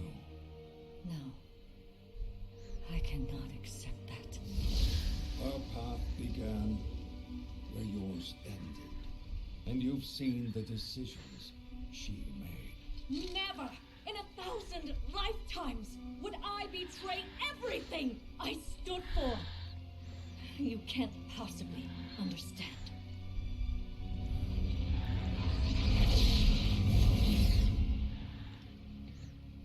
The jailer is deceptively cunning. When I realized I had become his pawn, Yeah? nearly destroyed me. He had no doubts it would destroy you as well. Was he right? Or will you accept her shattered legacy and tell us how to stop him? Her crimes are unforgivable. So it's pretty obvious that, like, in this is clearly foreshadowing Sylvanas is gonna die. Like, no shot she doesn't die. Like, at the end of this story, she is 100% dead. I think so, and in my opinion, as I said, that was not my ideal ending, but if they want to kill her, that's, like, a close second, right? Like, the only thing I didn't want to have happen was where they bring her back and they're like, oh, well, she didn't know what she was doing wrong, so nothing's her fault. So I feel like it's very clear that they're either going to, like, kill her imprison her forever, some bullshit. I think what's going to happen is it's going to be some situation where Sylvanas sacrifices herself in some final redemption act in the last cinematic of the game, of Shadowlands. Like, I think this is what's going to happen. And she... I must face the consequences. We cannot change the past, and we may never find forgiveness in the future. But inaction damns us all. Time is short, Ranger General. Make your choice. So this was a cool idea of him being able to commune with her.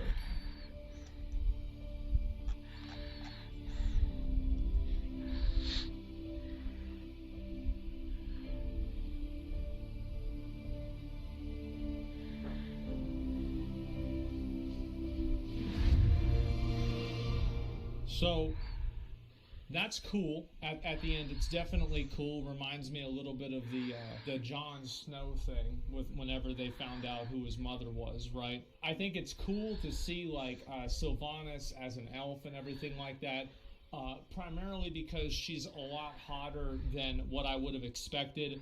The cinematic quality in itself, like just like the way it looked and everything. I think this is definitely better than what we've seen before with a lot of cinematics that are done with like in-game characters and in-game assets. So like there could be no dialogue in here at all, and I would still say this basically. It's basically where the dialogue comes in. That's where we have the problems. But if you want to look at the tangibles, it looks cool. The music's good. The cinematography's pretty good. All that's totally fucking fine. So yeah, that's the way I see it. Anyway, yeah, it's the tangibles. Now let's talk a little bit about the intangibles. We're going to rewatch this, and I'm going to kind of make comments on it throughout, and we're going to talk about the different things, that it has to do with, right? I love Warcraft 3 aesthetic in the scene. Yeah, exactly. I liked it a lot. I thought it was really good. Do you think the cinematic is cheaper to make than the ones they promote, the expansions? Yeah, I think it was obviously way cheaper. I think the expansion ones are 1,000 times better, though. Okay, here we go. Until now. So... Burn it! This was their home. And you slaughtered all of them! How could you take all those innocent lives? This was beyond life and death. There was no other path to true freedom. See, this is one thing that is annoying to me, right? Is the fact that with Sylvanas, she always talks about these grandiose ideas. You know, it's beyond life and death. It's beyond freedom, everything like that. Where the fuck does that leave us? What the fuck does that mean? Like, this is what I said before with the jailer, is that, like, really, aside from, like, oh, the jailer's evil and he wants to kill everybody, like, when has he really talked about it? When do we get to hear Zoval's side of the story here? How do we know that Zoval is really in the wrong? You know about that? Like, he really, like, I mean, we never get to talk about him. We never get to talk to him. We're never like, man, like, so why the fuck did they put you in jail? Like, why are you in the first place? Like, what happened, right? Like, why are you pissed off about everybody? What's going on here? It's going to be in the books. Yeah. How do we know that the jailer did anything wrong? Like, what if Zoval's trying to help us and Sylvanas is right? Now, I still think it's shit character design with, like, what happened with Sarfang, right? Because she's just getting mad and being a bitch. So it's like, just, it's like doing bad actions, for a good cause kind of gets, undercut whenever you just act like a bitch. But anyway, so we don't even really know why Zoval is bad. We don't know why he's on the wrong side of things, why he's chained up. We got no fucking idea. And that's what's really frustrating to me about the whole thing, is that we have this villain. Now we're over a year into the expansion. I don't know, I think it's been probably like a year. And we still don't really know what his true motives are. It's like, you understand, like, this is his story, and like, we know about this much of it. It's nothing. So that's about it. Zoval is a great value Thanos. Zoval is a Thanos with no voice lines. That's what I've said before. So anyway, you've got Ranger General Sylvanas. So good Sylvanas arguing with bad Sylvanas. Now, this is what really frustrates me about this whole thing, is the fact that the story in here and this whole thing, it effectively undercuts all of the lore and all of the character development Sylvanas has gone throughout the entirety of World of Warcraft and Warcraft 3. So, like, a good example of this is like this right here. I want to go ahead and go over to this point. Ranger General. What is this? Who are you? Someone who shared your fate, felled by the blade of the very same prince. Others. I died trying to stop that monster. You got your ass beat. Only to wake up haunted by one with my face. Which is not true. That's not what happened. Like, am I remembering this wrong? Or am I remembering it right? That in Warcraft 3, Sylvanas gets resurrected as a banshee, and she, on her own accord, finds her old body because she was so fucking vain that she would apparently in the story put on makeup to go to war. So why is she upset that she has her own body when that was literally the first thing that she did in Warcraft 3? I mean, like, see what I'm saying? So okay, all right.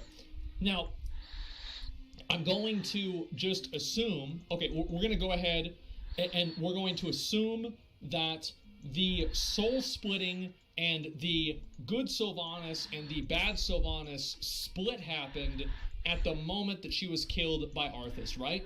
Like, I think that's what we can all assume. That's what we can all go with, right?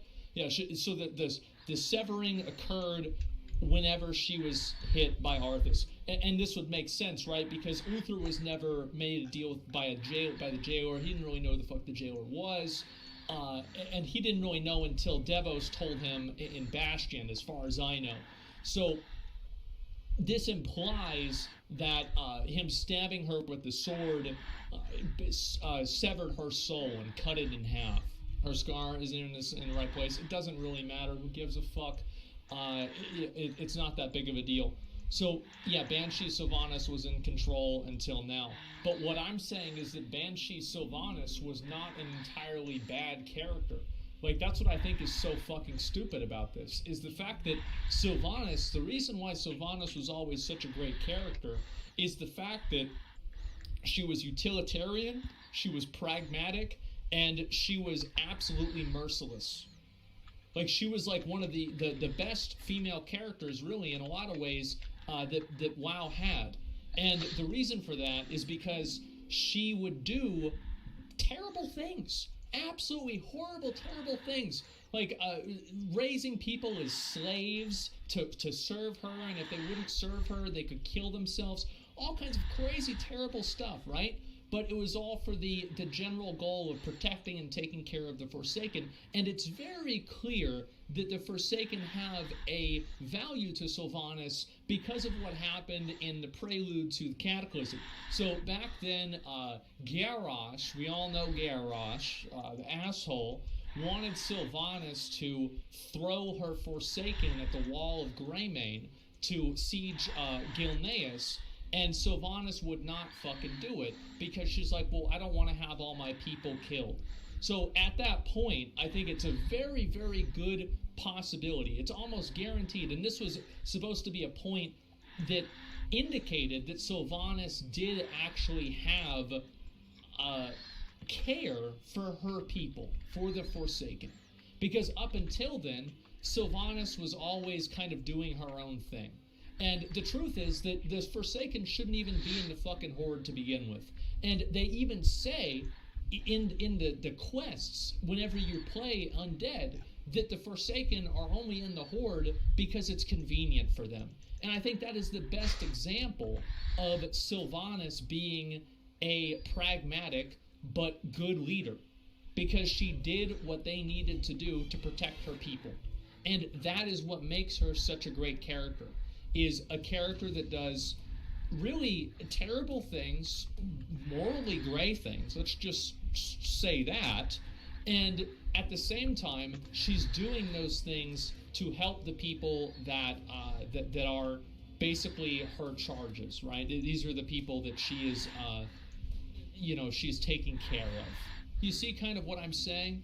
So this is why the character was so good. This is why Sylvanas was such a great character, is that Sylvanas would do literally anything to protect her people. It didn't matter if it was blowing up Lordaeron to kill a bunch of people. It didn't matter what she was going to do, poisoning people, killing everybody. There was nothing that she would do or she would not do to save and help her people. So that's what made her character compelling, is that an absolute, complete, ruthless businesswoman. You see what I'm saying? And then she betrayed them, right? So, and this is what's really weird to me about it, because you clearly have, there could have been a second time, and this is what is indicated in the story.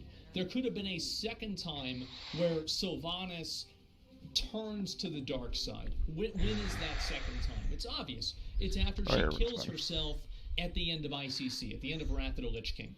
So let's assume that everything that she did after death, yes, so let's assume that's the case, then why would she be trying to protect the Forsaken? Why would she be doing other positive things? Why would she be trying to help the Horde and doing other things like that? Was this some kind of massive long con? I don't think so.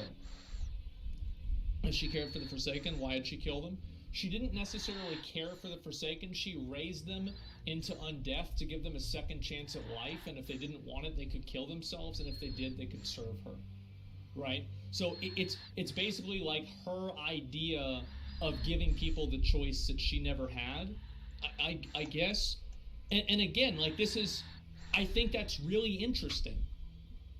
Like, that's really, really interesting and really, really good. That's brilliant, in my opinion. Yes, consensual necromancy. Like, because like there are very, very few stories that really deal in that, and I think it's great. And she cared for the Horde too. Yes, to an extent. The idea that, okay, well, she just went and as soon as she talked to the jailer, she decided to be evil. Well, she did plenty of positive things after Wrath of the Lich King. And that's why so many people have always liked Sylvanas. There's a lot of girls that like Sylvanas, so it's not just Coomers that like Sylvanas, although they are definitely, there are a lot of them. So, man, could it be Zoval's domination magic changing her? So this is what I'm really saying.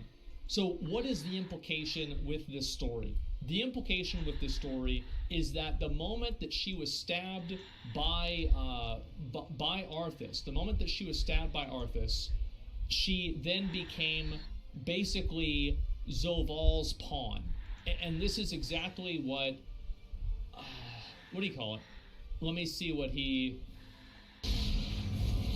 This is what Uther says. The jailer is deceptively cunning. When I realized I had become his pawn, it nearly destroyed me. So she did serve, by the way. So basically, what does this imply? This implies that by stabbing herself, or by stabbing somebody with Frostmourne, it gave the jailer a window into severing their soul, and it gave them control over the bad part of their soul, right? I think this is clearly what is implied. Am I right? Yes, that's what I was thinking too. Yes, I think this is clearly what is being implied. How is he cunning? I don't ever see him do anything like that ever. The jailer is cunning because things in the story happen, and then later on Blizzard says it's because of the jailer. That's why he's cunning. He's so cunning, even the developers and the writers don't know what his motives are or what he's trying to do. Same like Sylvanas. The jailer is cunning because Blizzard said he's cunning. That's right. And so what does this really mean? And I want to talk about why this cinematic, why I really don't like... I need to use the bathroom, so you guys enjoy music before I jump into Genshin. BRB.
I won't lie.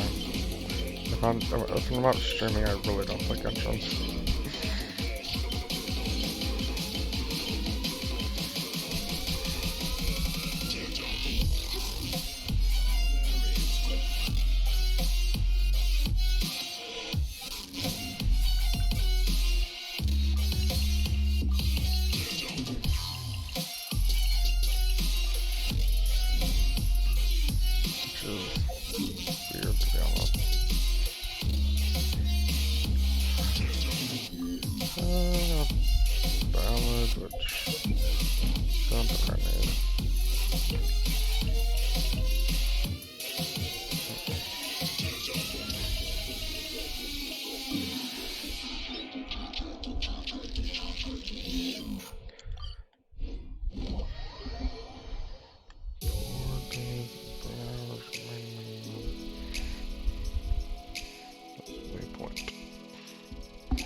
I might have the Hydra stuff that I need in smaller forms, but not positive.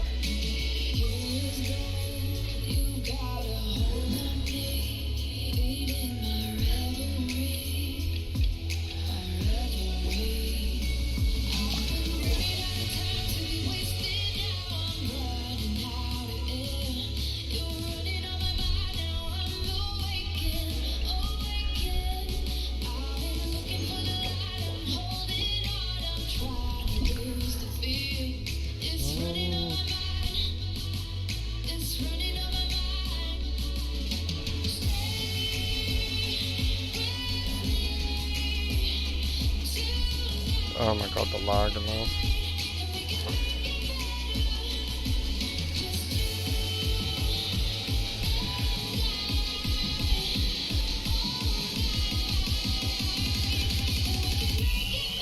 Why is this interface so laggy? What the hell?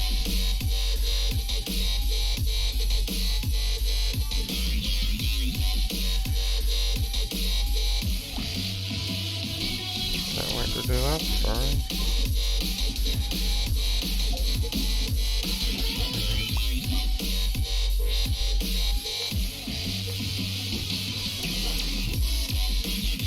There we go. Rid of all those weird stuff.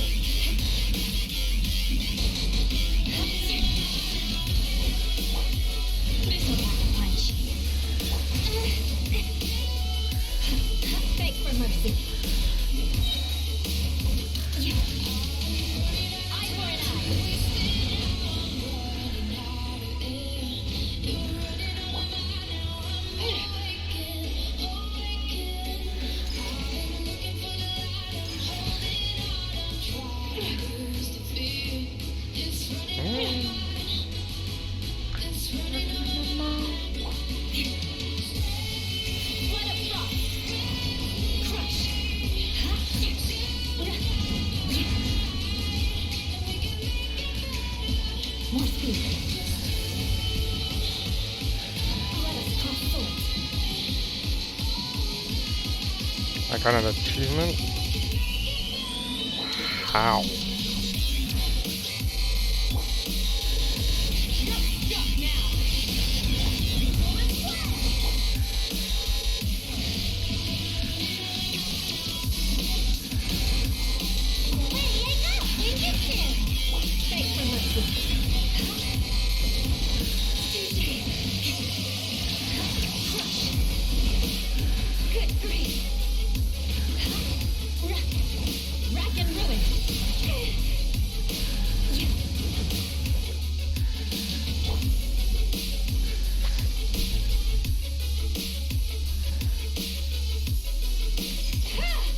Oh, I missed. Damn it.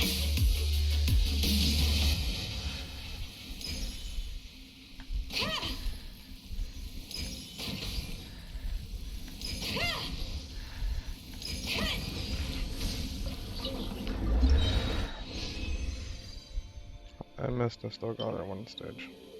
Nice. What achievement did I get? Be hit by a certain animal created by the hydro harvester.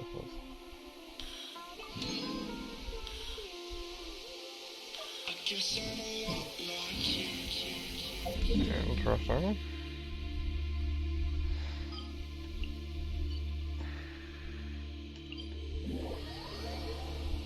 Wait, did I forget to do plants? Oh good lord. I think I did.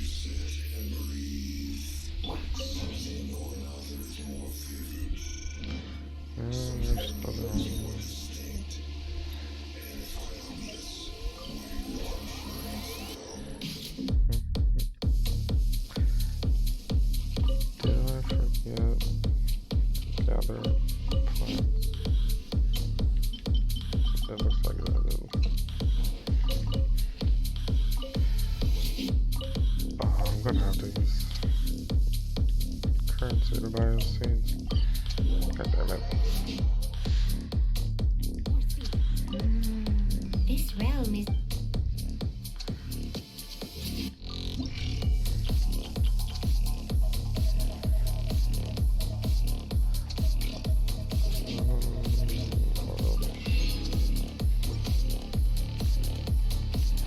If you ever...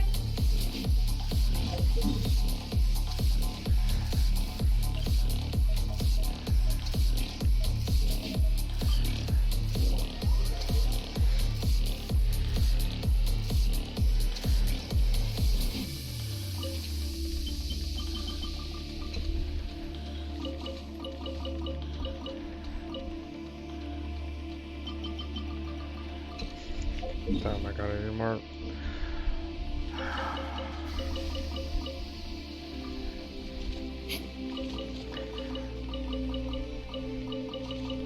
Do we need bars also? No. Okay.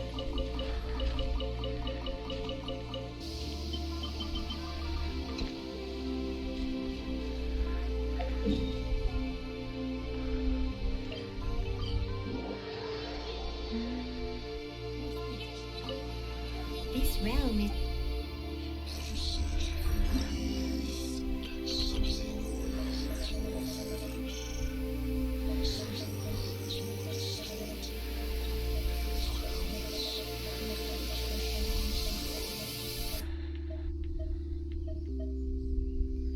There it goes. I only needed 4, but whatever.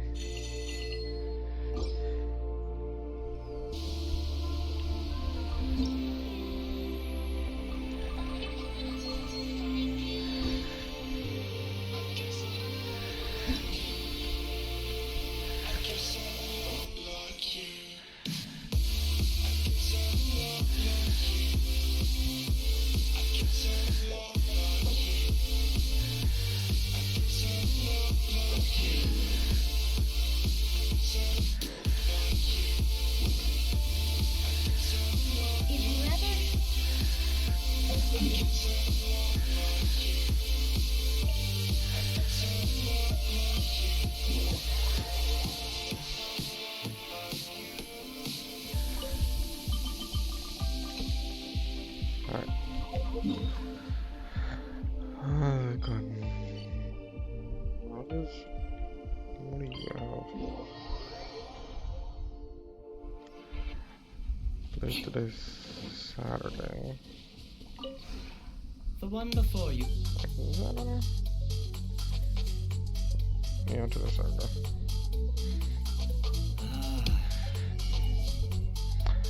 Forest Patrol, Black Bat, and Orphan Cat.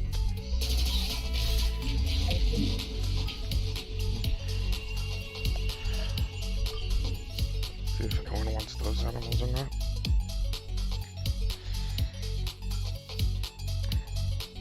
Going to be on forever.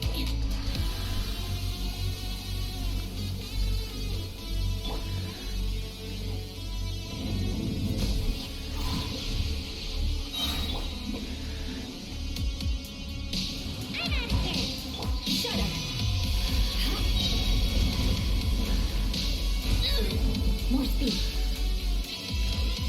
Crush. Shudder. More speed.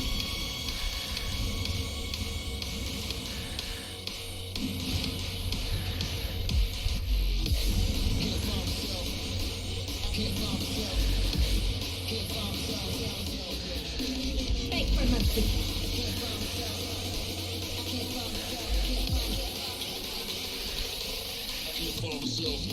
Eye for an eye.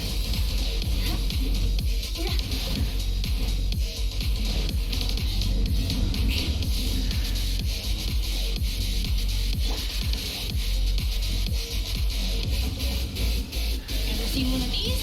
The hunt is on.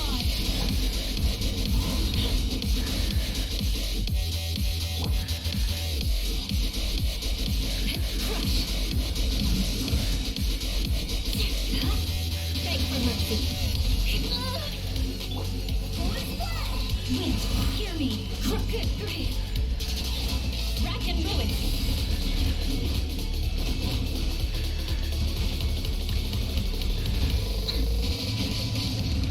More speed. Oh my god. Why couldn't I hit it?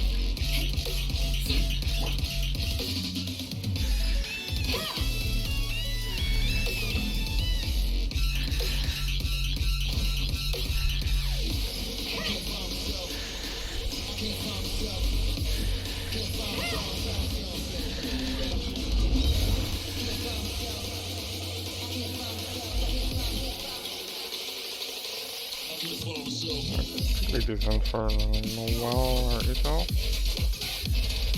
Knowing that I only got 2. God damn it.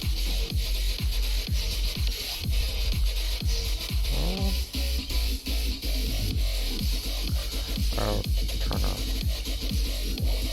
do that revolve with that one.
condemn you.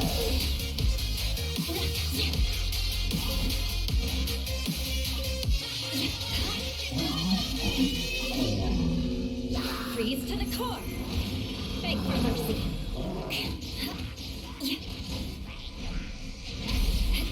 Rack and ruin.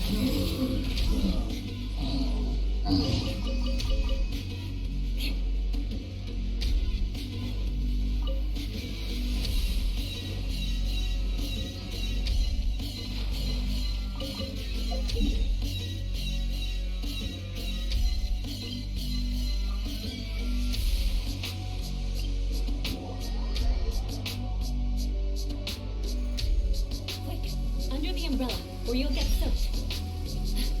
You can't risk catching cold, because it might turn into something more serious. And if that happens, well, I can't go avenging my plan by picking on the sick now, can I? Weather's a hindrance.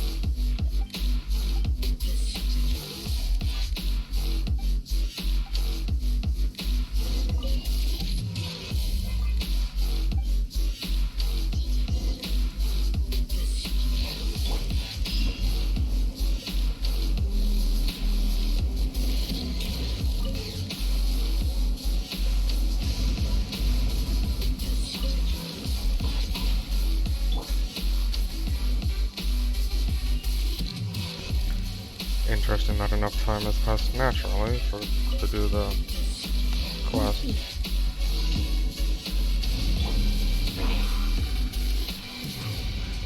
Got something for you. You're stuck now.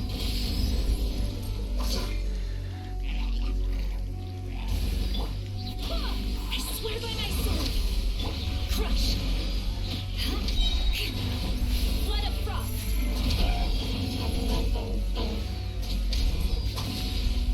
I condemn you.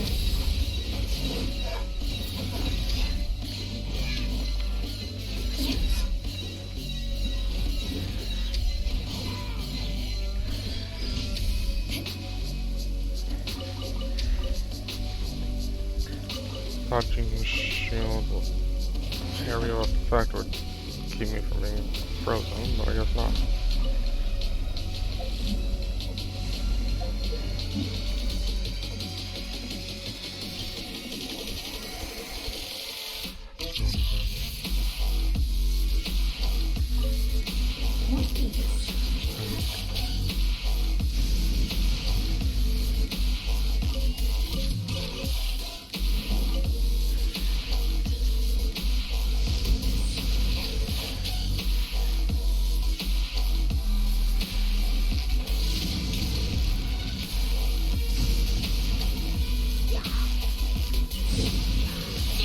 Beg for mercy.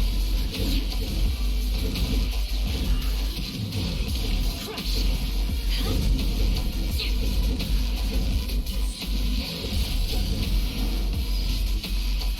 Have an adventure with Aloy. Pog.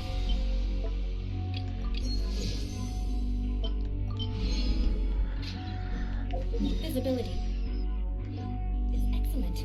If we head to higher ground, we can do a full recon of enemy activity in the area.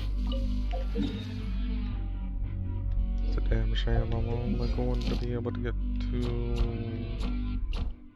45, I think it is.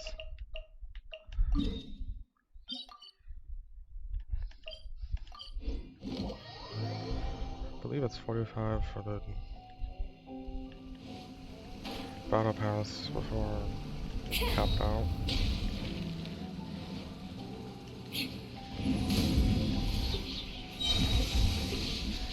More speed. Shudder.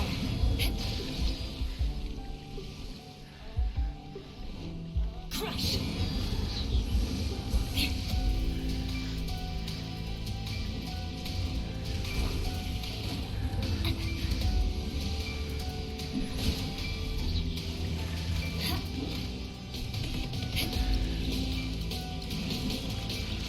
Can you be invulnerable so I can kill you?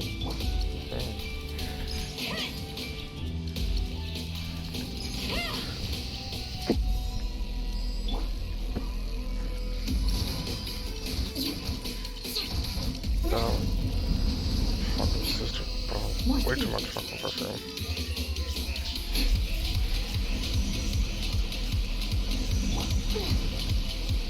This'll pack a punch. This is a new one.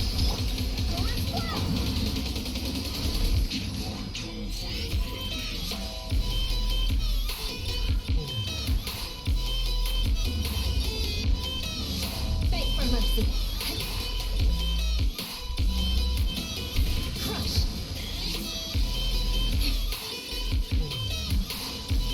Vengeance will be mine. Let us cross swords. Shut up. What a sorry. Oh, come on.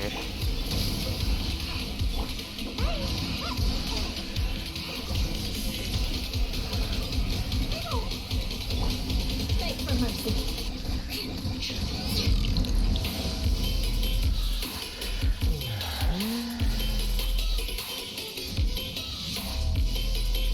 The mechanic is so annoying. Shut up.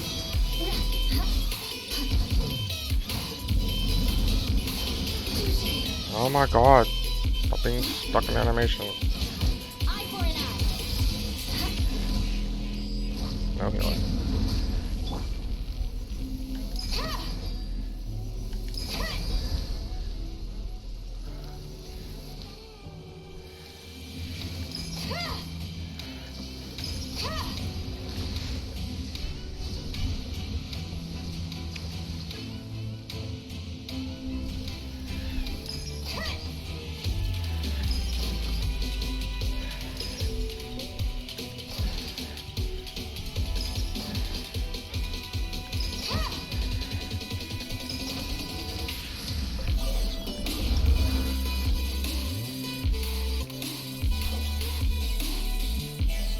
Damn, these are for Thanksgiving, really?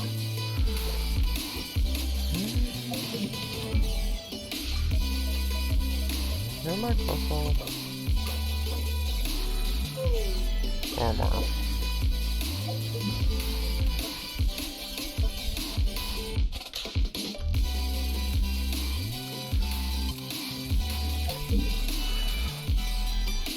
I believe if I defeat the boss one more time, should have enough points to level up to the next level of the battle pass and then get the books. I don't have to waste leyline on that.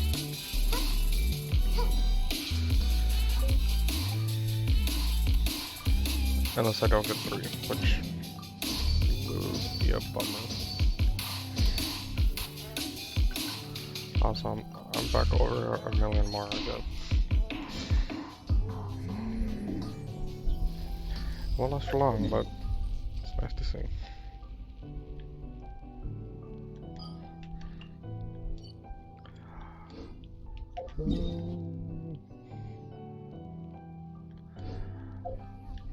Yeah, we could probably go do this one.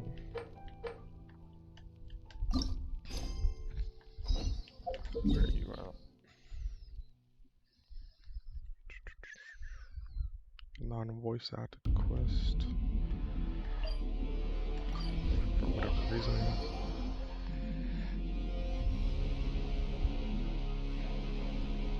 It's weird that it's not.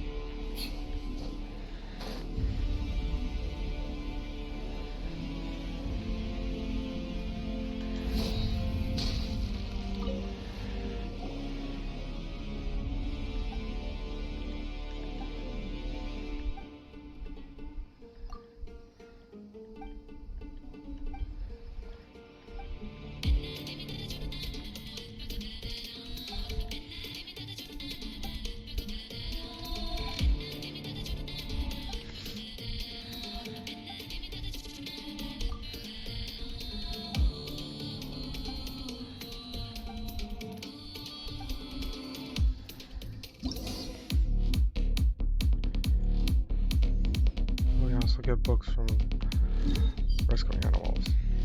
Pog.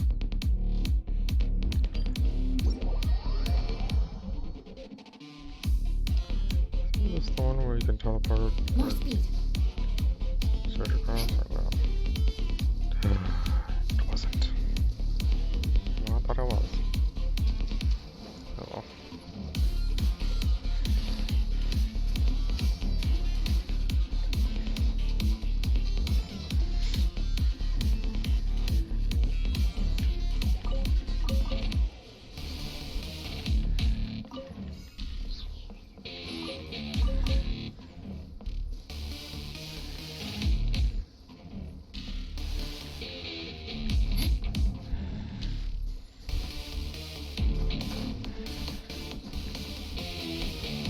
I thought there was something on the house.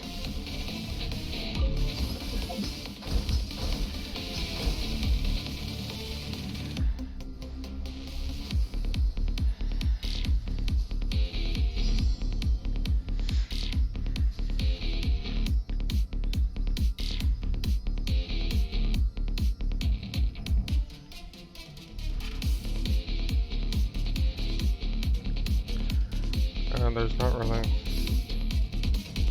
Okay, they made this a lot more difficult this time.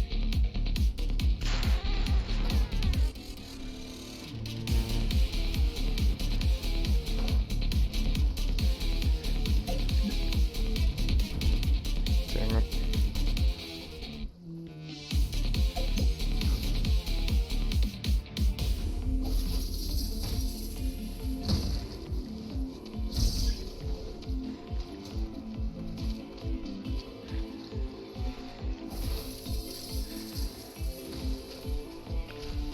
Can I stop being a detective?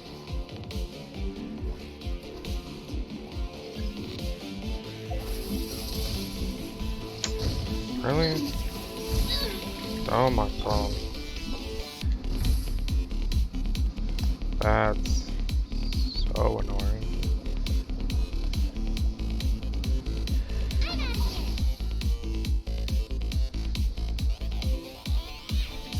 Oh, come on. Can I get close at all? That's some bullshit.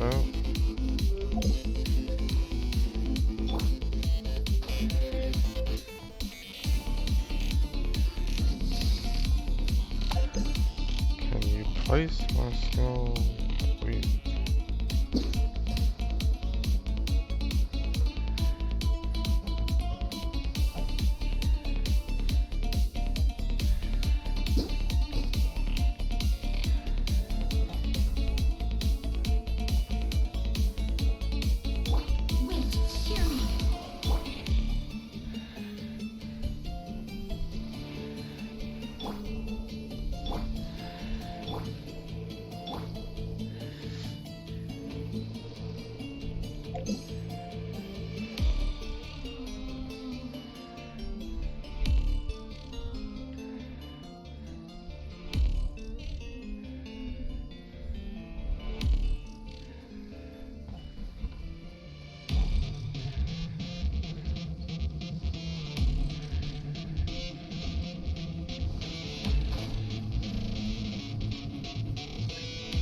Oh, come on.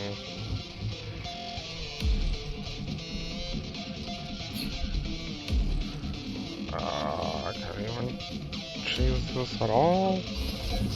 Damn you, Mahoya, for making these difficult.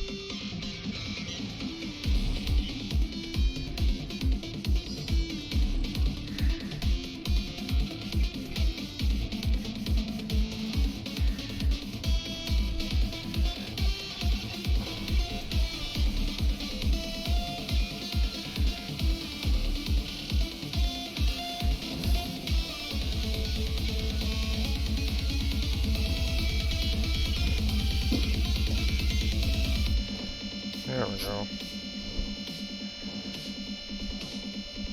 It's just small radius to do this.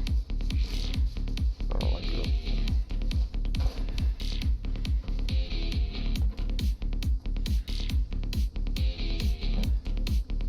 Yeah, that one's gonna be annoying to get to.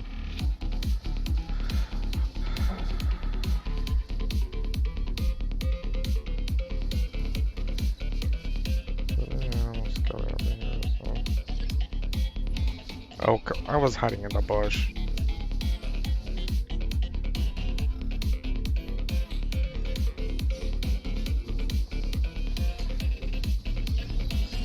What the hell?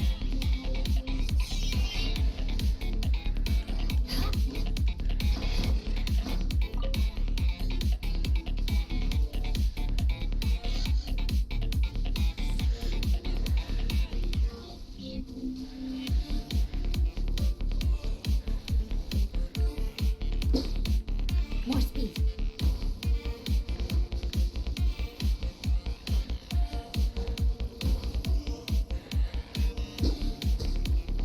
There we go. That worked. Now, how do I get this one?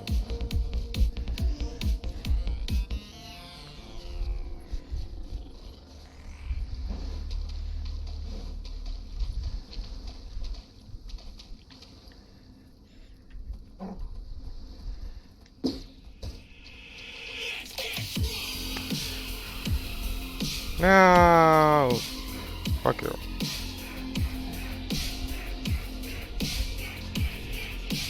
No! Damn it. Ah, screw you. Screw you, boundary.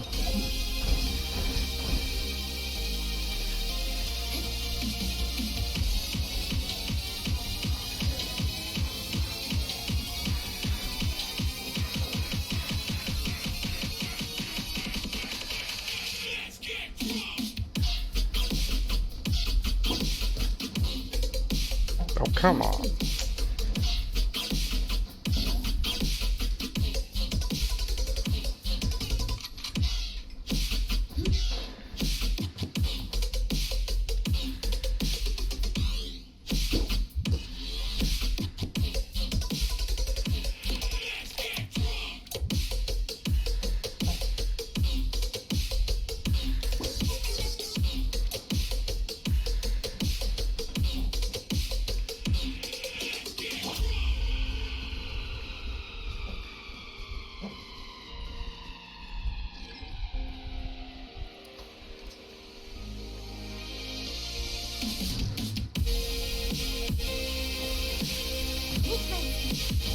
What the fuck?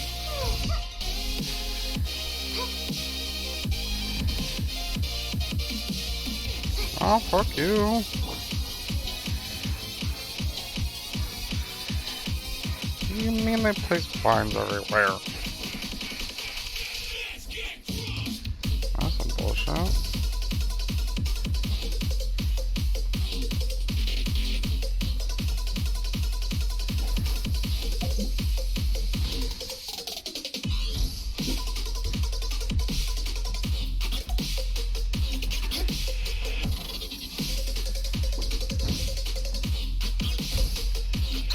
Oh my god. Hey, stop seeking me out. Oh my god. What the hell is this bullshit?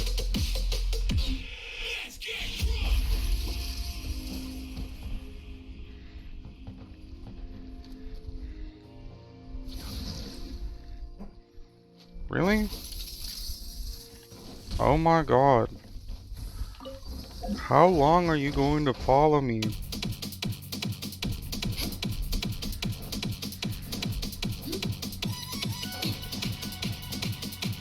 Fucking hell.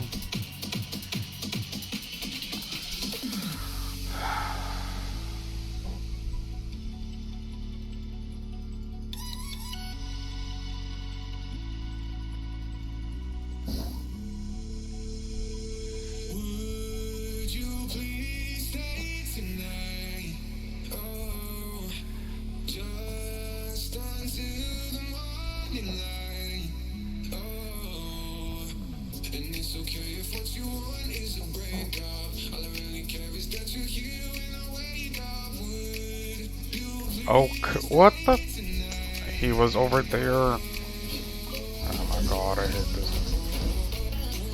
This activity is bullshit, I swear.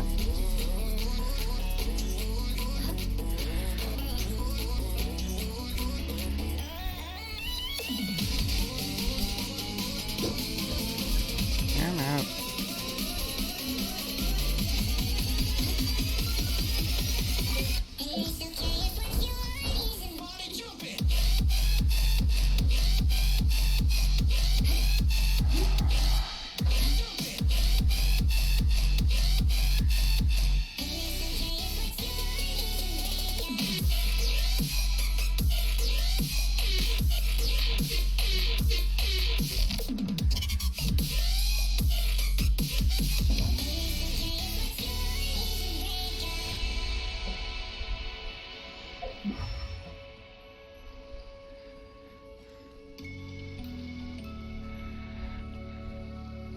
aristocratic etiquette is all just for... Quiet, Yola. Would you please stay tonight? Oh, just until the morning light. And it's okay if what you want is a breakup. All I really care is that you're here when I wake up. Would you please stay tonight?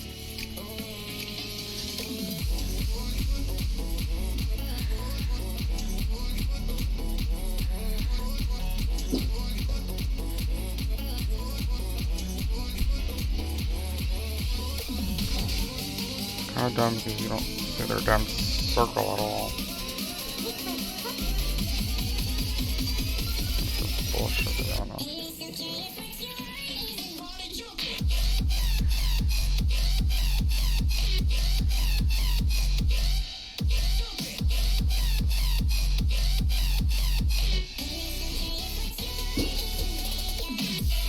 Oh, come on.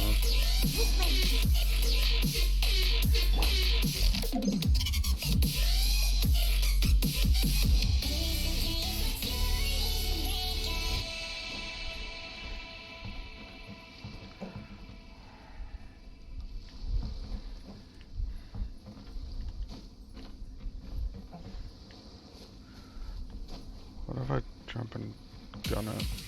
More speed.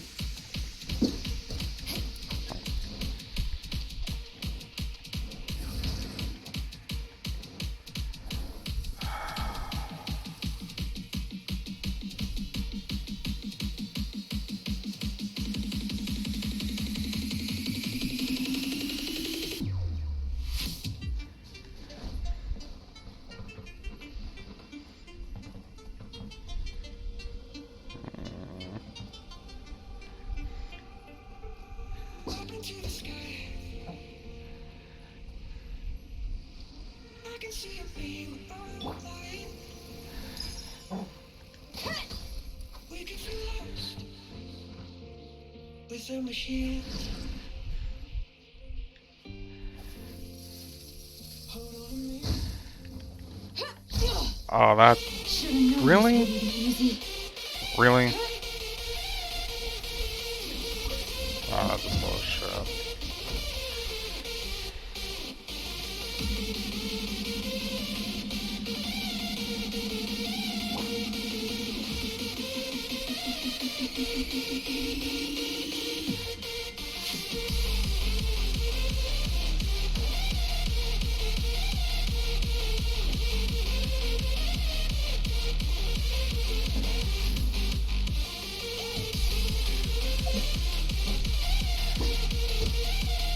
Ah, there we go.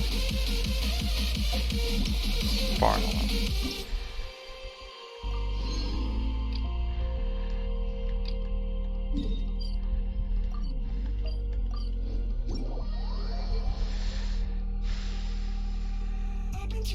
That was annoyingly difficult. I can see a beam of light. We could feel lost with the machines.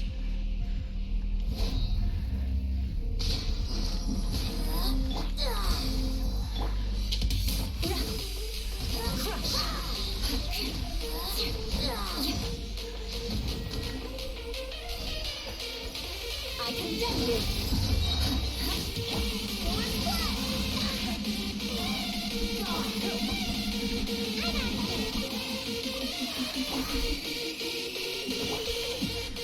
Got something for ya. Out of my sight. This body belongs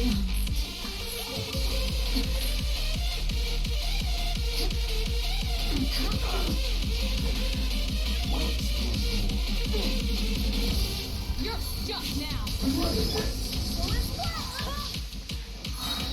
I swear by my sword. Shudder. Freeze to the core. Eye for an eye. And you're not down. Face my place. Oh, come on. Don't even. Fucking think about it.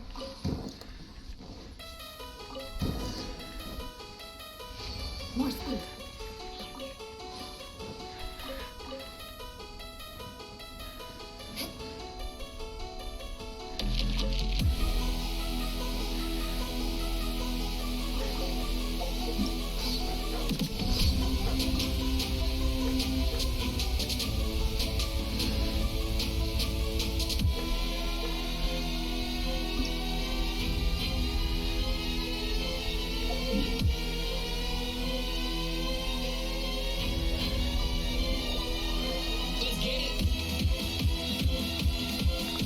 I was a little scared at the end there for a second.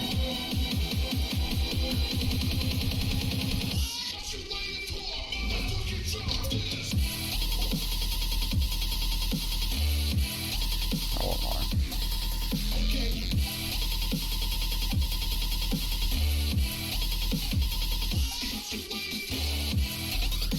This is this kind of angle. Sorry.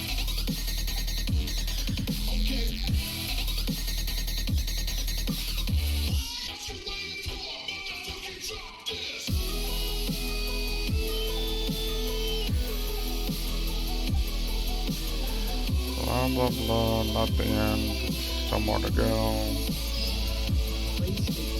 I'm too dumb of a company to let you do everything all at once. Basically.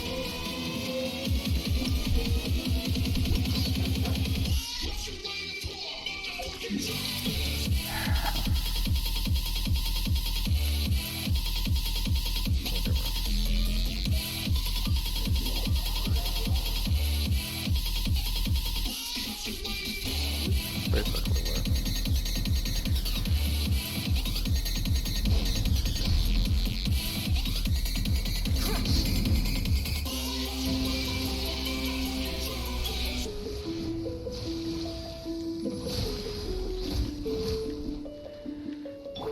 This'll pack a punch. I condemn you.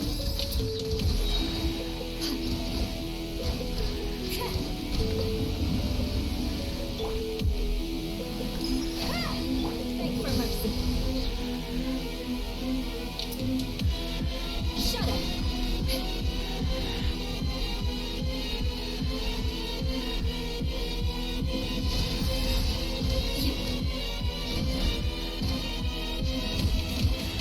Got something for ya.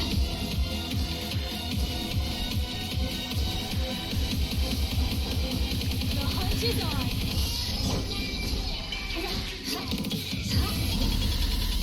Beg for mercy.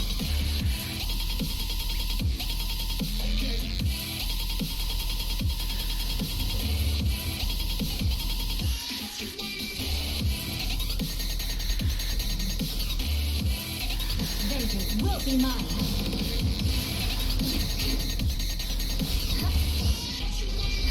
Shut up.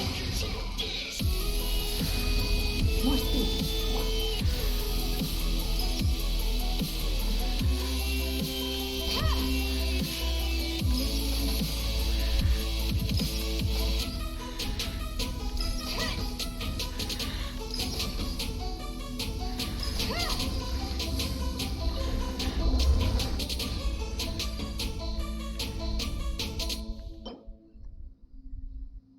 Actually a decent piece.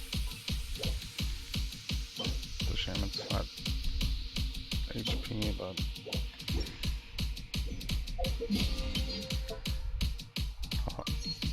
has potential to run something good.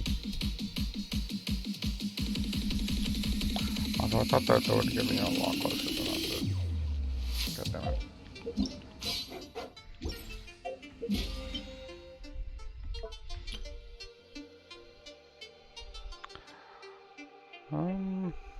Up into the sky. I can see a beam of light. We could feel lost with the machines. Hold on to me.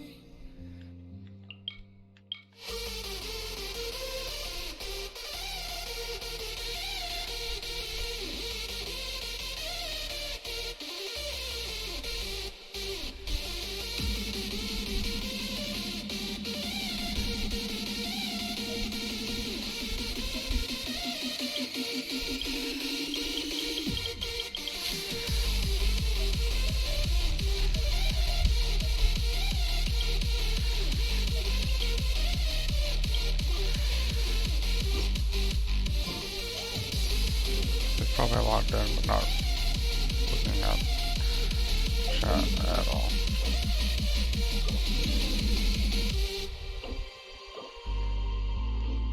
Hold on. Damn.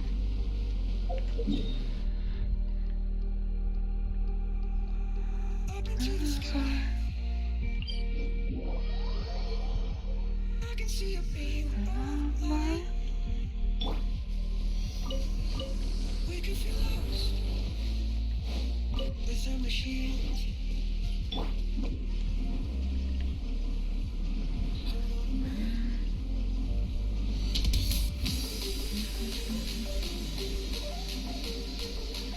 Wait, Jacob?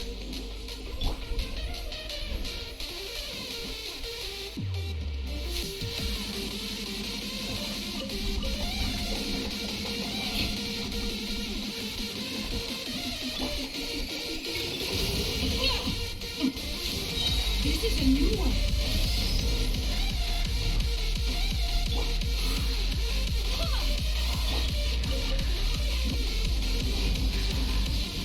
Ninja Crush. Beg for mercy.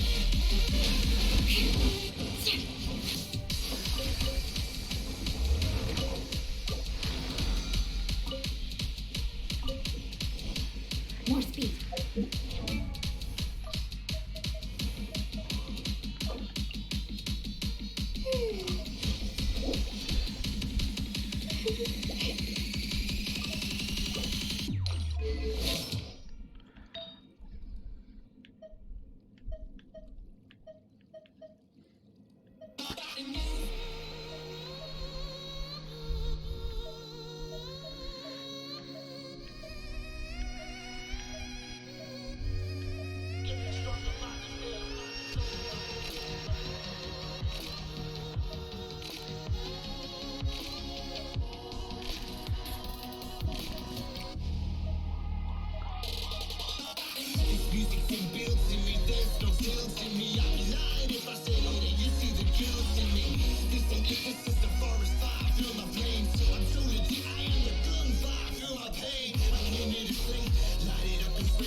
Ooh, winter flutters me.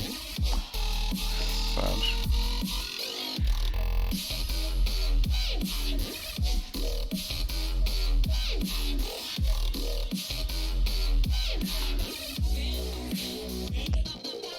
All of my goblets are kind of trash when I think about them.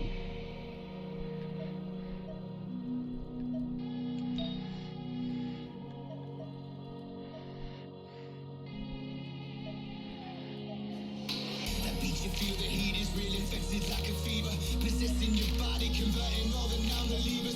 Is this an awakening or a holocaust? Does it cause my gravitation, abortion, that of a power horse? Your life force is fading, welcome to my dark. The embalmed with base shards, adjacent to my benchmark. You're racing higher and higher, feels like you're losing.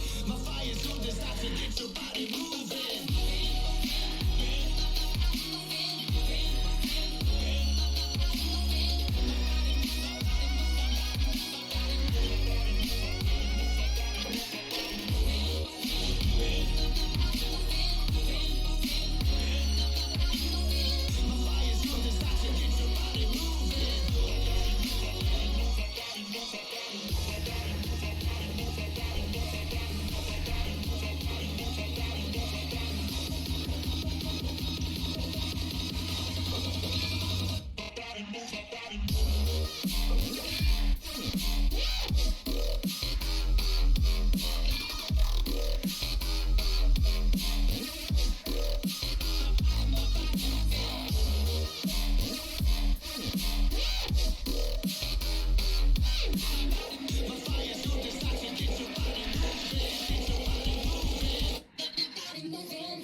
There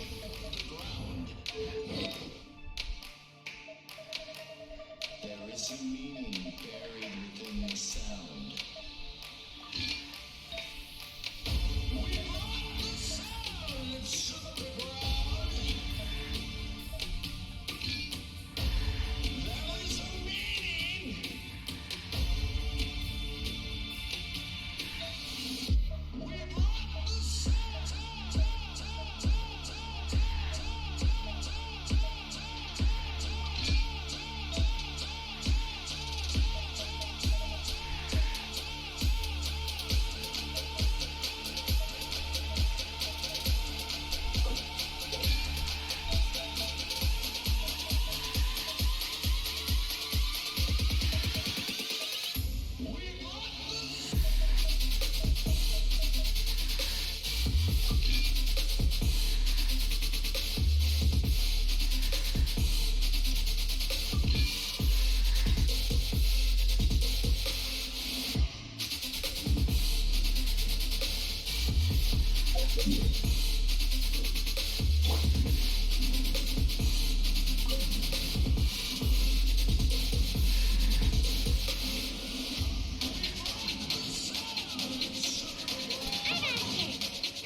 Freeze to the core.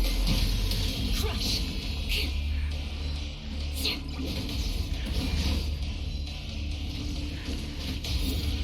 Rack and ruin.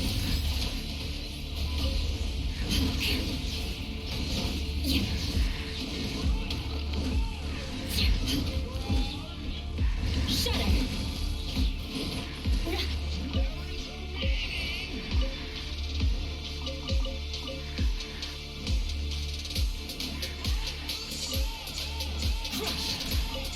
More speed. Shudder.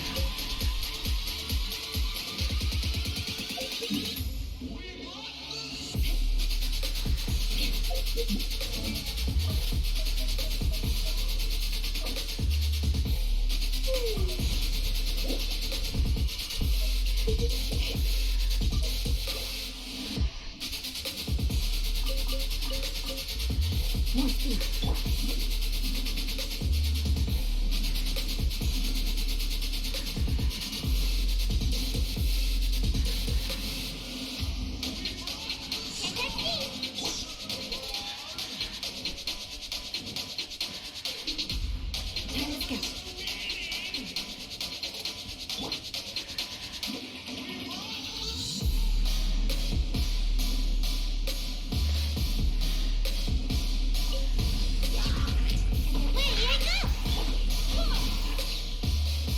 Crush.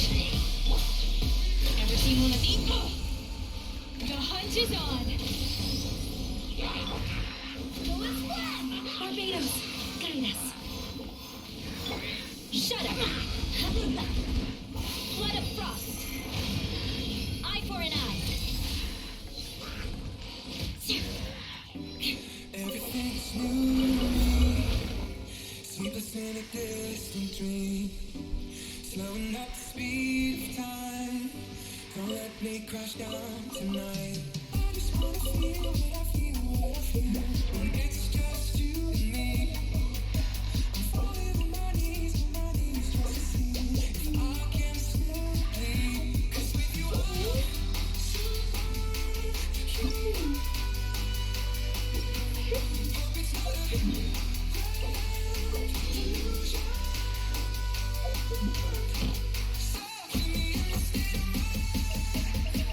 Tell me that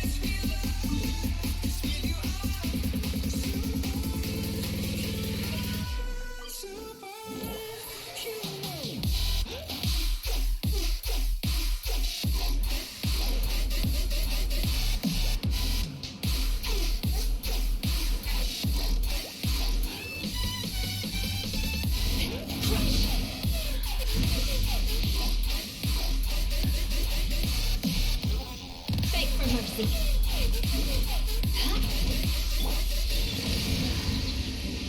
Everything is new in love, stronger than the both of us.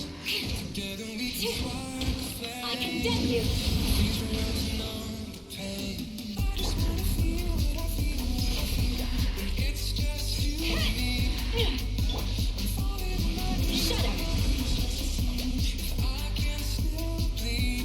'Cause with you Could even reach. Crush. Got something for ya. This is a new one. Beg for mercy.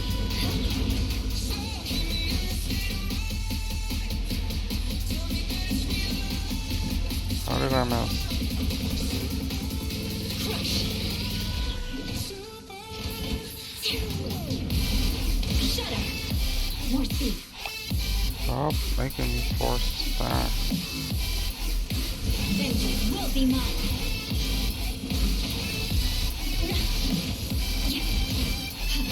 Well met.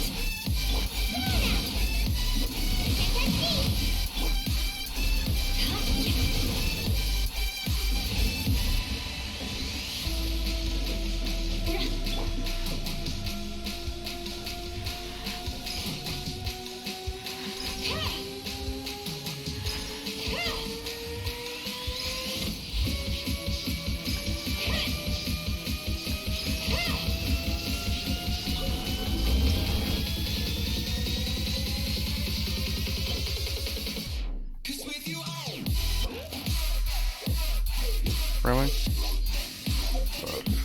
Never getting threes. That's kind of bullshit.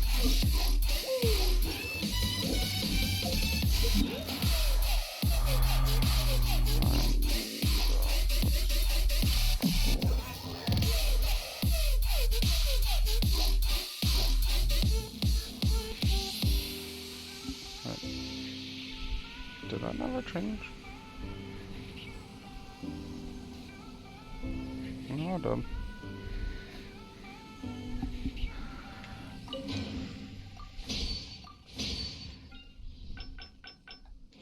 Don't know why it's not updated on my end, but whatever.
level that gave you more purple books.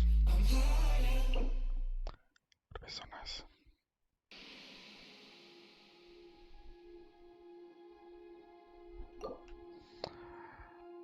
Is today transients? Is that tomorrow? Nope. Wait. Tomorrow.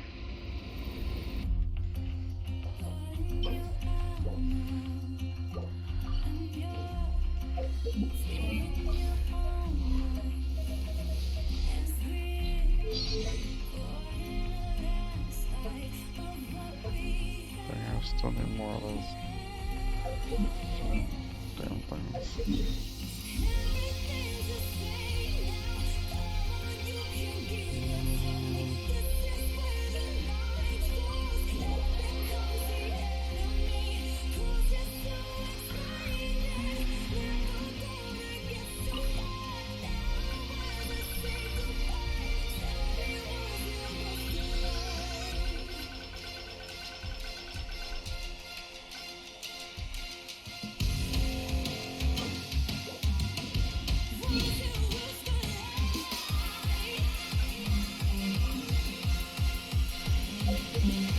Do I need the big ones or the smaller ones?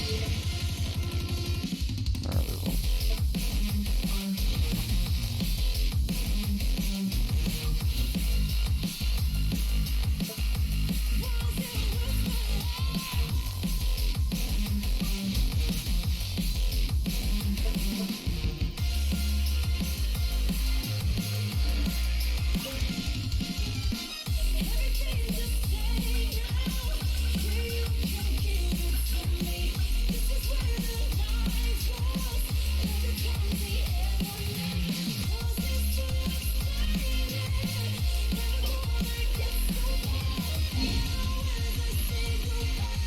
Five extra? Sheesh, we lost.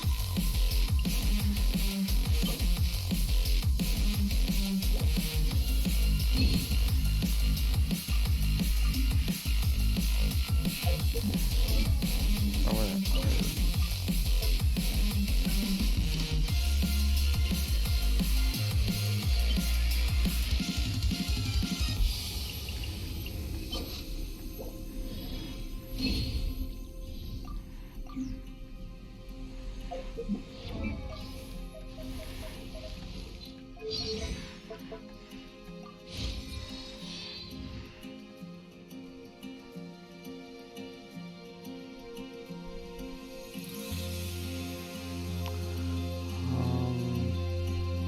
You want to learn some Favonia's blade work?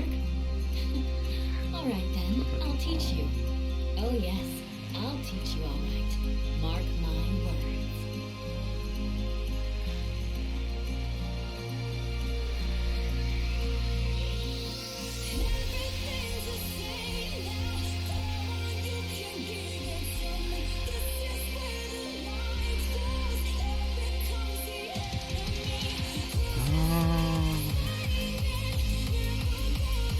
I get that Monday.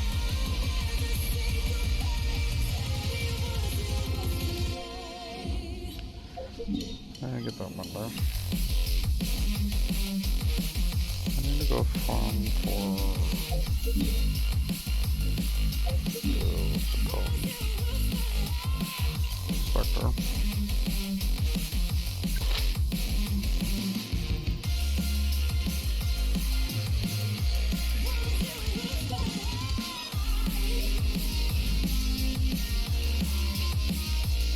And I'll make a good Spectre farm.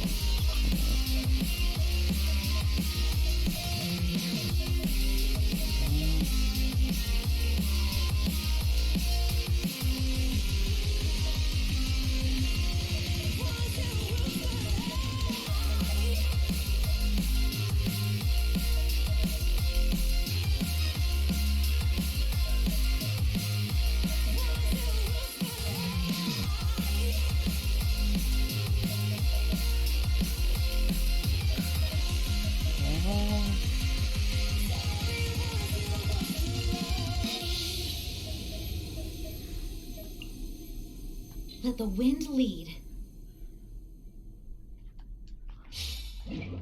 Are they here though?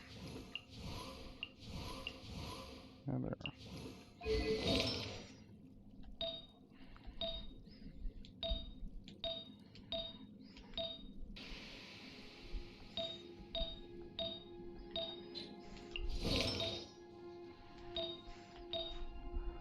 What do you have crit damage?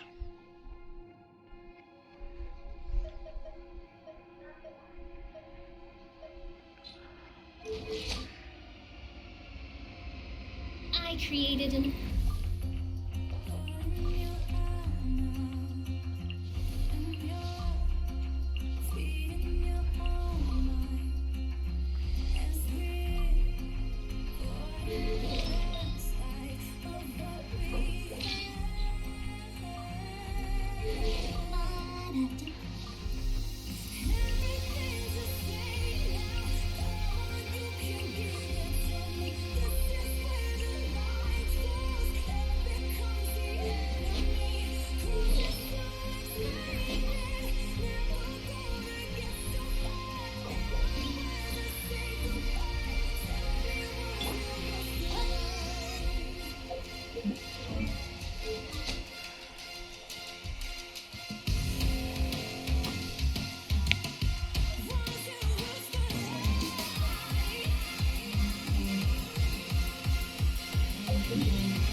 Start to farm. Well,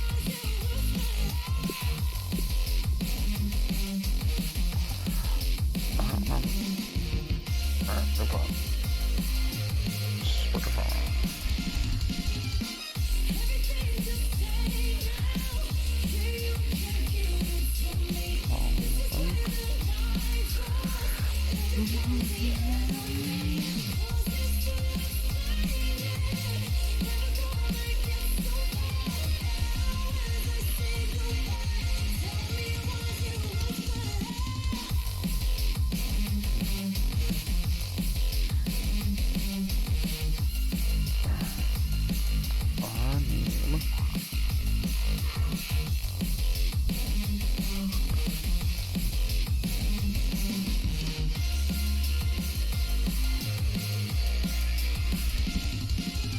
The hell are illusions? Oh, those things. Alright. I need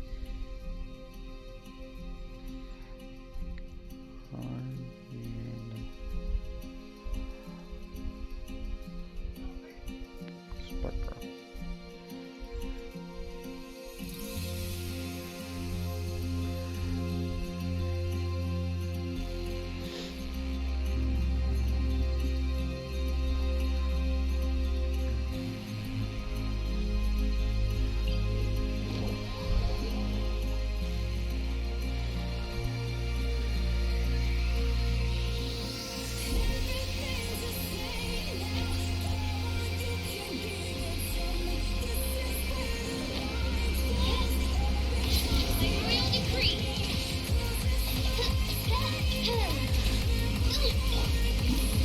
Missile back punch. The hunt is on.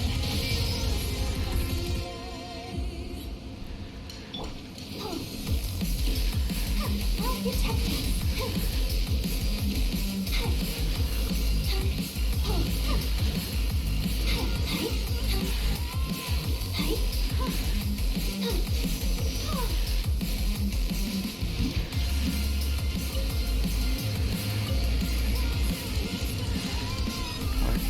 Why is number even? Why is Barbarian not?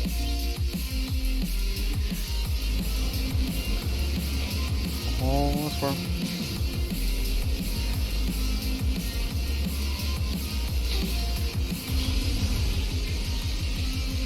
Oh, it's for field lessons. Ever seen one of these?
Don't disappoint me.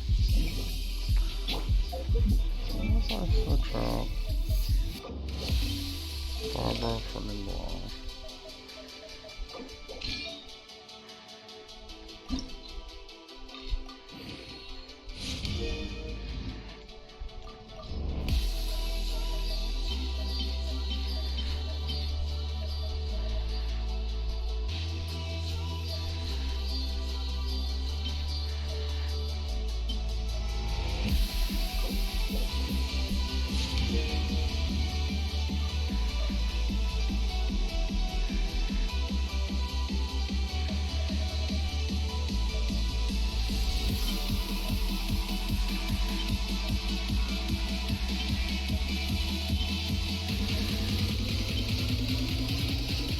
Oh, I don't know more.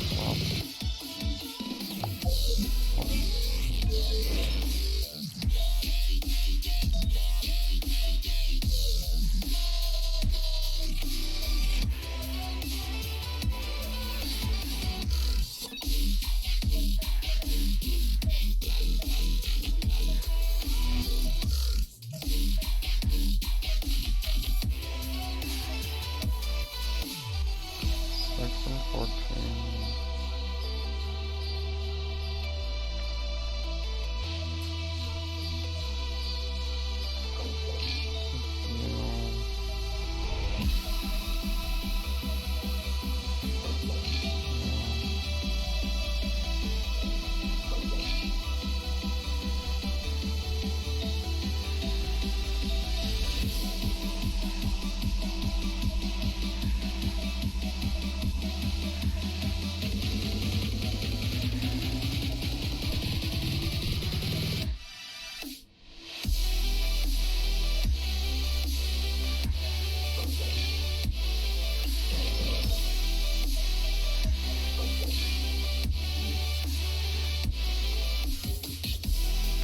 What if I do that?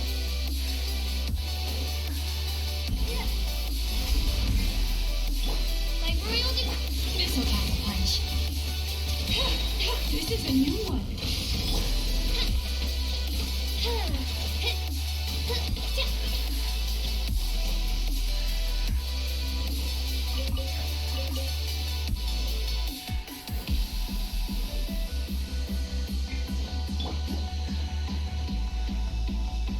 Yeah, Chinazar healer.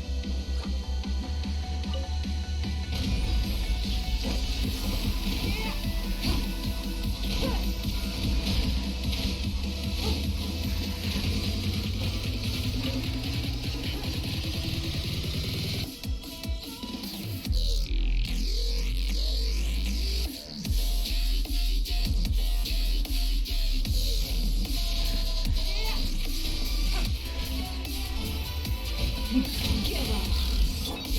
Ever seen one of these? No. Submit. On, reveal thyself.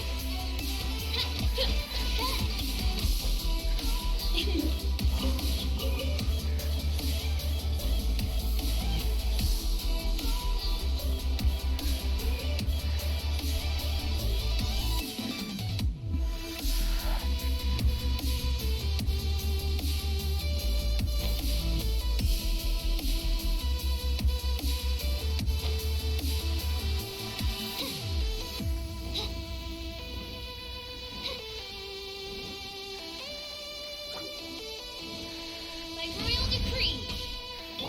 Missile pack punch. Don't waste my time.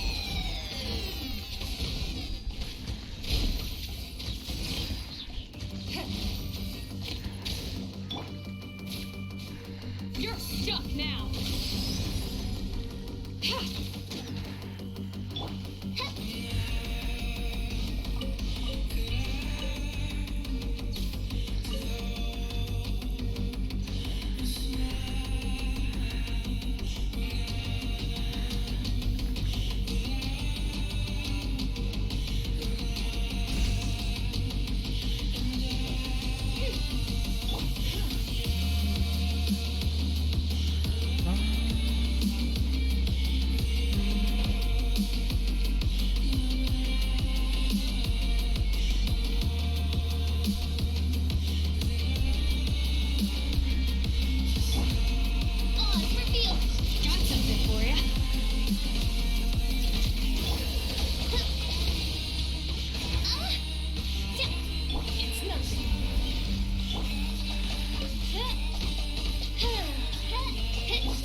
Yeah, I gotta be doing a lot more damage with my God, what was it, G on instead?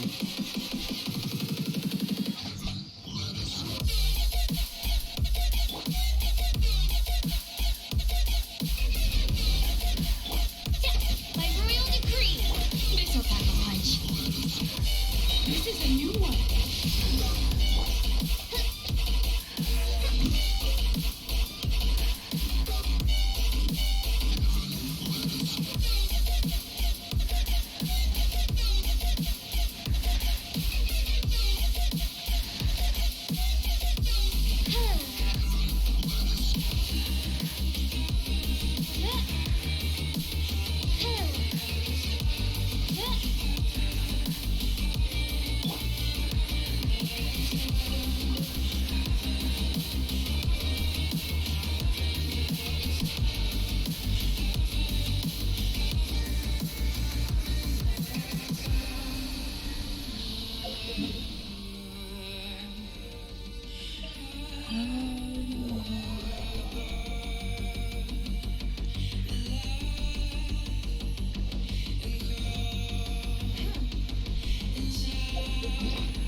Oh, what am I in combat with?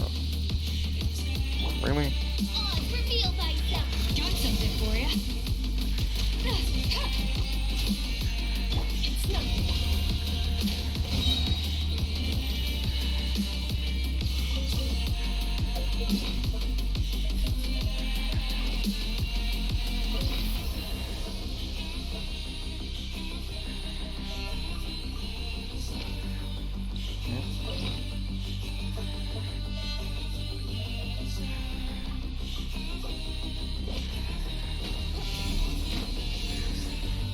Give up.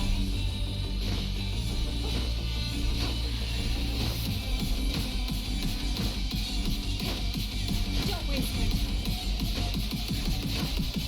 Give up.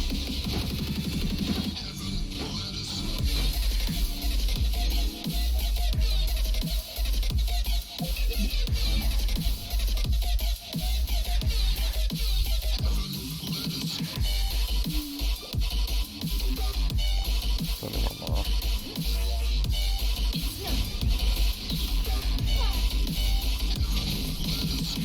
Give up. Ever seen one of these? The hunt is on.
Don't waste my time. Your life is mine. Give up. By royal decree, missile pack a punch.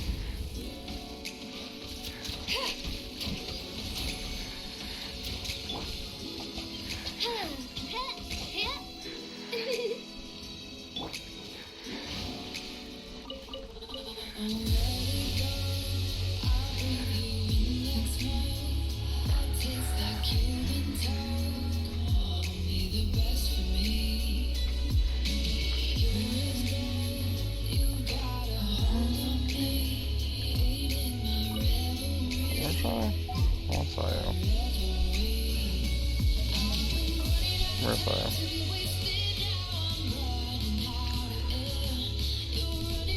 Where's I? Blonde.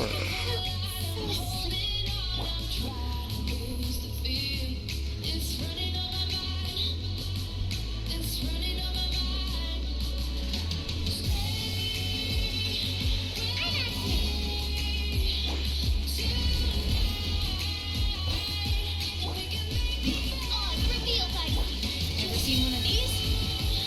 This is a new one.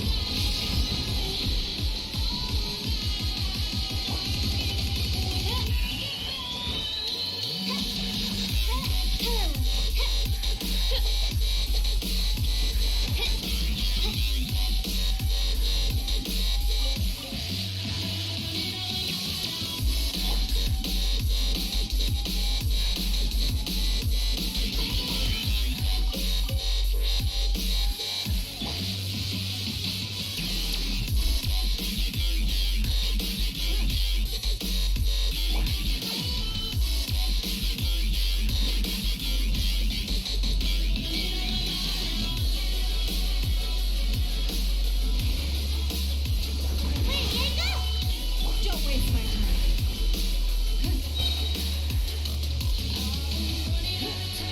Submit. By royal decree. Got something for ya.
Reveal thyself.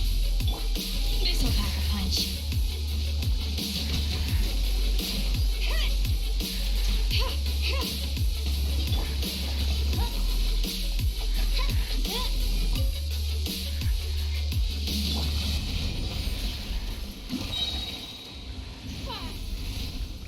Don't waste my time. The hunt is on. Ever seen one of these? By royal decree. Give up.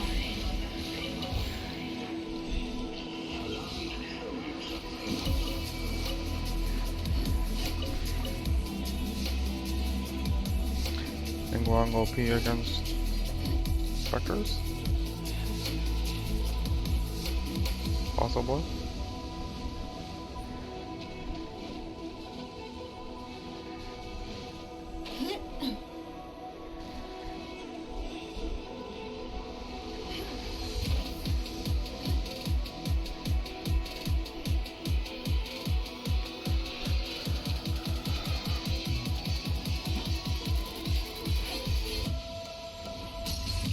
Don't waste my time.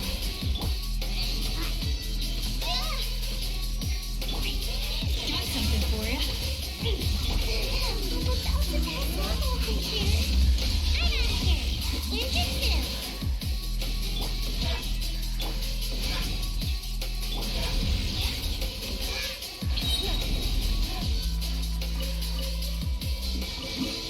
Submit.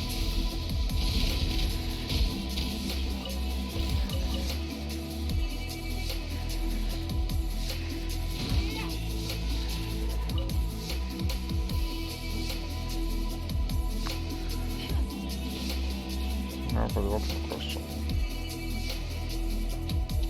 Were these ones up top or below?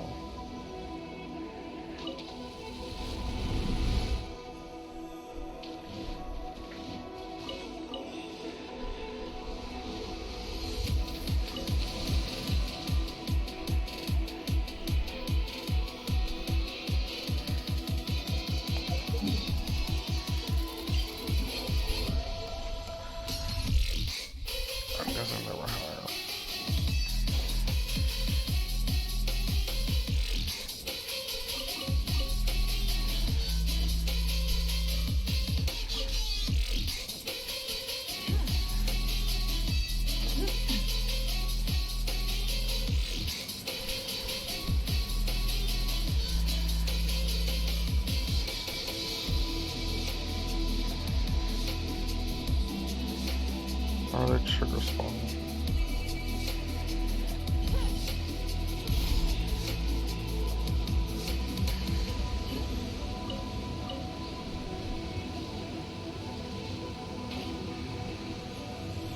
No? I don't know.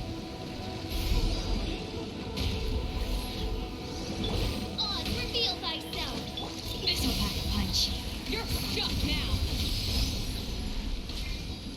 I summon thee! Give up!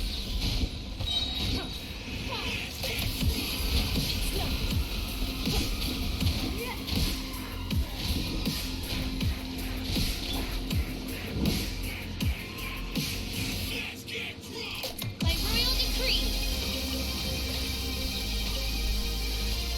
Got something for ya. The hunt is on!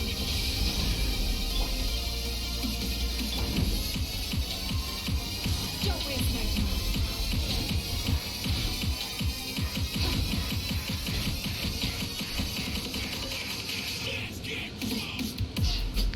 Bit of lag on that one.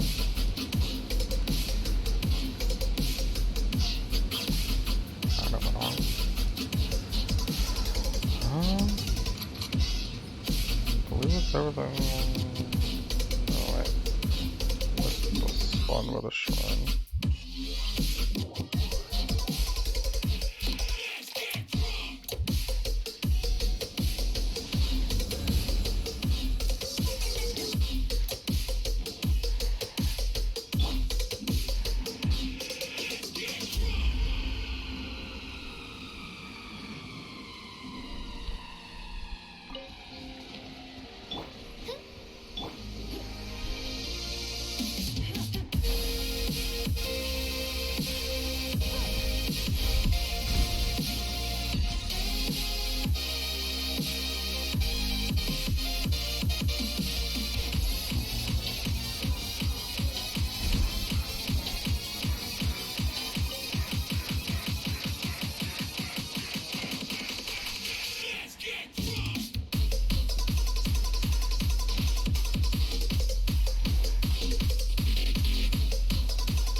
Why did that spawn twice? You're stuck now.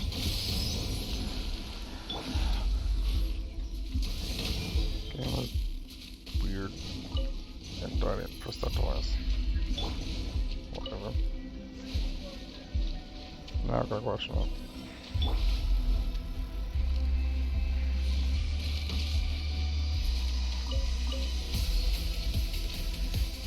Whatever.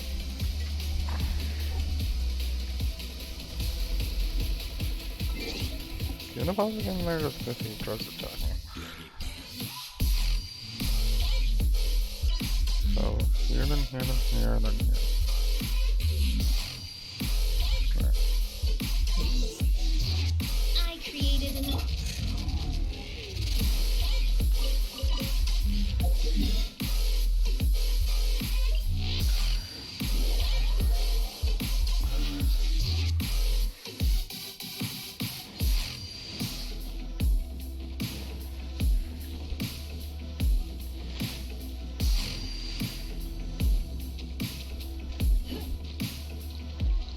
Don't waste my time.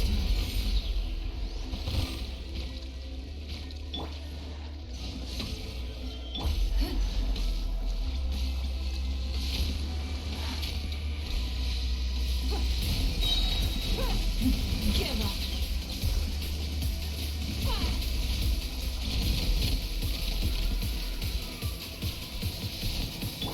Got something for ya. I really wish that would aim a lot higher.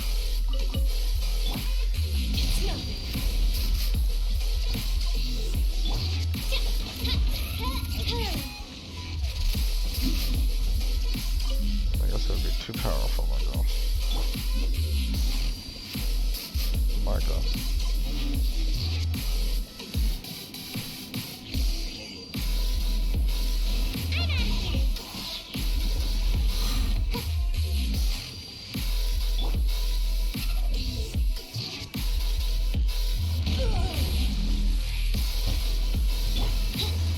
By royal decree. This'll pack a punch.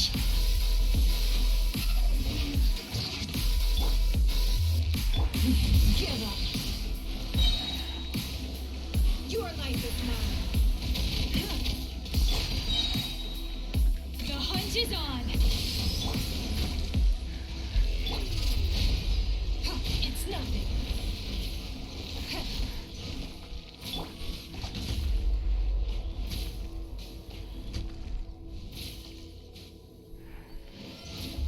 Oz, reveal thyself.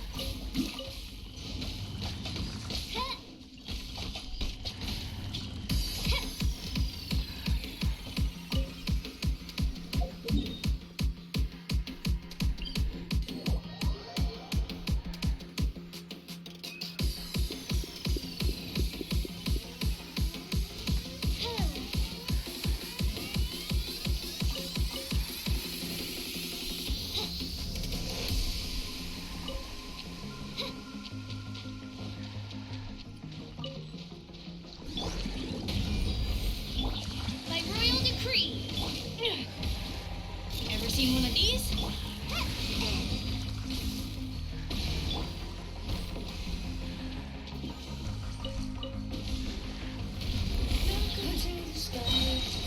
Submit. Give up. No need to run, This is a new one.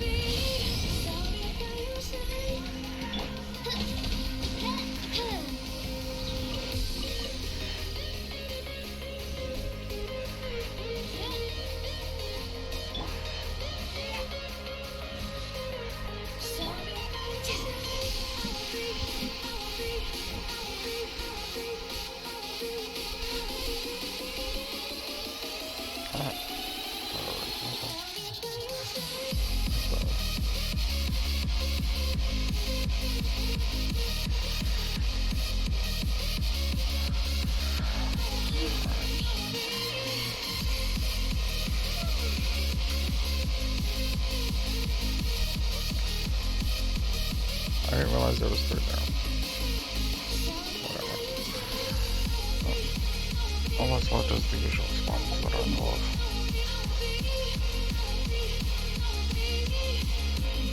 But which one are you?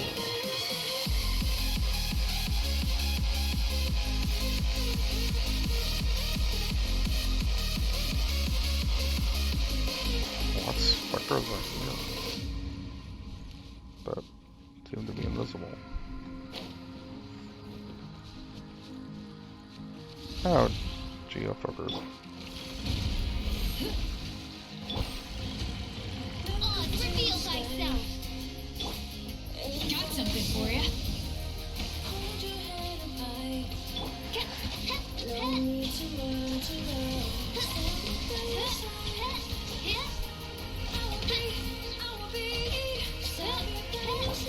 It's nothing.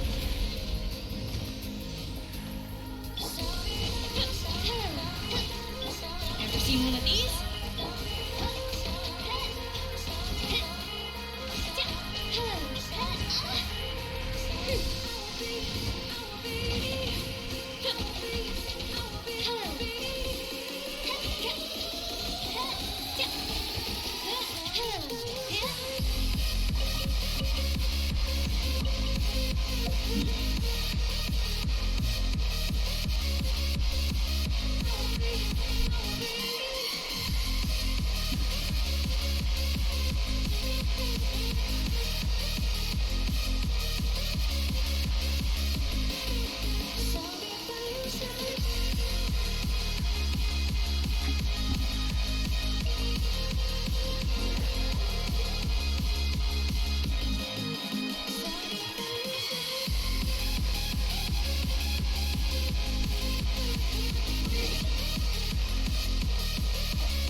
some food that I want to eat.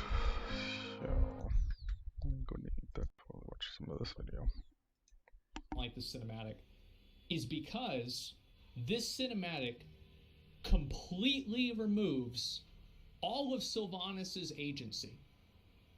Every single thing that she did that was good or bad in World of Warcraft as a whole is now completely undercut by the fact that it could have just been the jailer.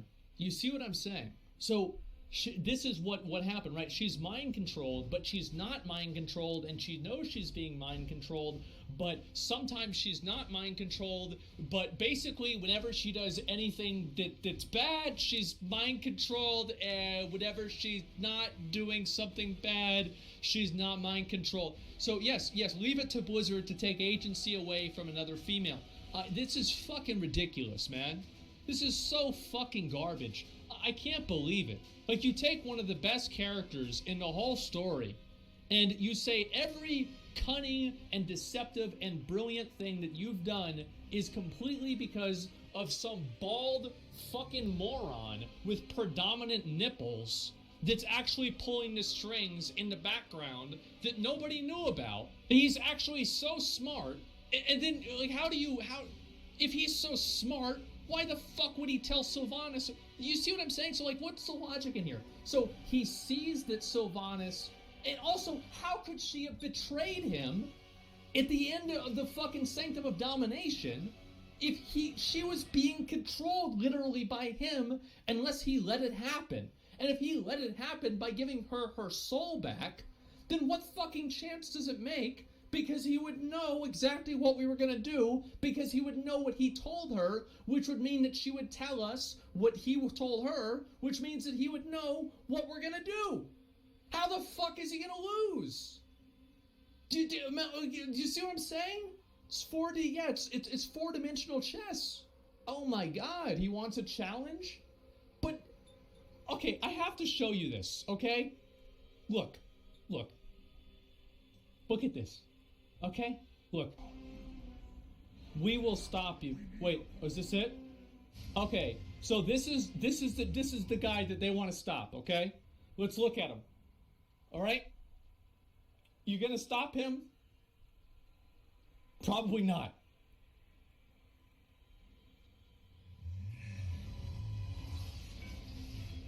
Okay, alright. So fucking okay, like, what are you? Like, what chance do you have against this guy? I mean, really, like, what are you kidding me? Like, this is the Lich King, Thrall, and Jaina. Jaina, who's one of the most powerful fucking wizards in mages in all of Azeroth. Thrall, who is canonically the strongest shaman of all time, and the literal Lich King. The way is open, Zobor! We already have what we need! Too long I endured the Maker's flawed design.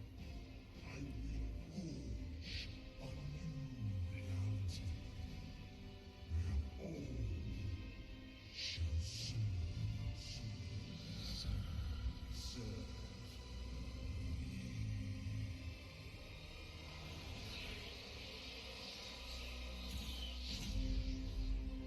Meanwhile, this was gonna kill. This killed Bolvar. This dude catches her arrow right out of the fucking air, like this was some kind of wiffle ball. Like, you know, this is like a 3-year-old throwing you a ping pong ball, and she thinks that this is oh, I'm working with the jailer. Bitch, you're not working with the jailer. He's a god. This is like, that's why I said, like, it's like the fucking people that are going around talking about how they're I'm a partner at Walmart. No, you're not a partner at Walmart. You are a cashier at Walmart. You work for Walmart. You're not a partner with Walmart. Like, this is like Sylvanas is a cashier. She's a middle manager at a Walmart. And this guy's Sam Walton. Like, what the fuck? It's just so delusional. Maybe we only win after it changes the reality. Brings me back to my original question: Who was Sylvanas this whole time? And this is what I'm saying. So like, so at this point, right? At this point in the cinematic, Sylvanas is under the jailer's control. Because if she wasn't under the jailer's control, then why the fuck was she doing all the bad stuff that she didn't want to be doing? You see what I'm saying? So why the fuck did that happen? We just beat some sense into her? But we didn't. She only got she didn't even lose. Like, that's the thing, is she didn't lose here at all. The jailer won. Sylvanas didn't lose the fight in Sanctum of Domination. She was losing, but Zoval came in and fucking just took care of things. It didn't matter. So then let's look at what happened here. Here is what I am assuming will happen. And I want to put all this together. Here we go. All right. Cinematic.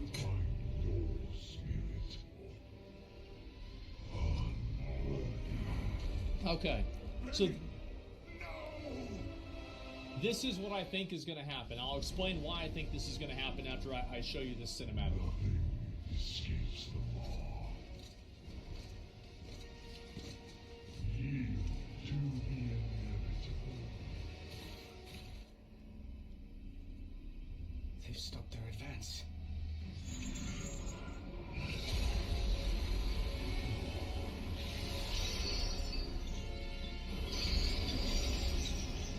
Again, you know, like the most powerful champions of Azeroth, just they're just getting jailed. And this is like an AoE attack, right? It's not even, this is like, you know, a charged up, you know, like a casted 3-second chaos bolt. Nah, bro, this is just like an arcane explosion. The light is with me, even here.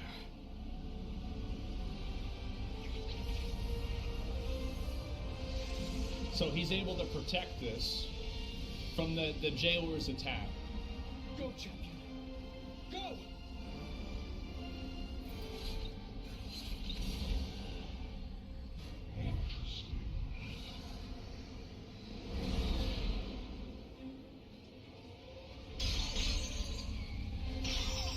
So it's very clear that Anduin has some sort of like divine power, and that's clearly why Zoval wanted to control him, and I think that's also why he's able to temporarily at certain points break free of Zoval's control. That's what I think is going to happen.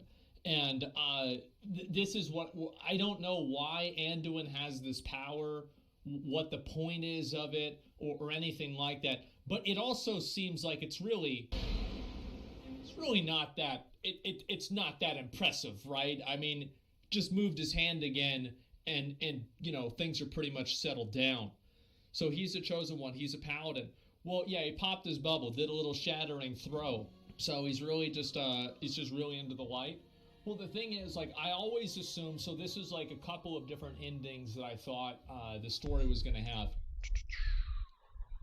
Biscuits and gravy was good.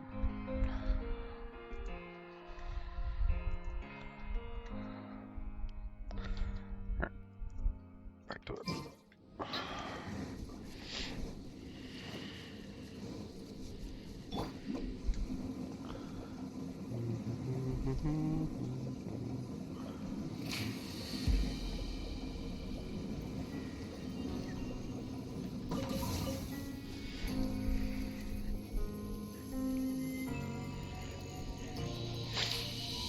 When you think you've given all you could, they want some more.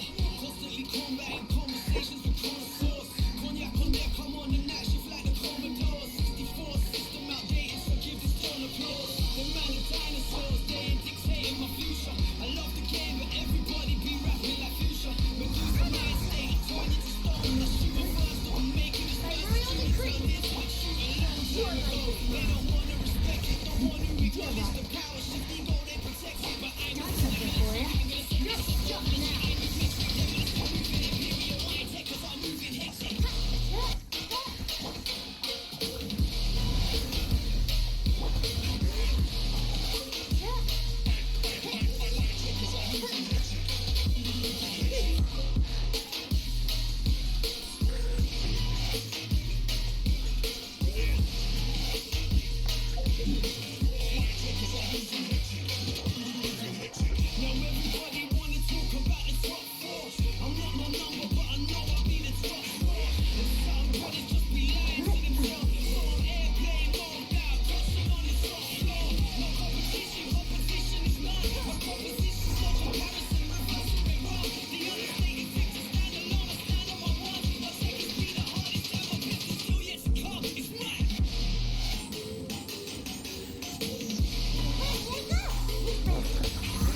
longevity in the game, they got no straps. No longer social in person, they live on social media. So social skills are not working because they live for likes. It's all a make-believe world, but they love living in the bubbles. They scrolling and reading all the BS you type. Just for attention, a couple shares or a mention is meaningless, but it's like nobody wanna deal with real life. I spit that real life, say what's on my mind. I will not pander to the climate of the deaf, dumb and blind. Never dumbing down my bars, only realness in the lines. You will only hear the honesty and passion in my rhymes. I'm staying connected, cause I perfected my own phone. This show I directed, calm and collected, rated, respected, stayed on course and never deflected. Only electric, I'm gonna set this off, more than a G, I move metric. Yeah, man, I'm still moving imperial, I check cause I'm moving hectic.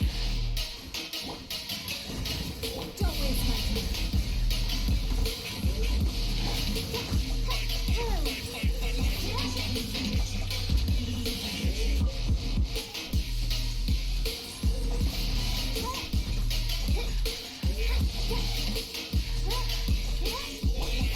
Ever seen one of these?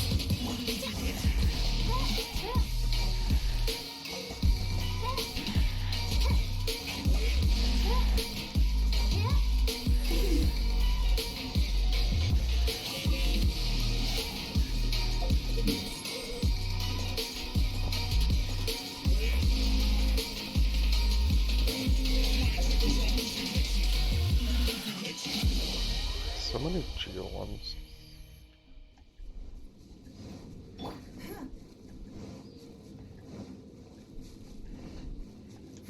Give up. This'll pack a punch. You're stuck now.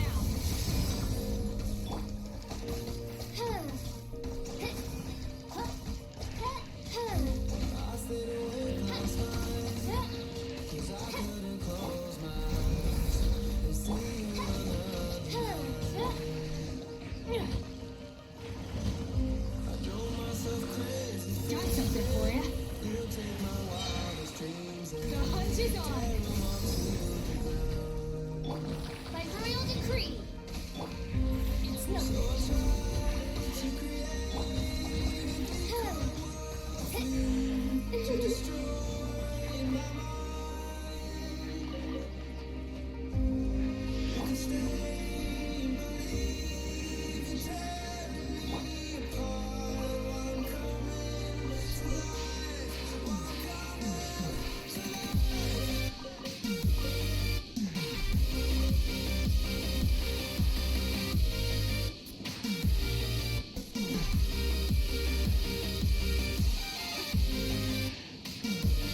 Don't waste my time.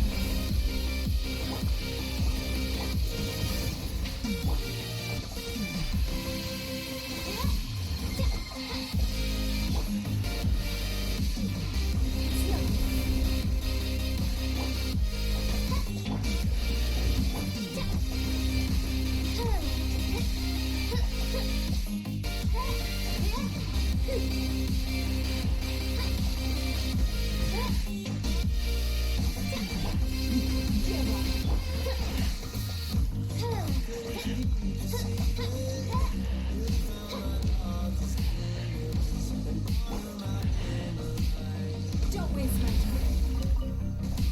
Your life is mine.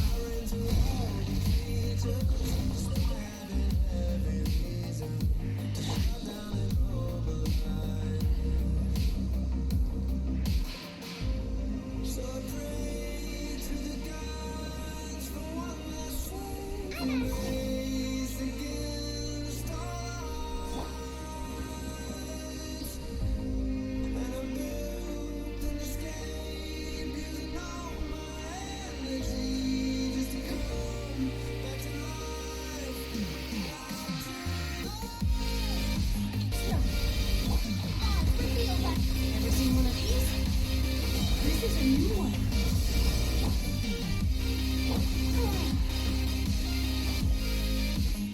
Don't waste my time. It's nothing.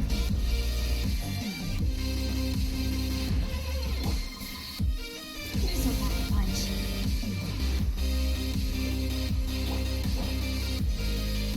Submit.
It's nothing.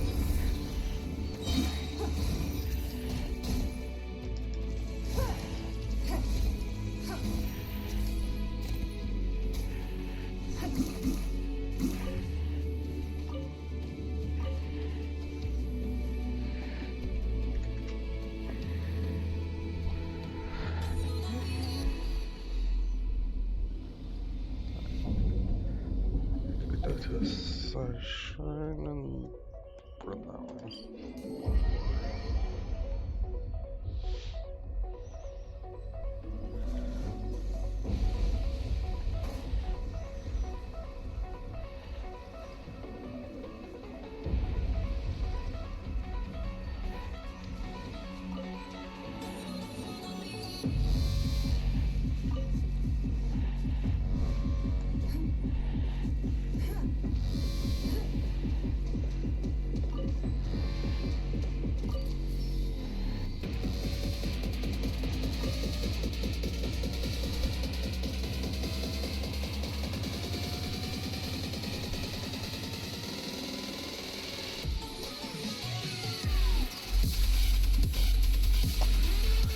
This it'll be the one.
Don't waste my time.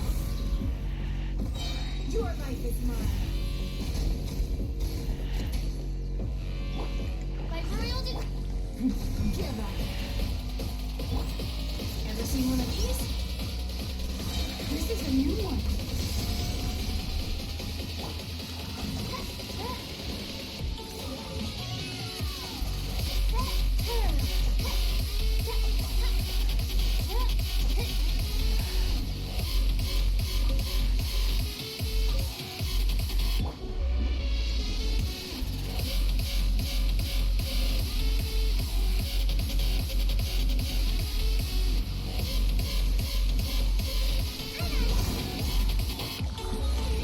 Don't waste my time.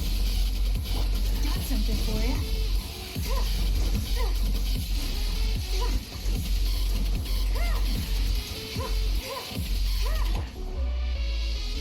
Give up.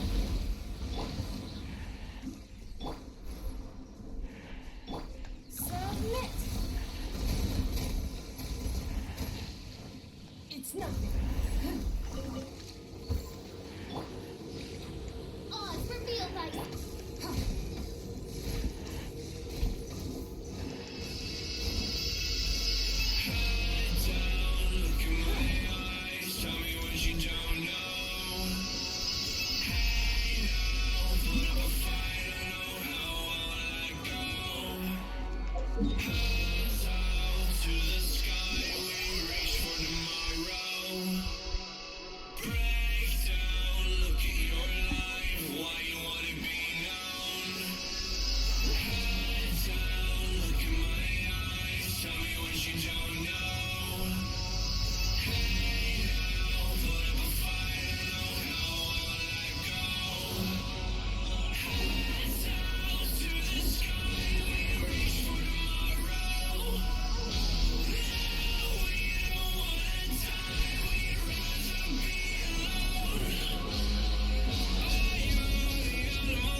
waste my time.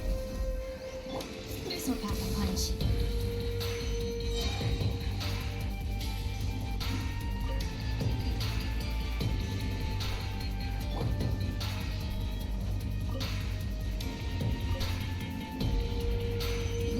Give up.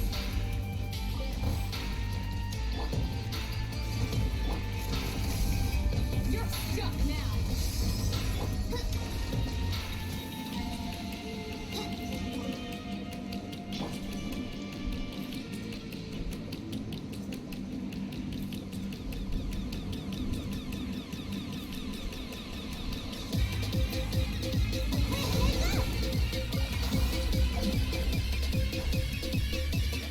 How do I know there was a thing there?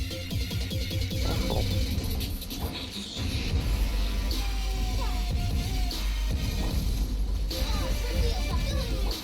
Got something for you. This is a new one.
Don't waste my time.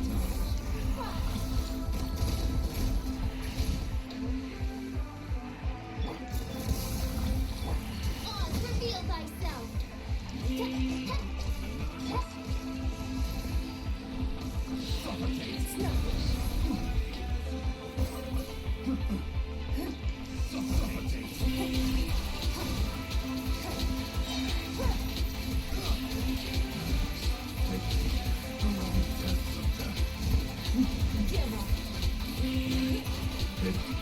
The wrong test subject.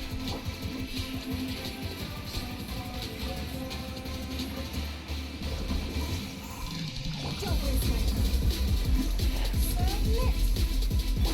By royal decree. Ever seen one of these?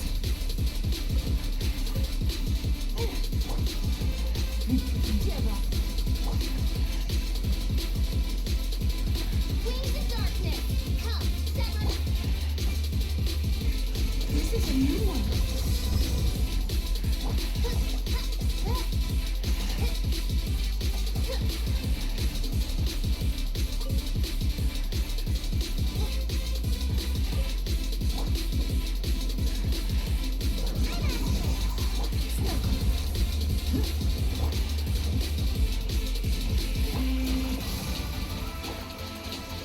Don't waste my time.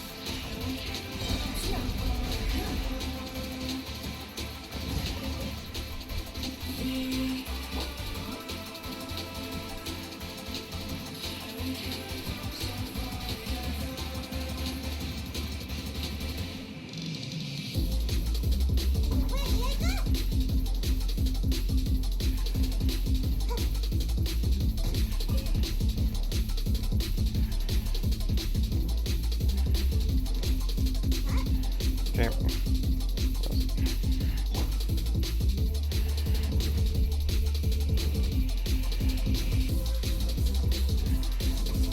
This'll pack a punch. You're stuck now.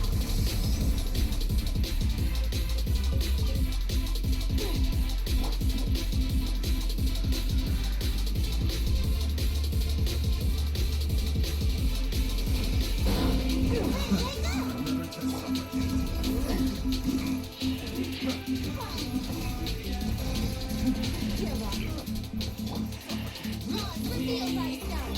Got something for you.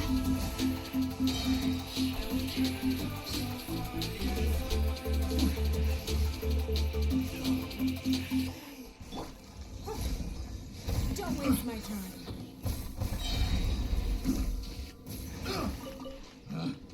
Pick the wrong test subject.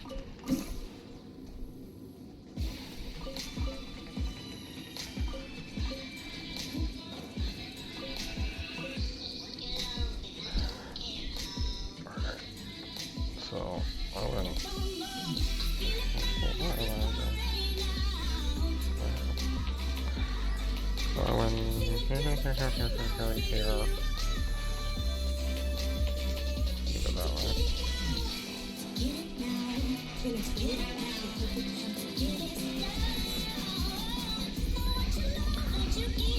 Oh, I have an audio.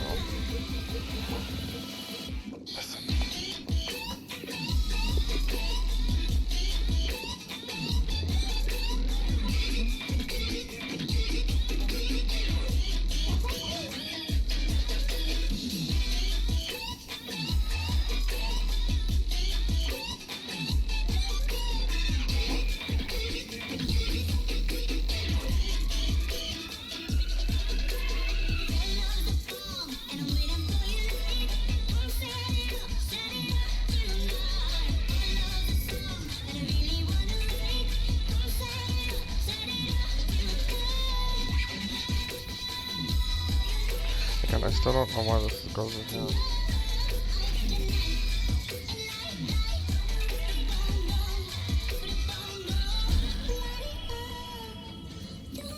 Weird, to be honest. Doesn't even rotate either.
Don't waste my time.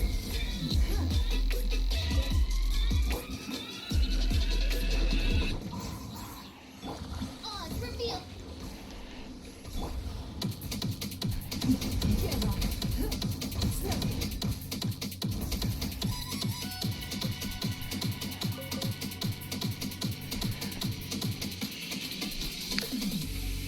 That's all I need to go. On the pink east, and then over that way.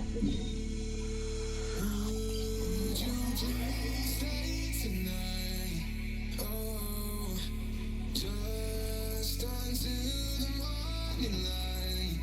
Oh, and it's okay if what you want is a breakup. All I really care is that you're here when I wake up. Would you please stay tonight?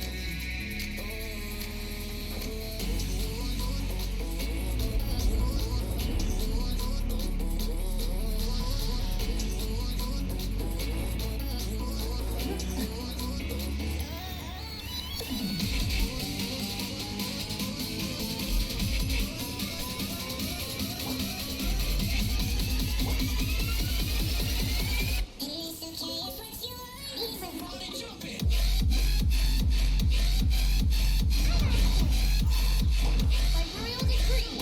Ever seen one of these? This is a new one.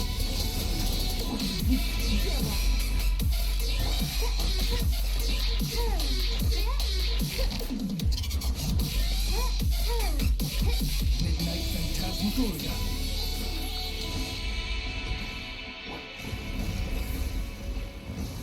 It's nothing.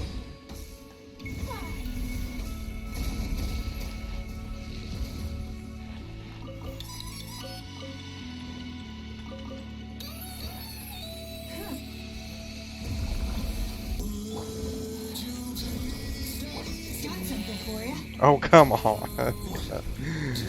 Oh, you bastard.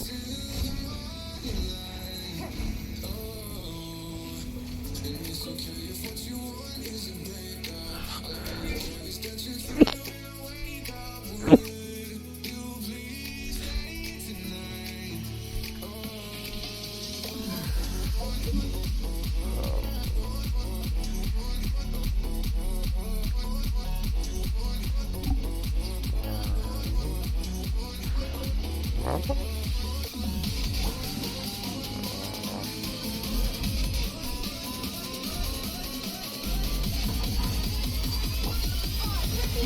Don't waste my time.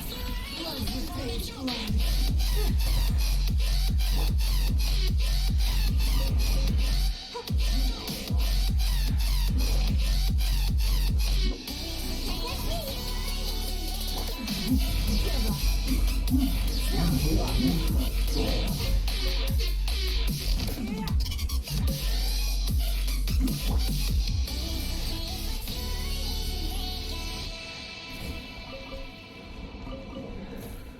Didn't realize there was two.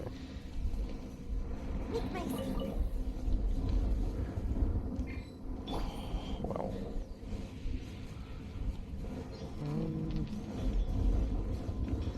Says that there should be other spawns here, but I don't see them.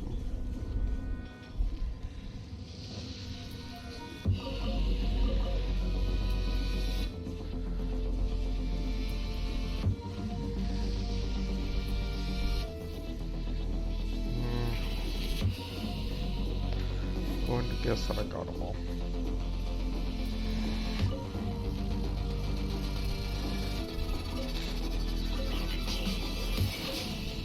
Unless there were those ones.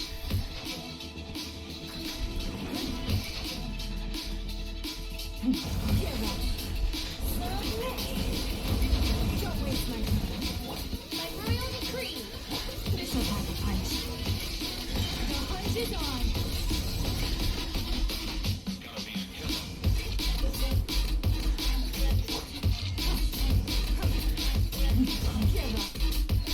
It's nothing.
Why did you aim out?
Yeah, I think it goes pretty far.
Alright, let's go fill up our seed bag.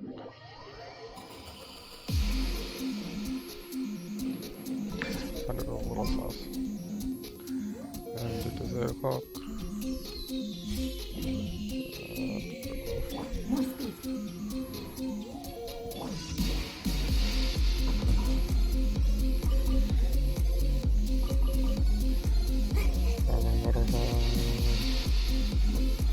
Took a bit longer than I wanted to.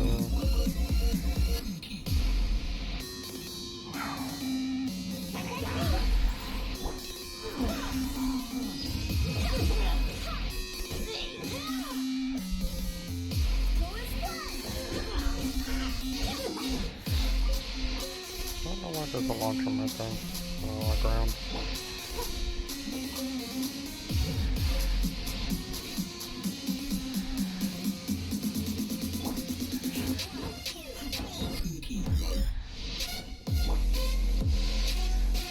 I wonder if there's an item that gets stick boost.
Cool.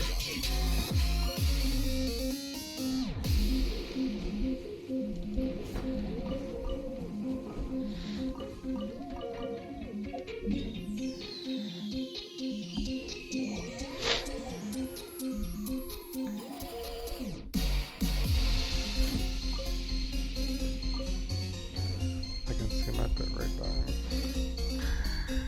Oh, stupid tree.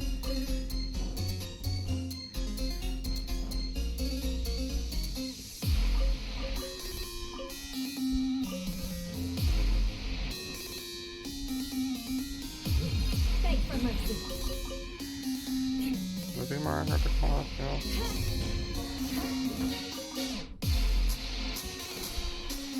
Shut up.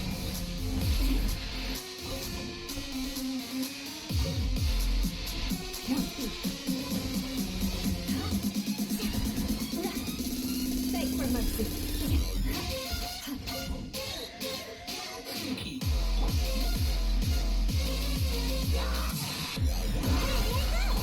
Ever seen one of these? The hunt is on.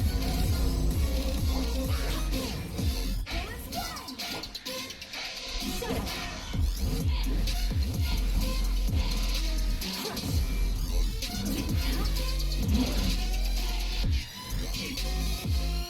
Eye for an eye.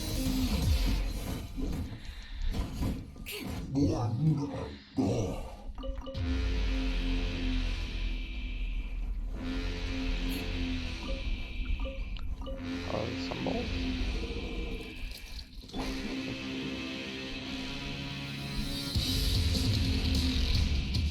Where's the big old one?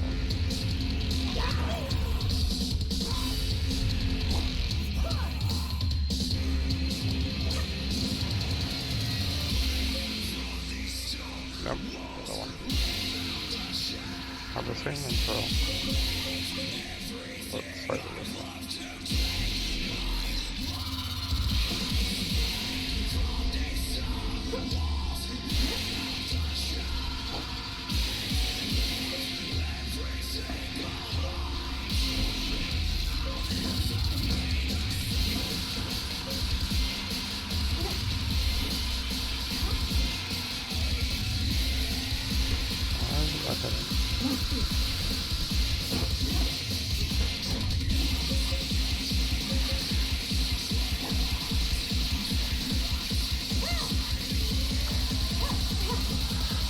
How did that not hit? Oh.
Disability by corner.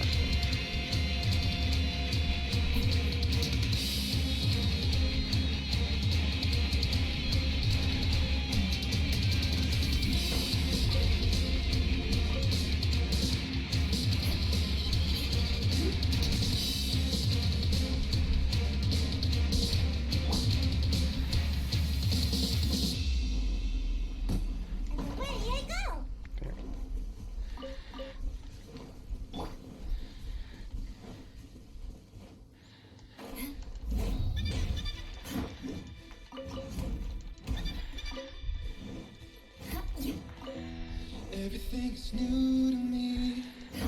Sleepless in a distant dream. Slowing up the speed of time. Don't let me crash down tonight. I just wanna feel what I feel, what I feel. When it's just you and me. I'm falling on my knees just to see if I can still bleed. 'Cause with you I'm superhuman. Hope it's not a grand delusion. So keep me in this state of mind.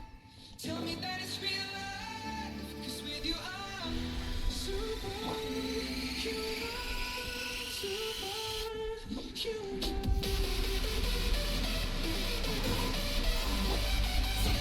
Shut up. Thanks for much. Back and forth.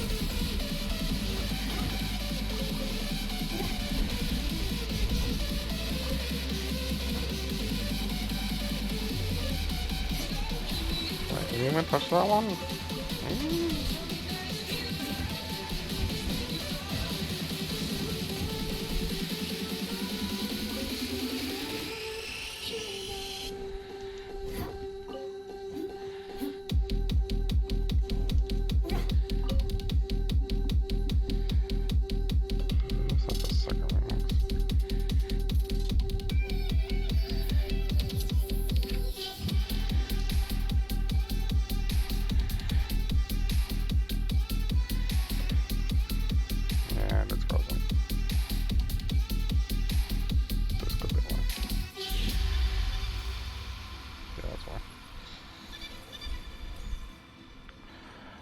Yeah,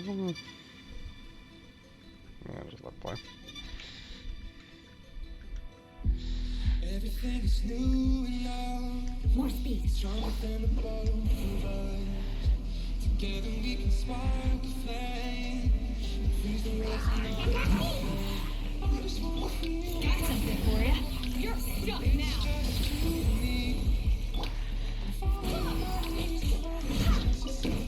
I can't slowly, 'cause with you I'm superhuman. It's not a grand delusion. So keep me in this state of mind. Tell me that it's real love. 'Cause with you I'm superhuman.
More speed.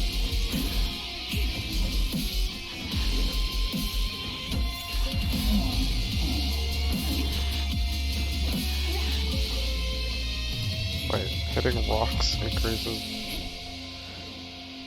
Damn. Did not know that.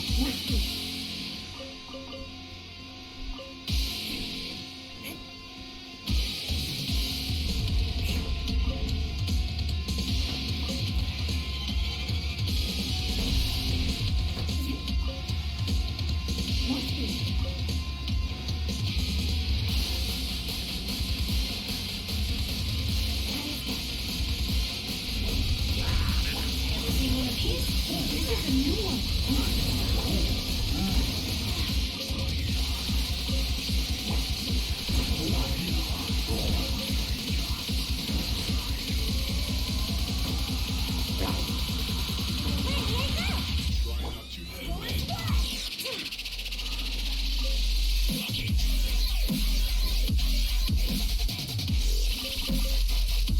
I'm out here like cool with the fire. Please. This weather is wild. Like the year is wild under the covers.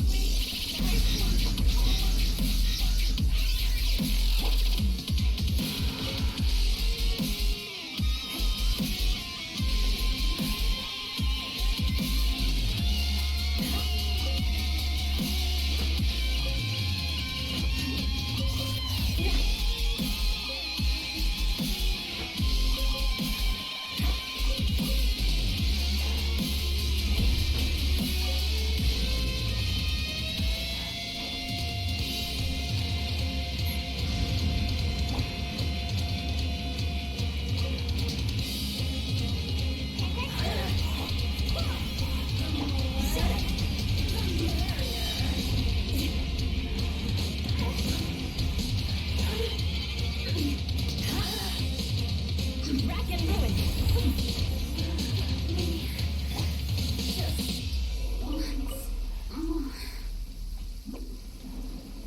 Dun, dun, dun, dun, dun, dun, dun, dun, dun, dun.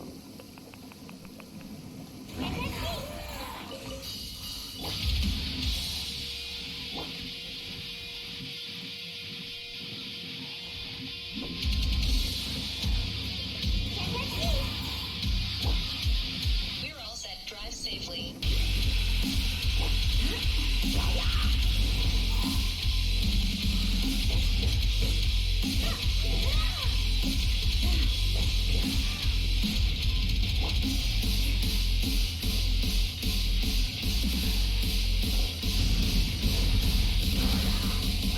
Vengeance will be mine. Drive safely.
We're all set. Drive safely.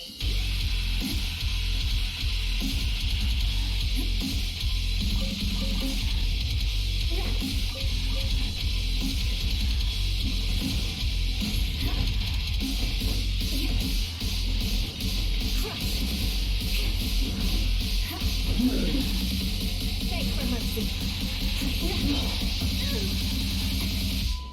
Drive safely.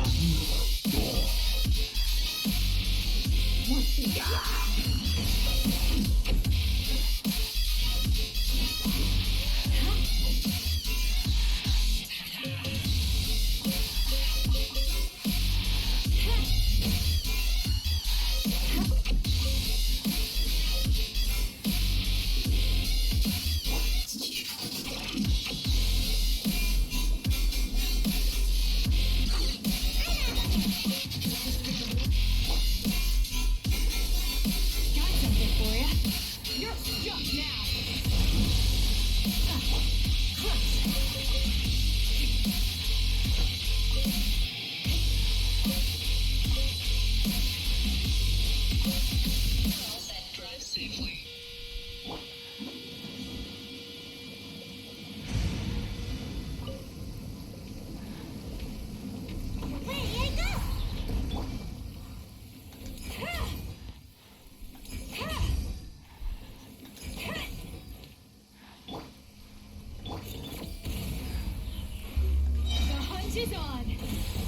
Beg for mercy. Blood of frost. Eye for an eye.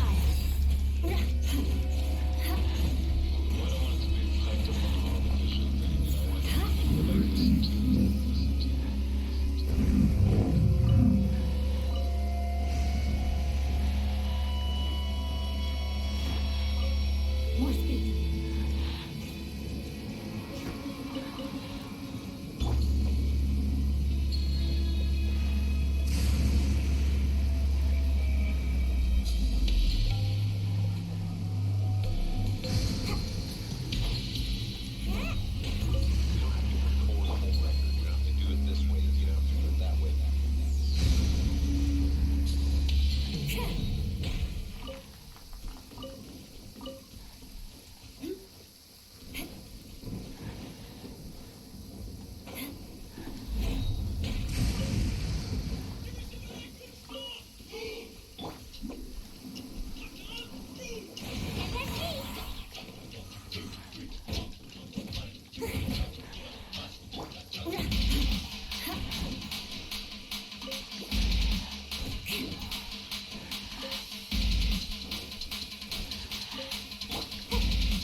Shut up!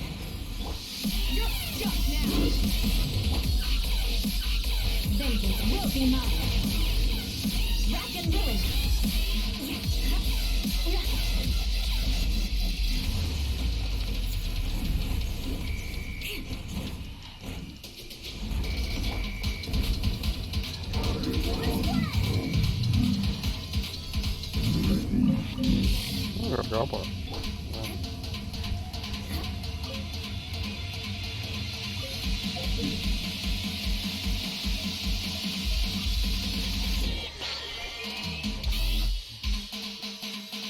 Visibility is excellent.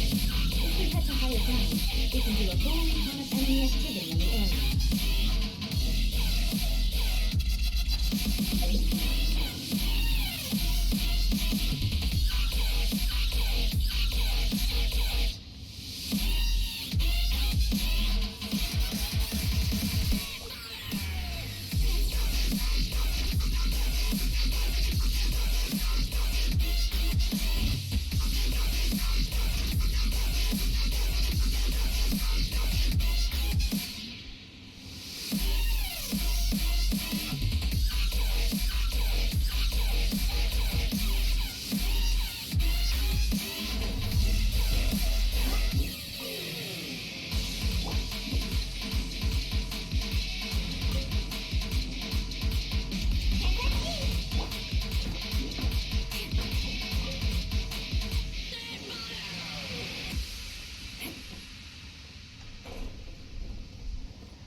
Damn you!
Oh my god, why didn't it hit the people on the ground?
Beg for mercy.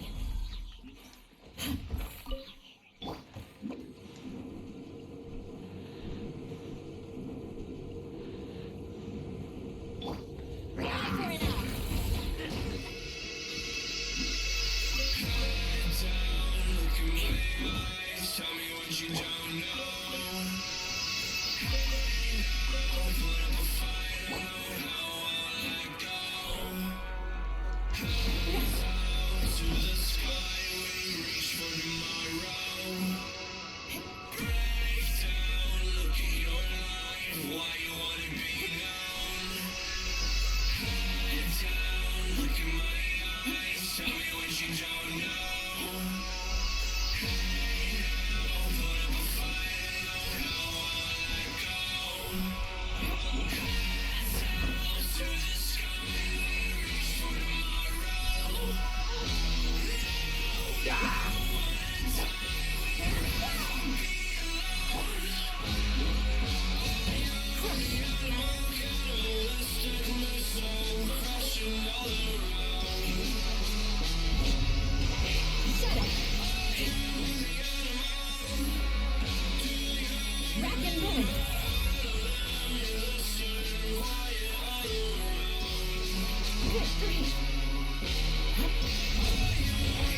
More speed.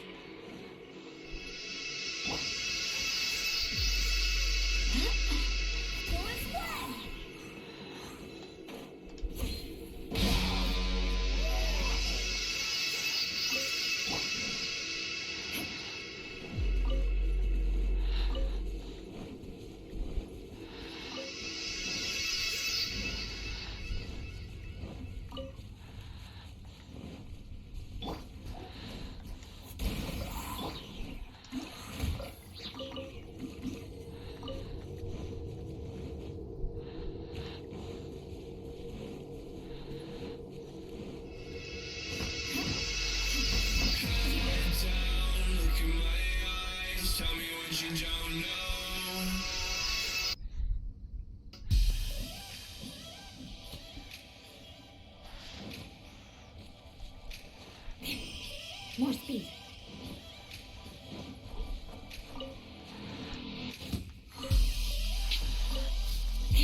Beg for mercy.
Freeze to the core.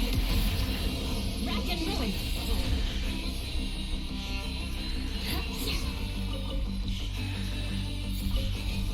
More speed.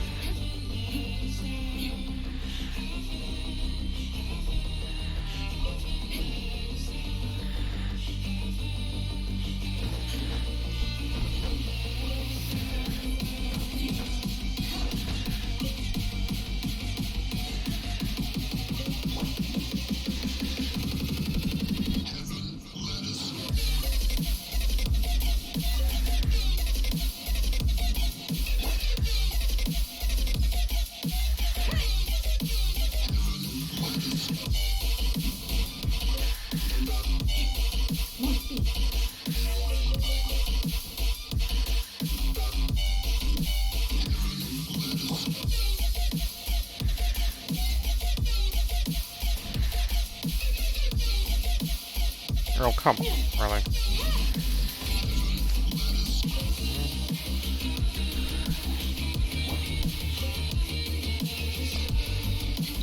Let him let us down, but I'll let him eat that damn bird.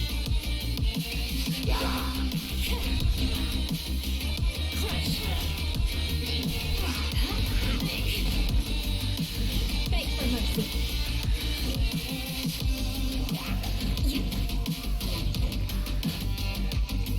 Eye for an eye.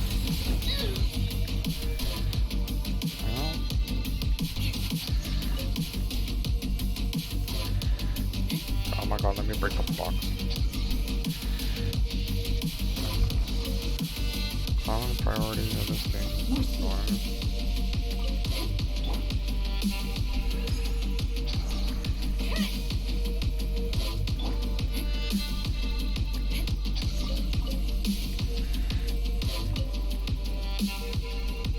More speed.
Oh, I missed.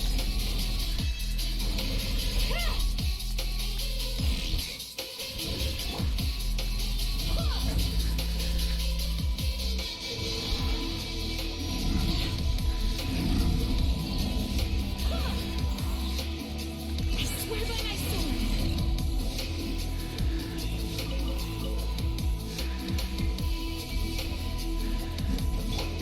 Gotcha. The hunt is on. I wasted my own.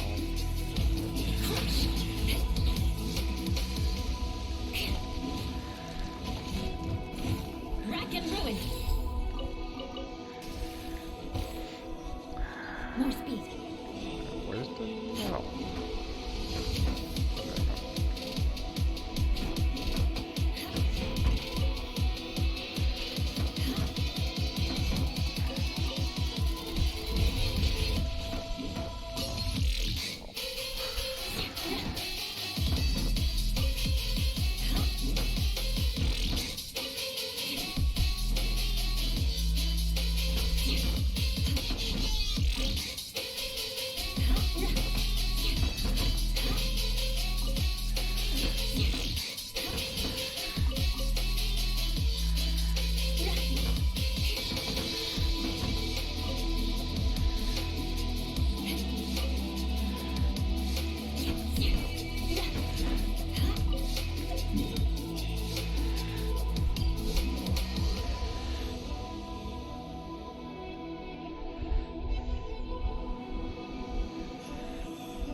More speed.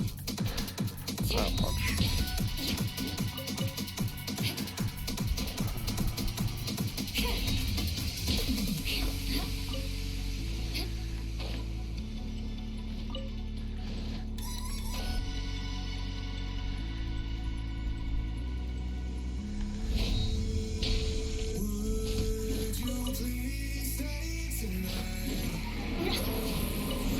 More speed.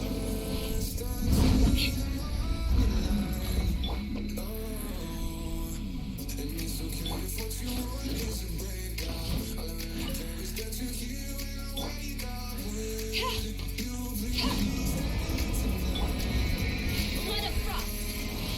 Shudder.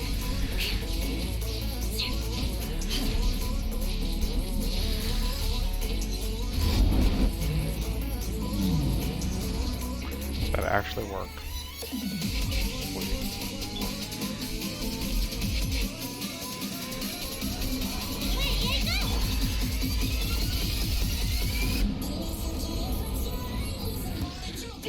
You're stuck now.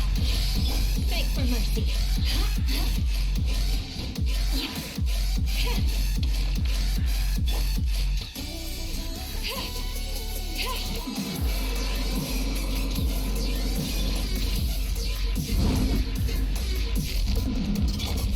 Eye for an eye.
Day 2?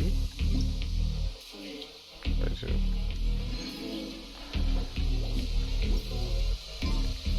Day 2, Pog.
More speed.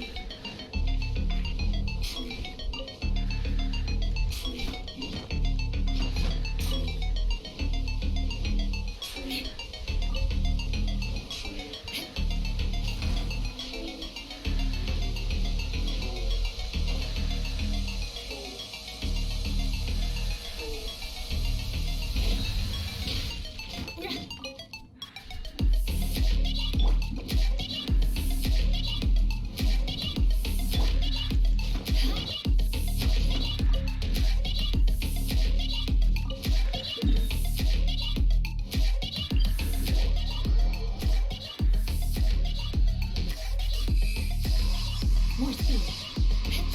More speed.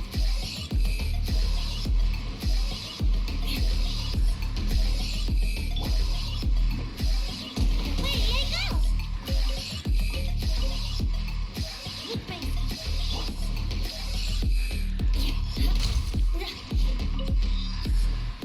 More speed.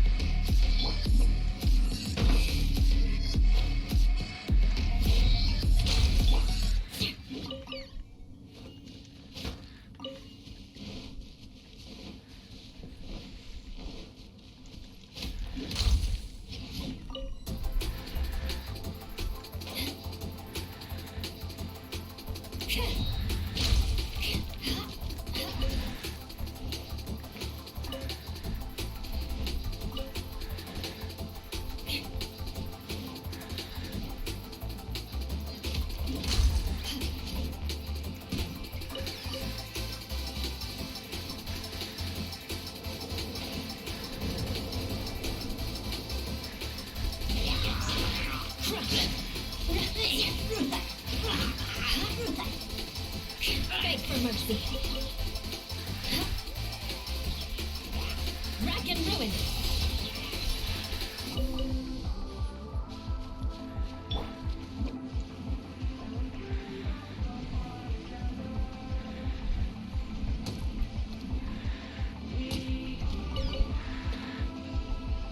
Wait, let it go! More speed. More speed.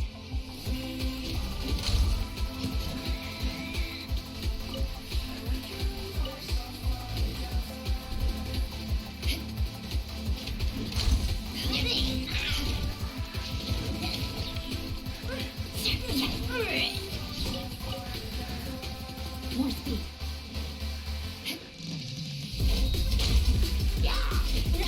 Shut up! I condemn you!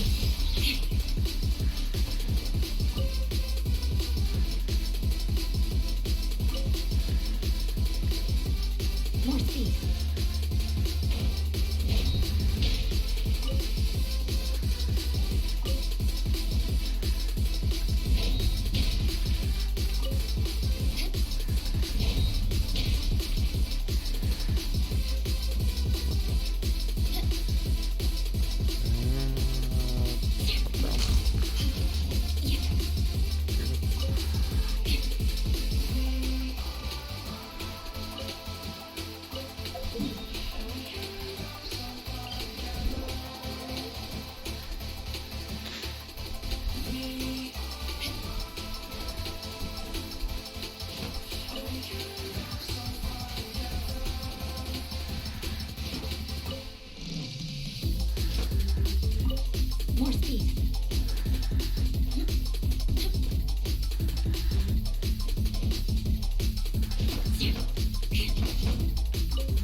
More speed.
But entertaining.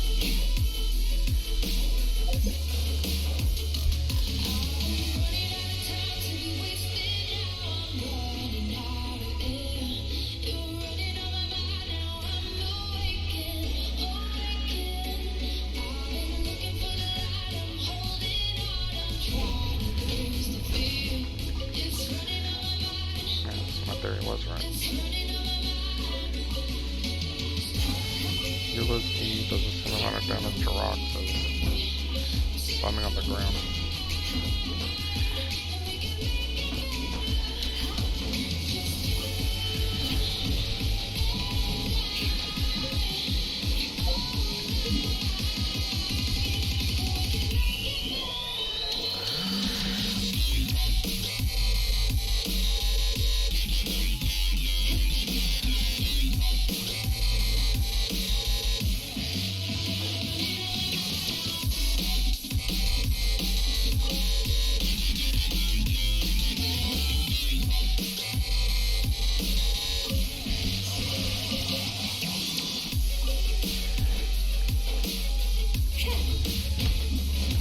Vengeance will be mine.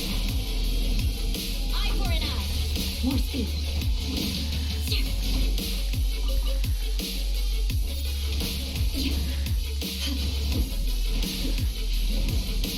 Crush.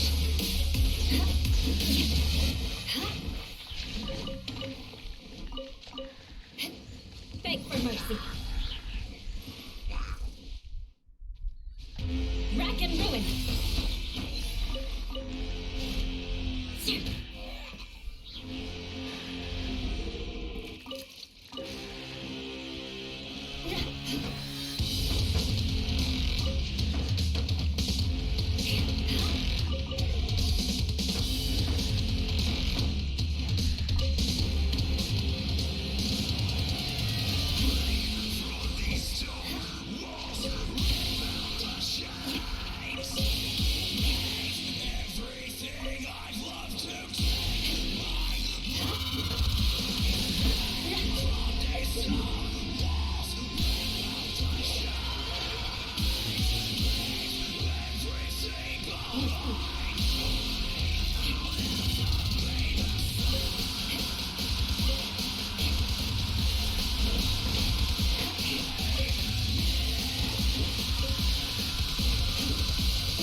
I condemn you.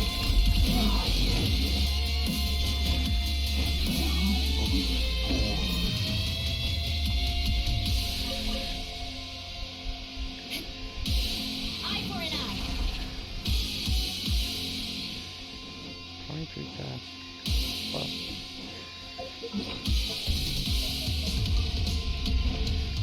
More speed.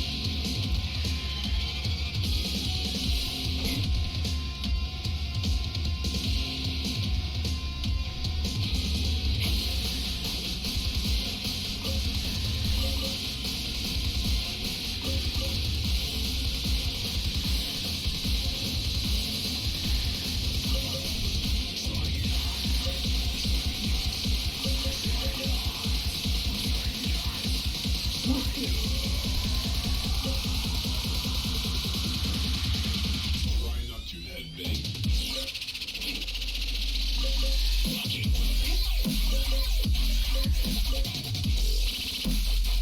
There's very graphically glitches when you give a pulse. 20 other time saves.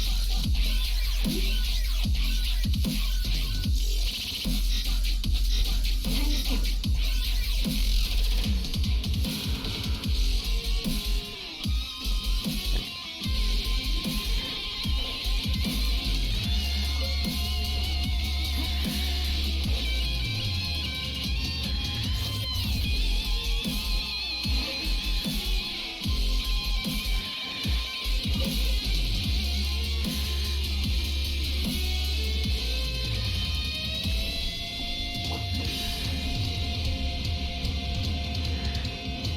Really?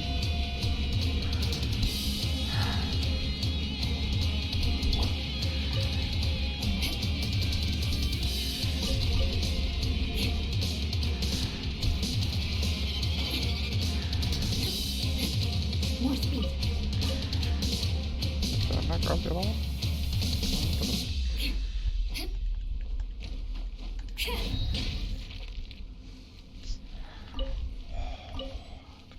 Little rip.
short. Allow me. I can't believe I did that.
Orders given. Orders received. Go. I can show people. Rapid rebound. President of defeat.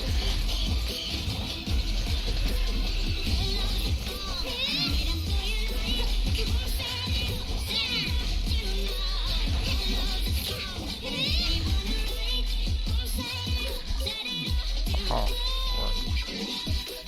Fuck.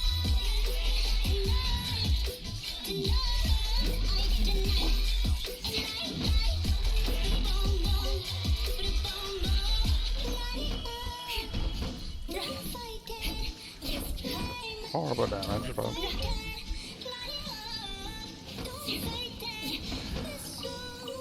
these More speed.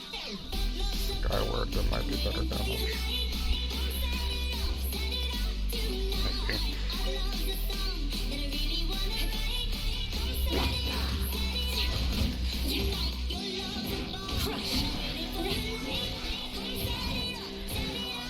I condemn you.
what sister bugs me about.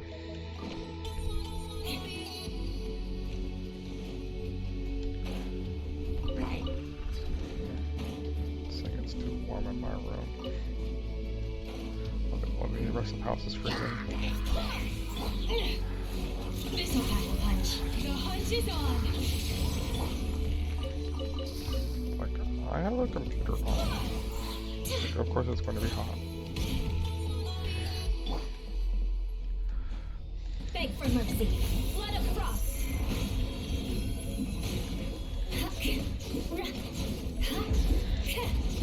Eye for an eye.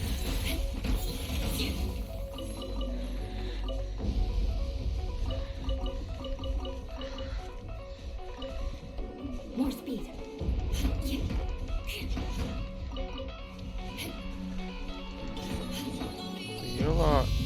He does all the E's. Impressive damage, but can't really use it in much places because not many things have a lot of HP.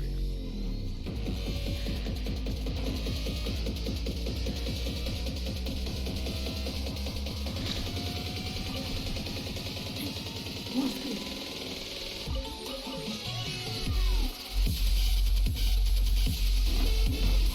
Are there cryonians?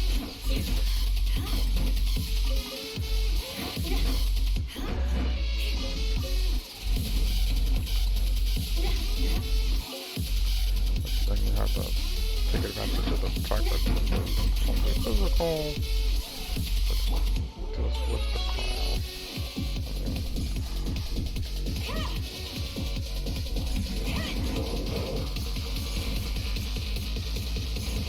Yeah, damn it.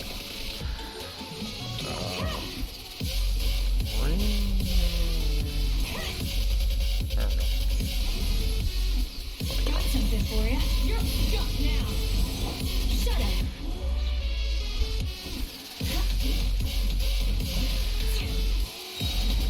Vengeance will be mine. I condemn you.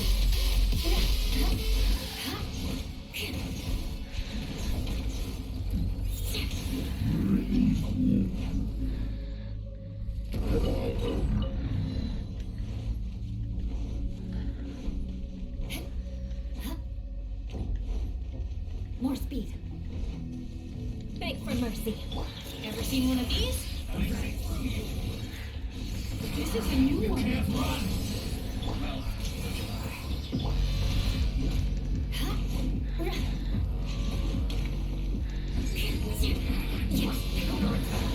Don't be a killjoy. We've only just begun. Rack and ruin. Miscalculated. Oh, I wasted that. More speed. Oh, I didn't realize I was stuck. Hold on. Freeze to the core.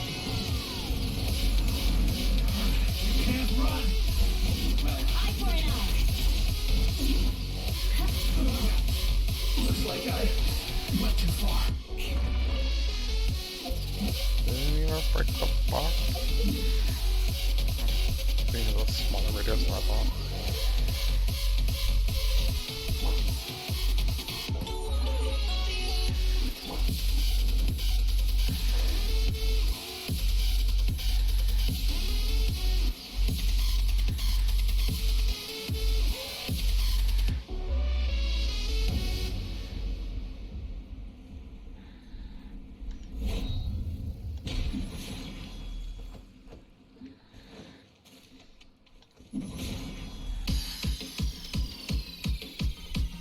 Crush.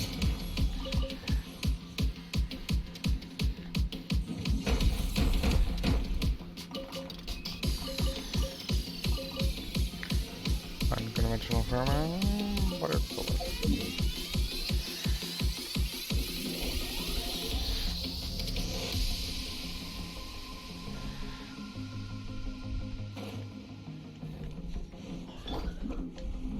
It's kind of all that does matter to be honest. Because then it works either way.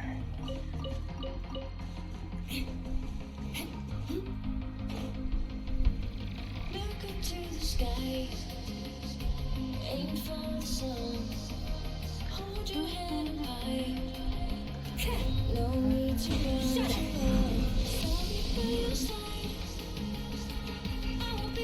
Beg for mercy.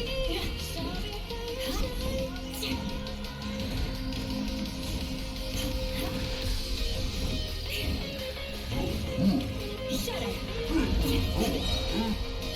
More speed.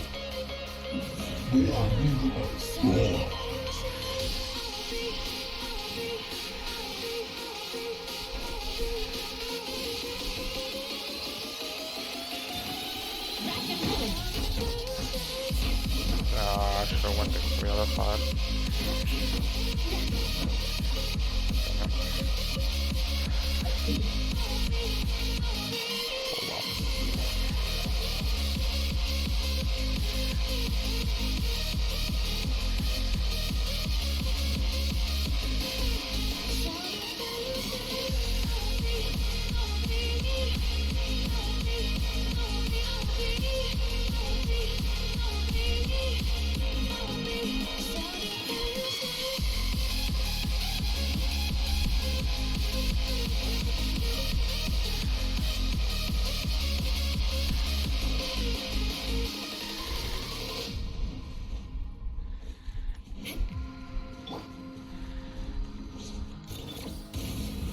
The hunt is on.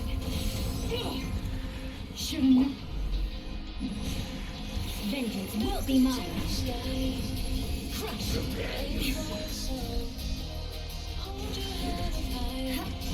Eye for an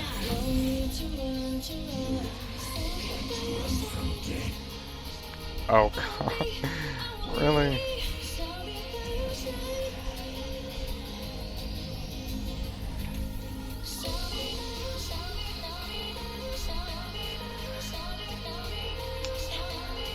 What are the chances of that happens?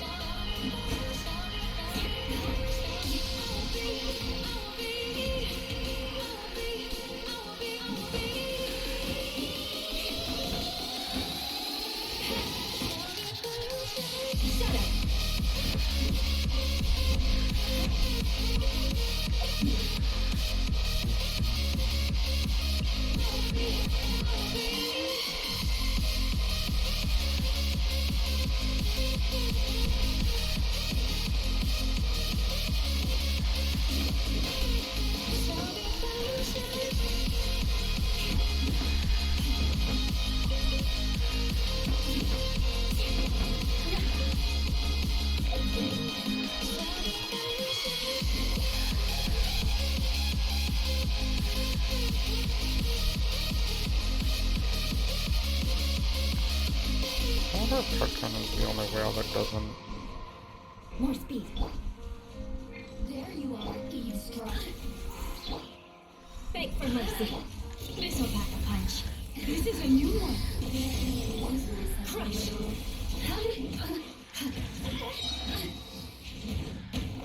I condemn you. That isn't like free to play farm rocks. Just Because I know he said that he's running out of materials for a weapon essentially.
think you've given all you could, they want some more.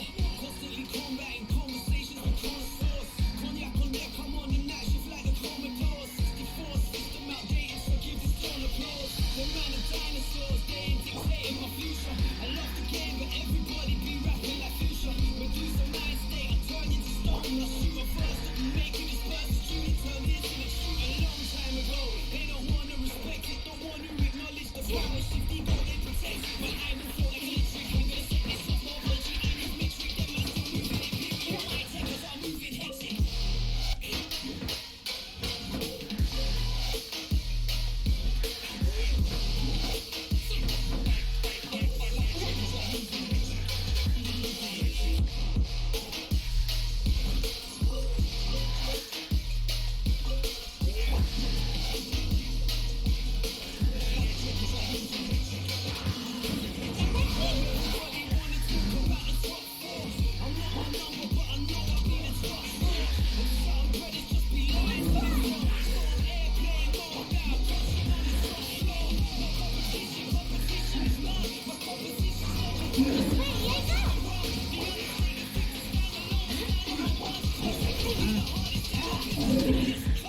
The hunt is on.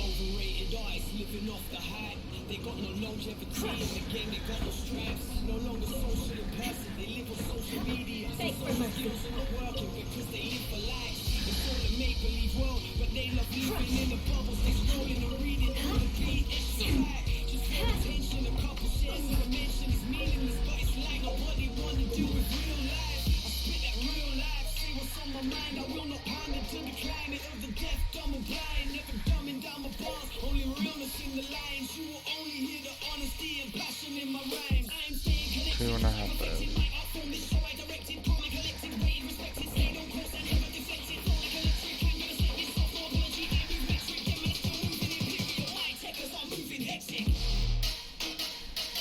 What if I can spawn that high? Just go.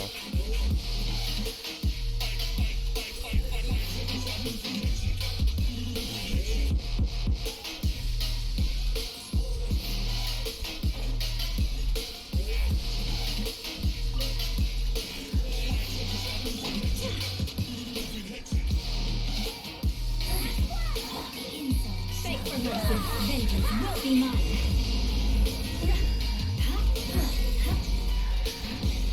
Eye for an eye.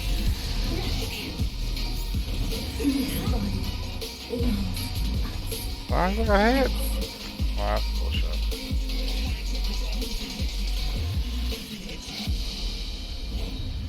Shut up. You're stuck now. Go and play. Crush. Rack and ruin.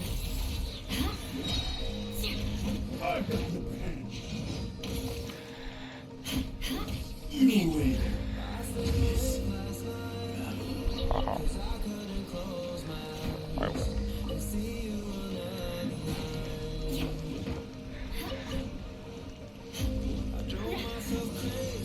Oh my god, hit the rock. Shut up. Oh my god, hit the rock.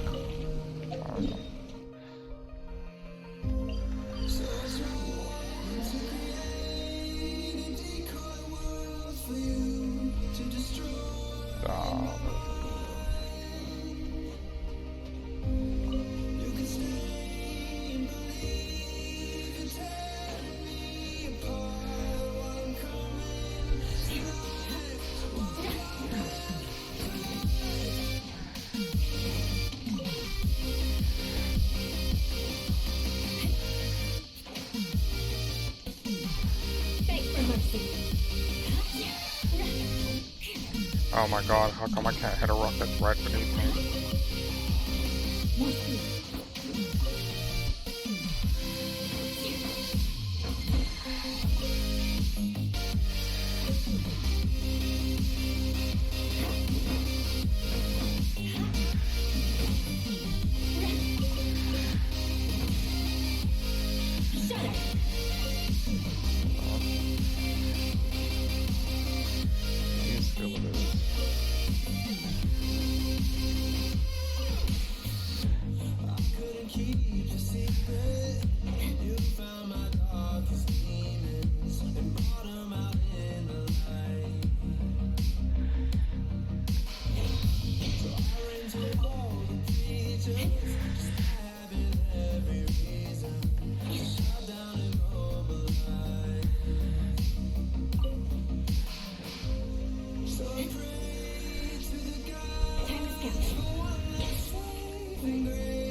2, I believe, when I hit non-stop.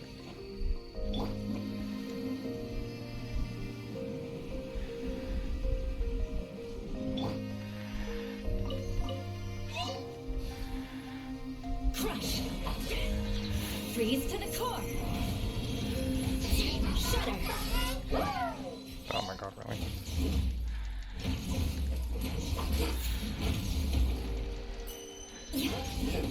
I condemn you.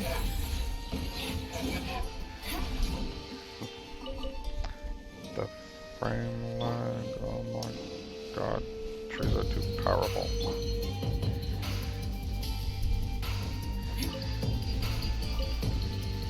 More speed. I swear it must be a setting I have turned on.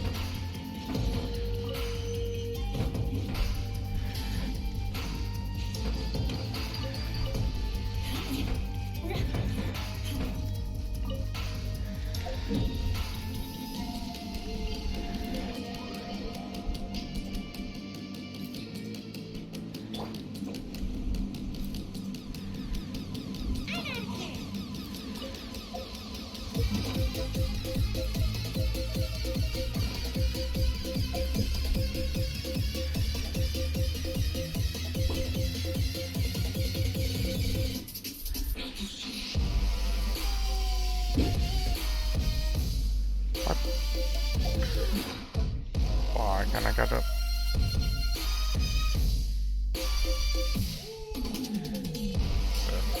Whatever.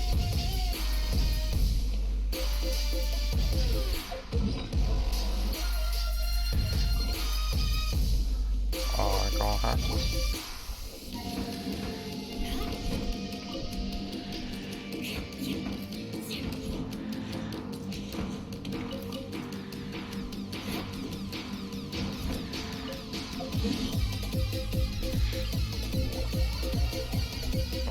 So I can't just catch on a move yet.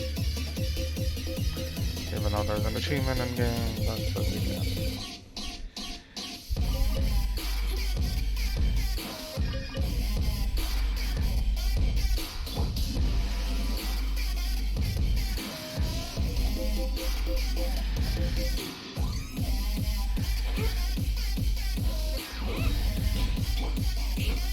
Thanks for mercy.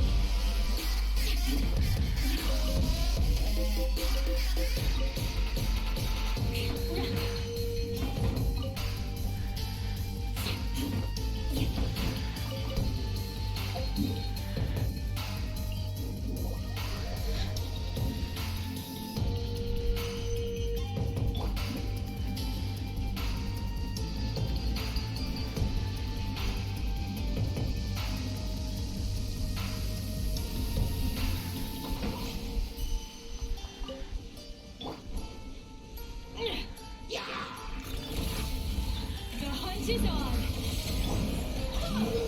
Wind, hear me.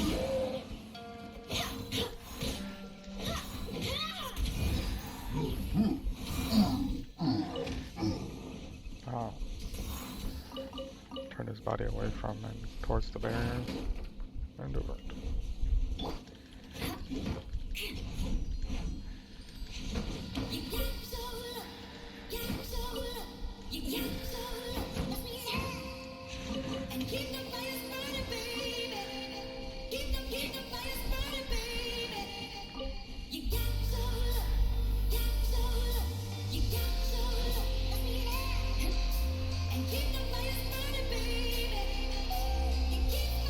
Pull my head goes off.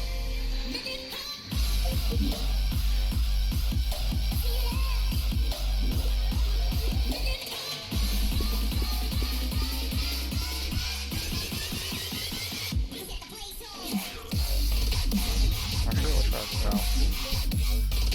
To make more promise. A little faster.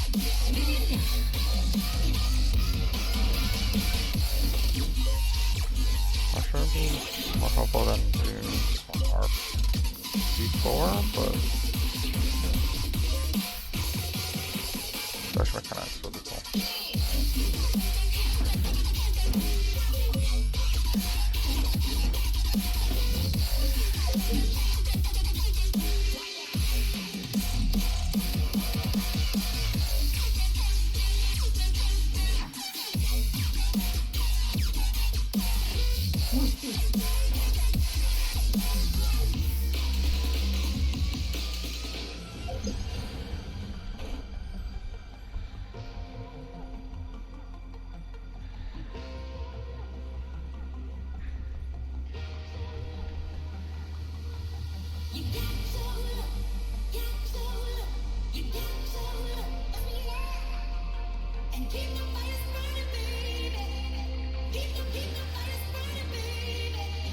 More speed.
That was what it was.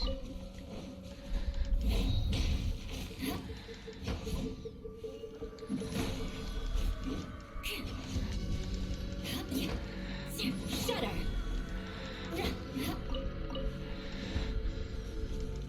Beg for mercy. Rack and ruin.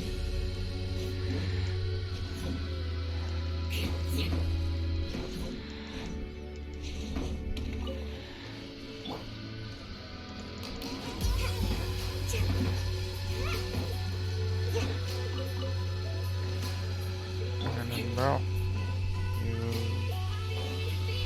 Sayo.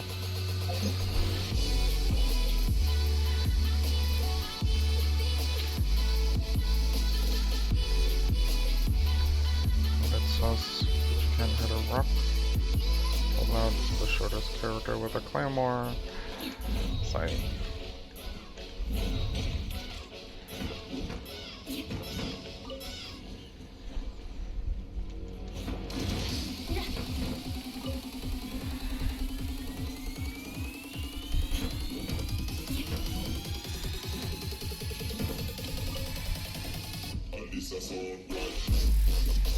Shudder. Flood of frost.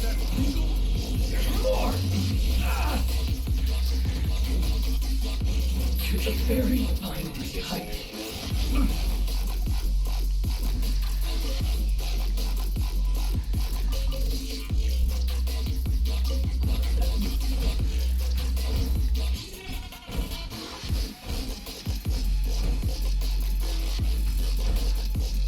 Back half a mile. Killing them.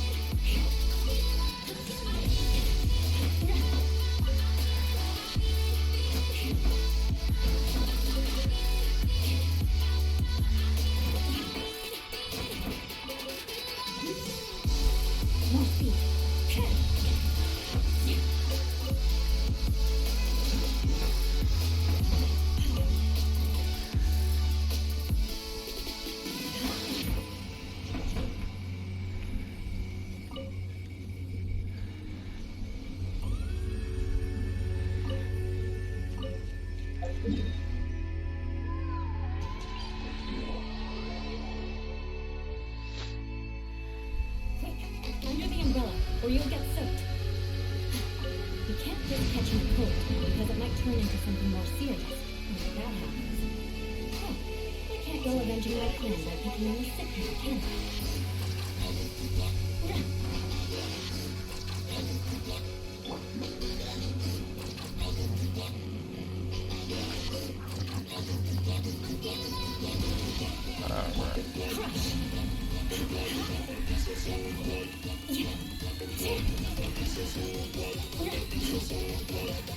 Don't come over here, flower.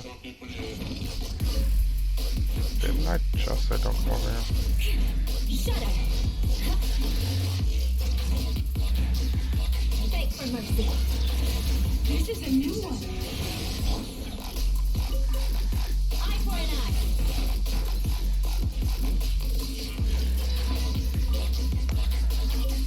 I used double E, and it still didn't break the damn rock. Oh my god.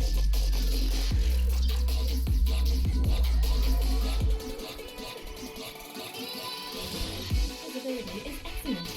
If we head to higher ground, we can do a full recon of enemy activity in the area.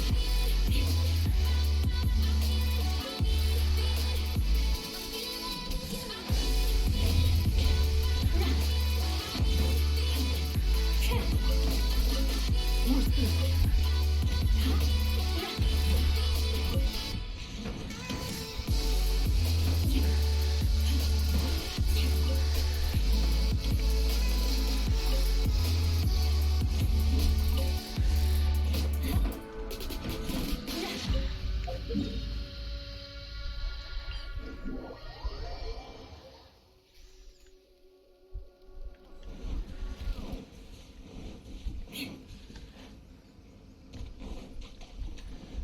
More speed.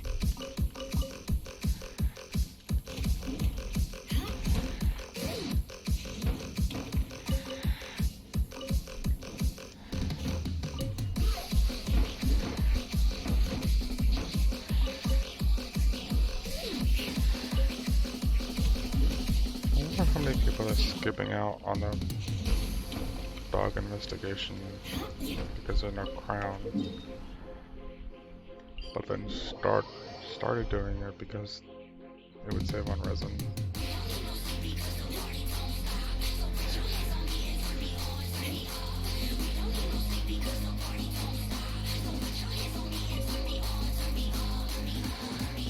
That would be an interesting metric.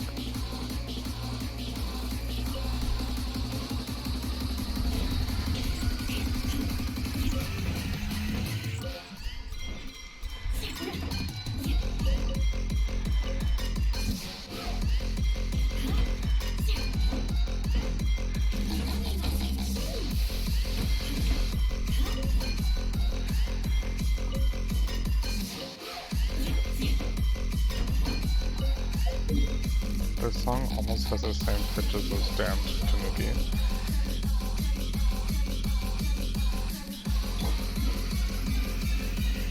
But it's less annoying.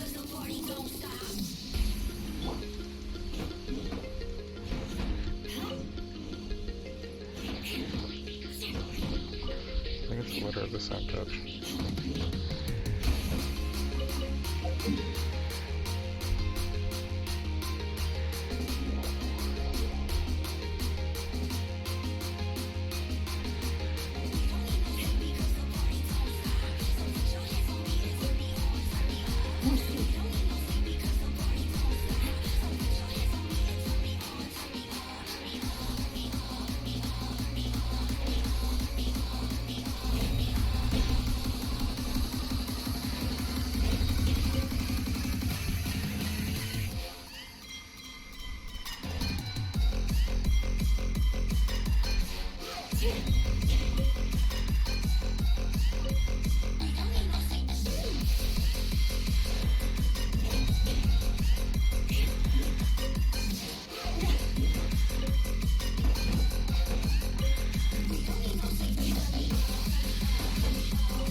Take it away.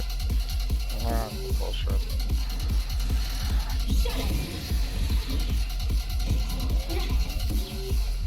Why does it take away the Unagi?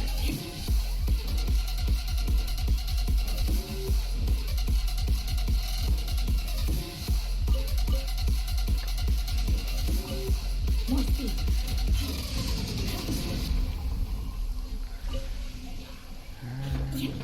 Trying to keep stock of resources. The damn weather takes it away. Freeze to the cars.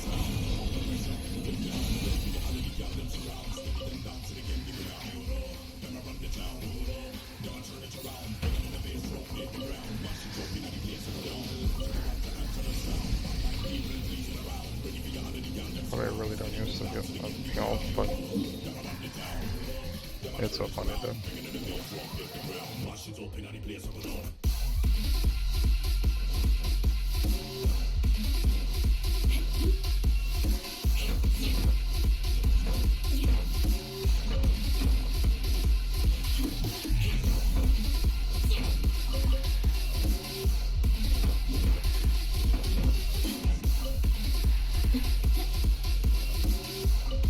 More speed.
More speed.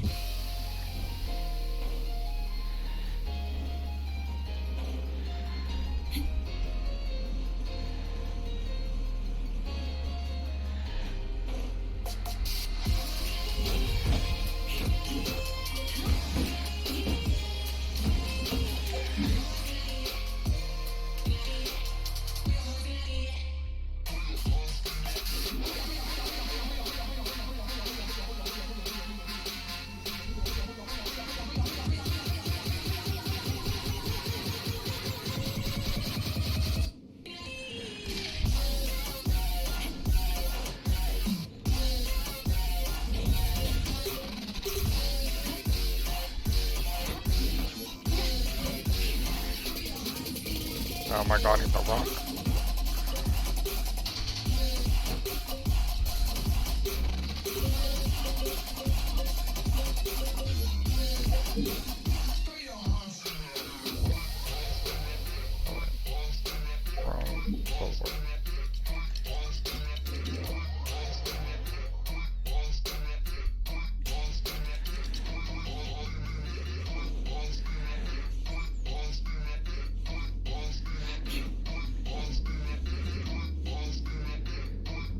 God, the person.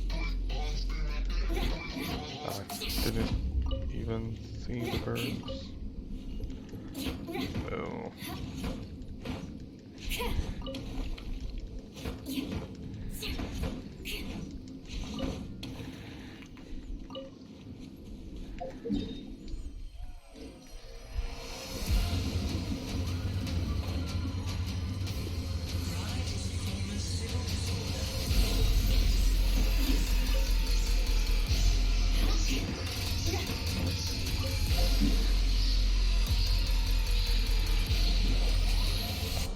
Let me break something.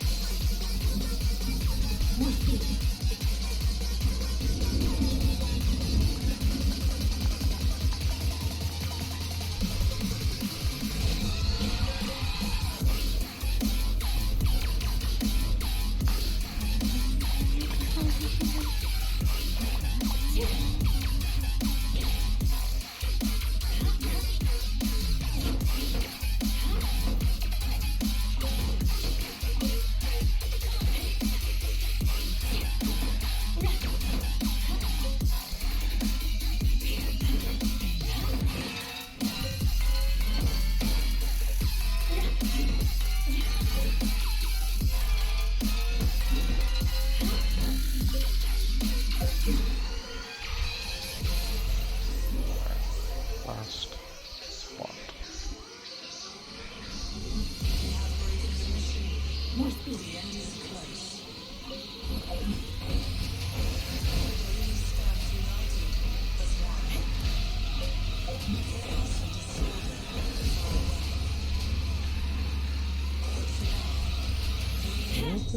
Thanks for mercy.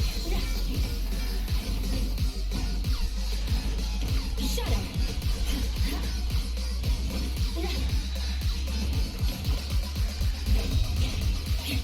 I condemn you.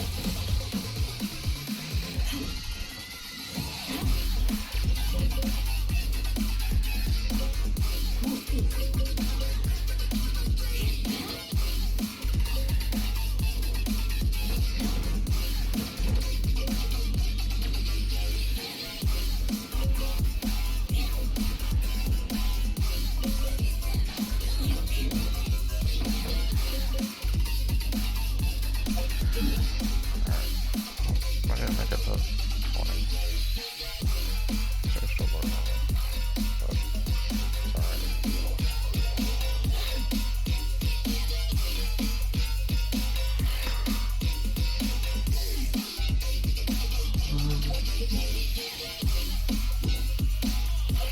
Everything there.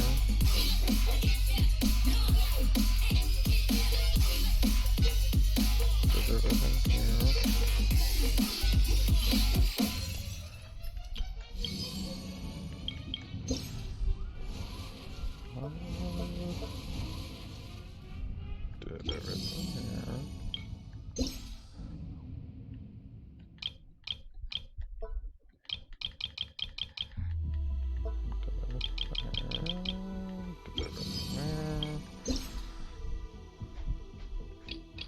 Did everything here. Still have 900 over.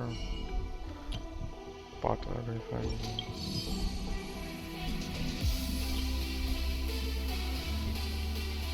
And did everything.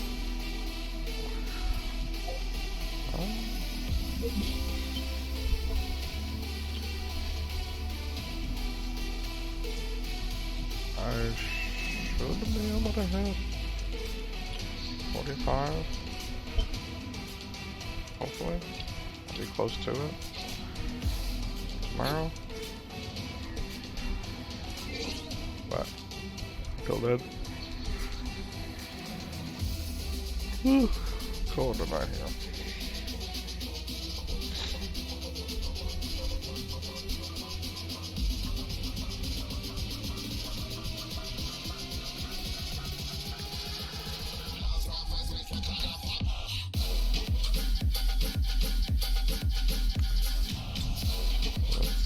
Find someone random. That'll do good as well.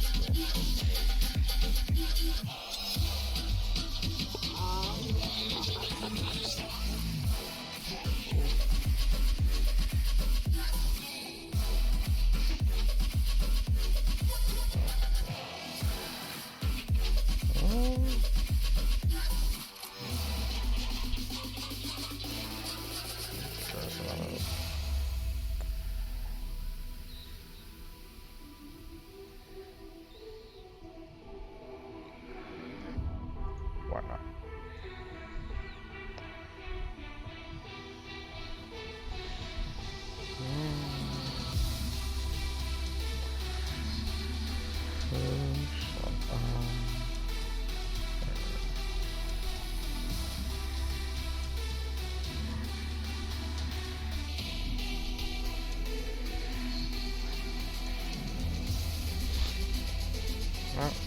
Let's why not?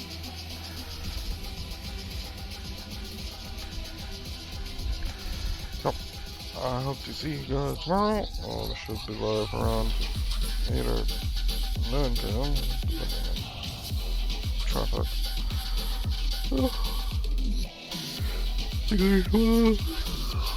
Oh, you do the stream if you did. Join me, follow, put my Twitch and more specific notifications when I go live.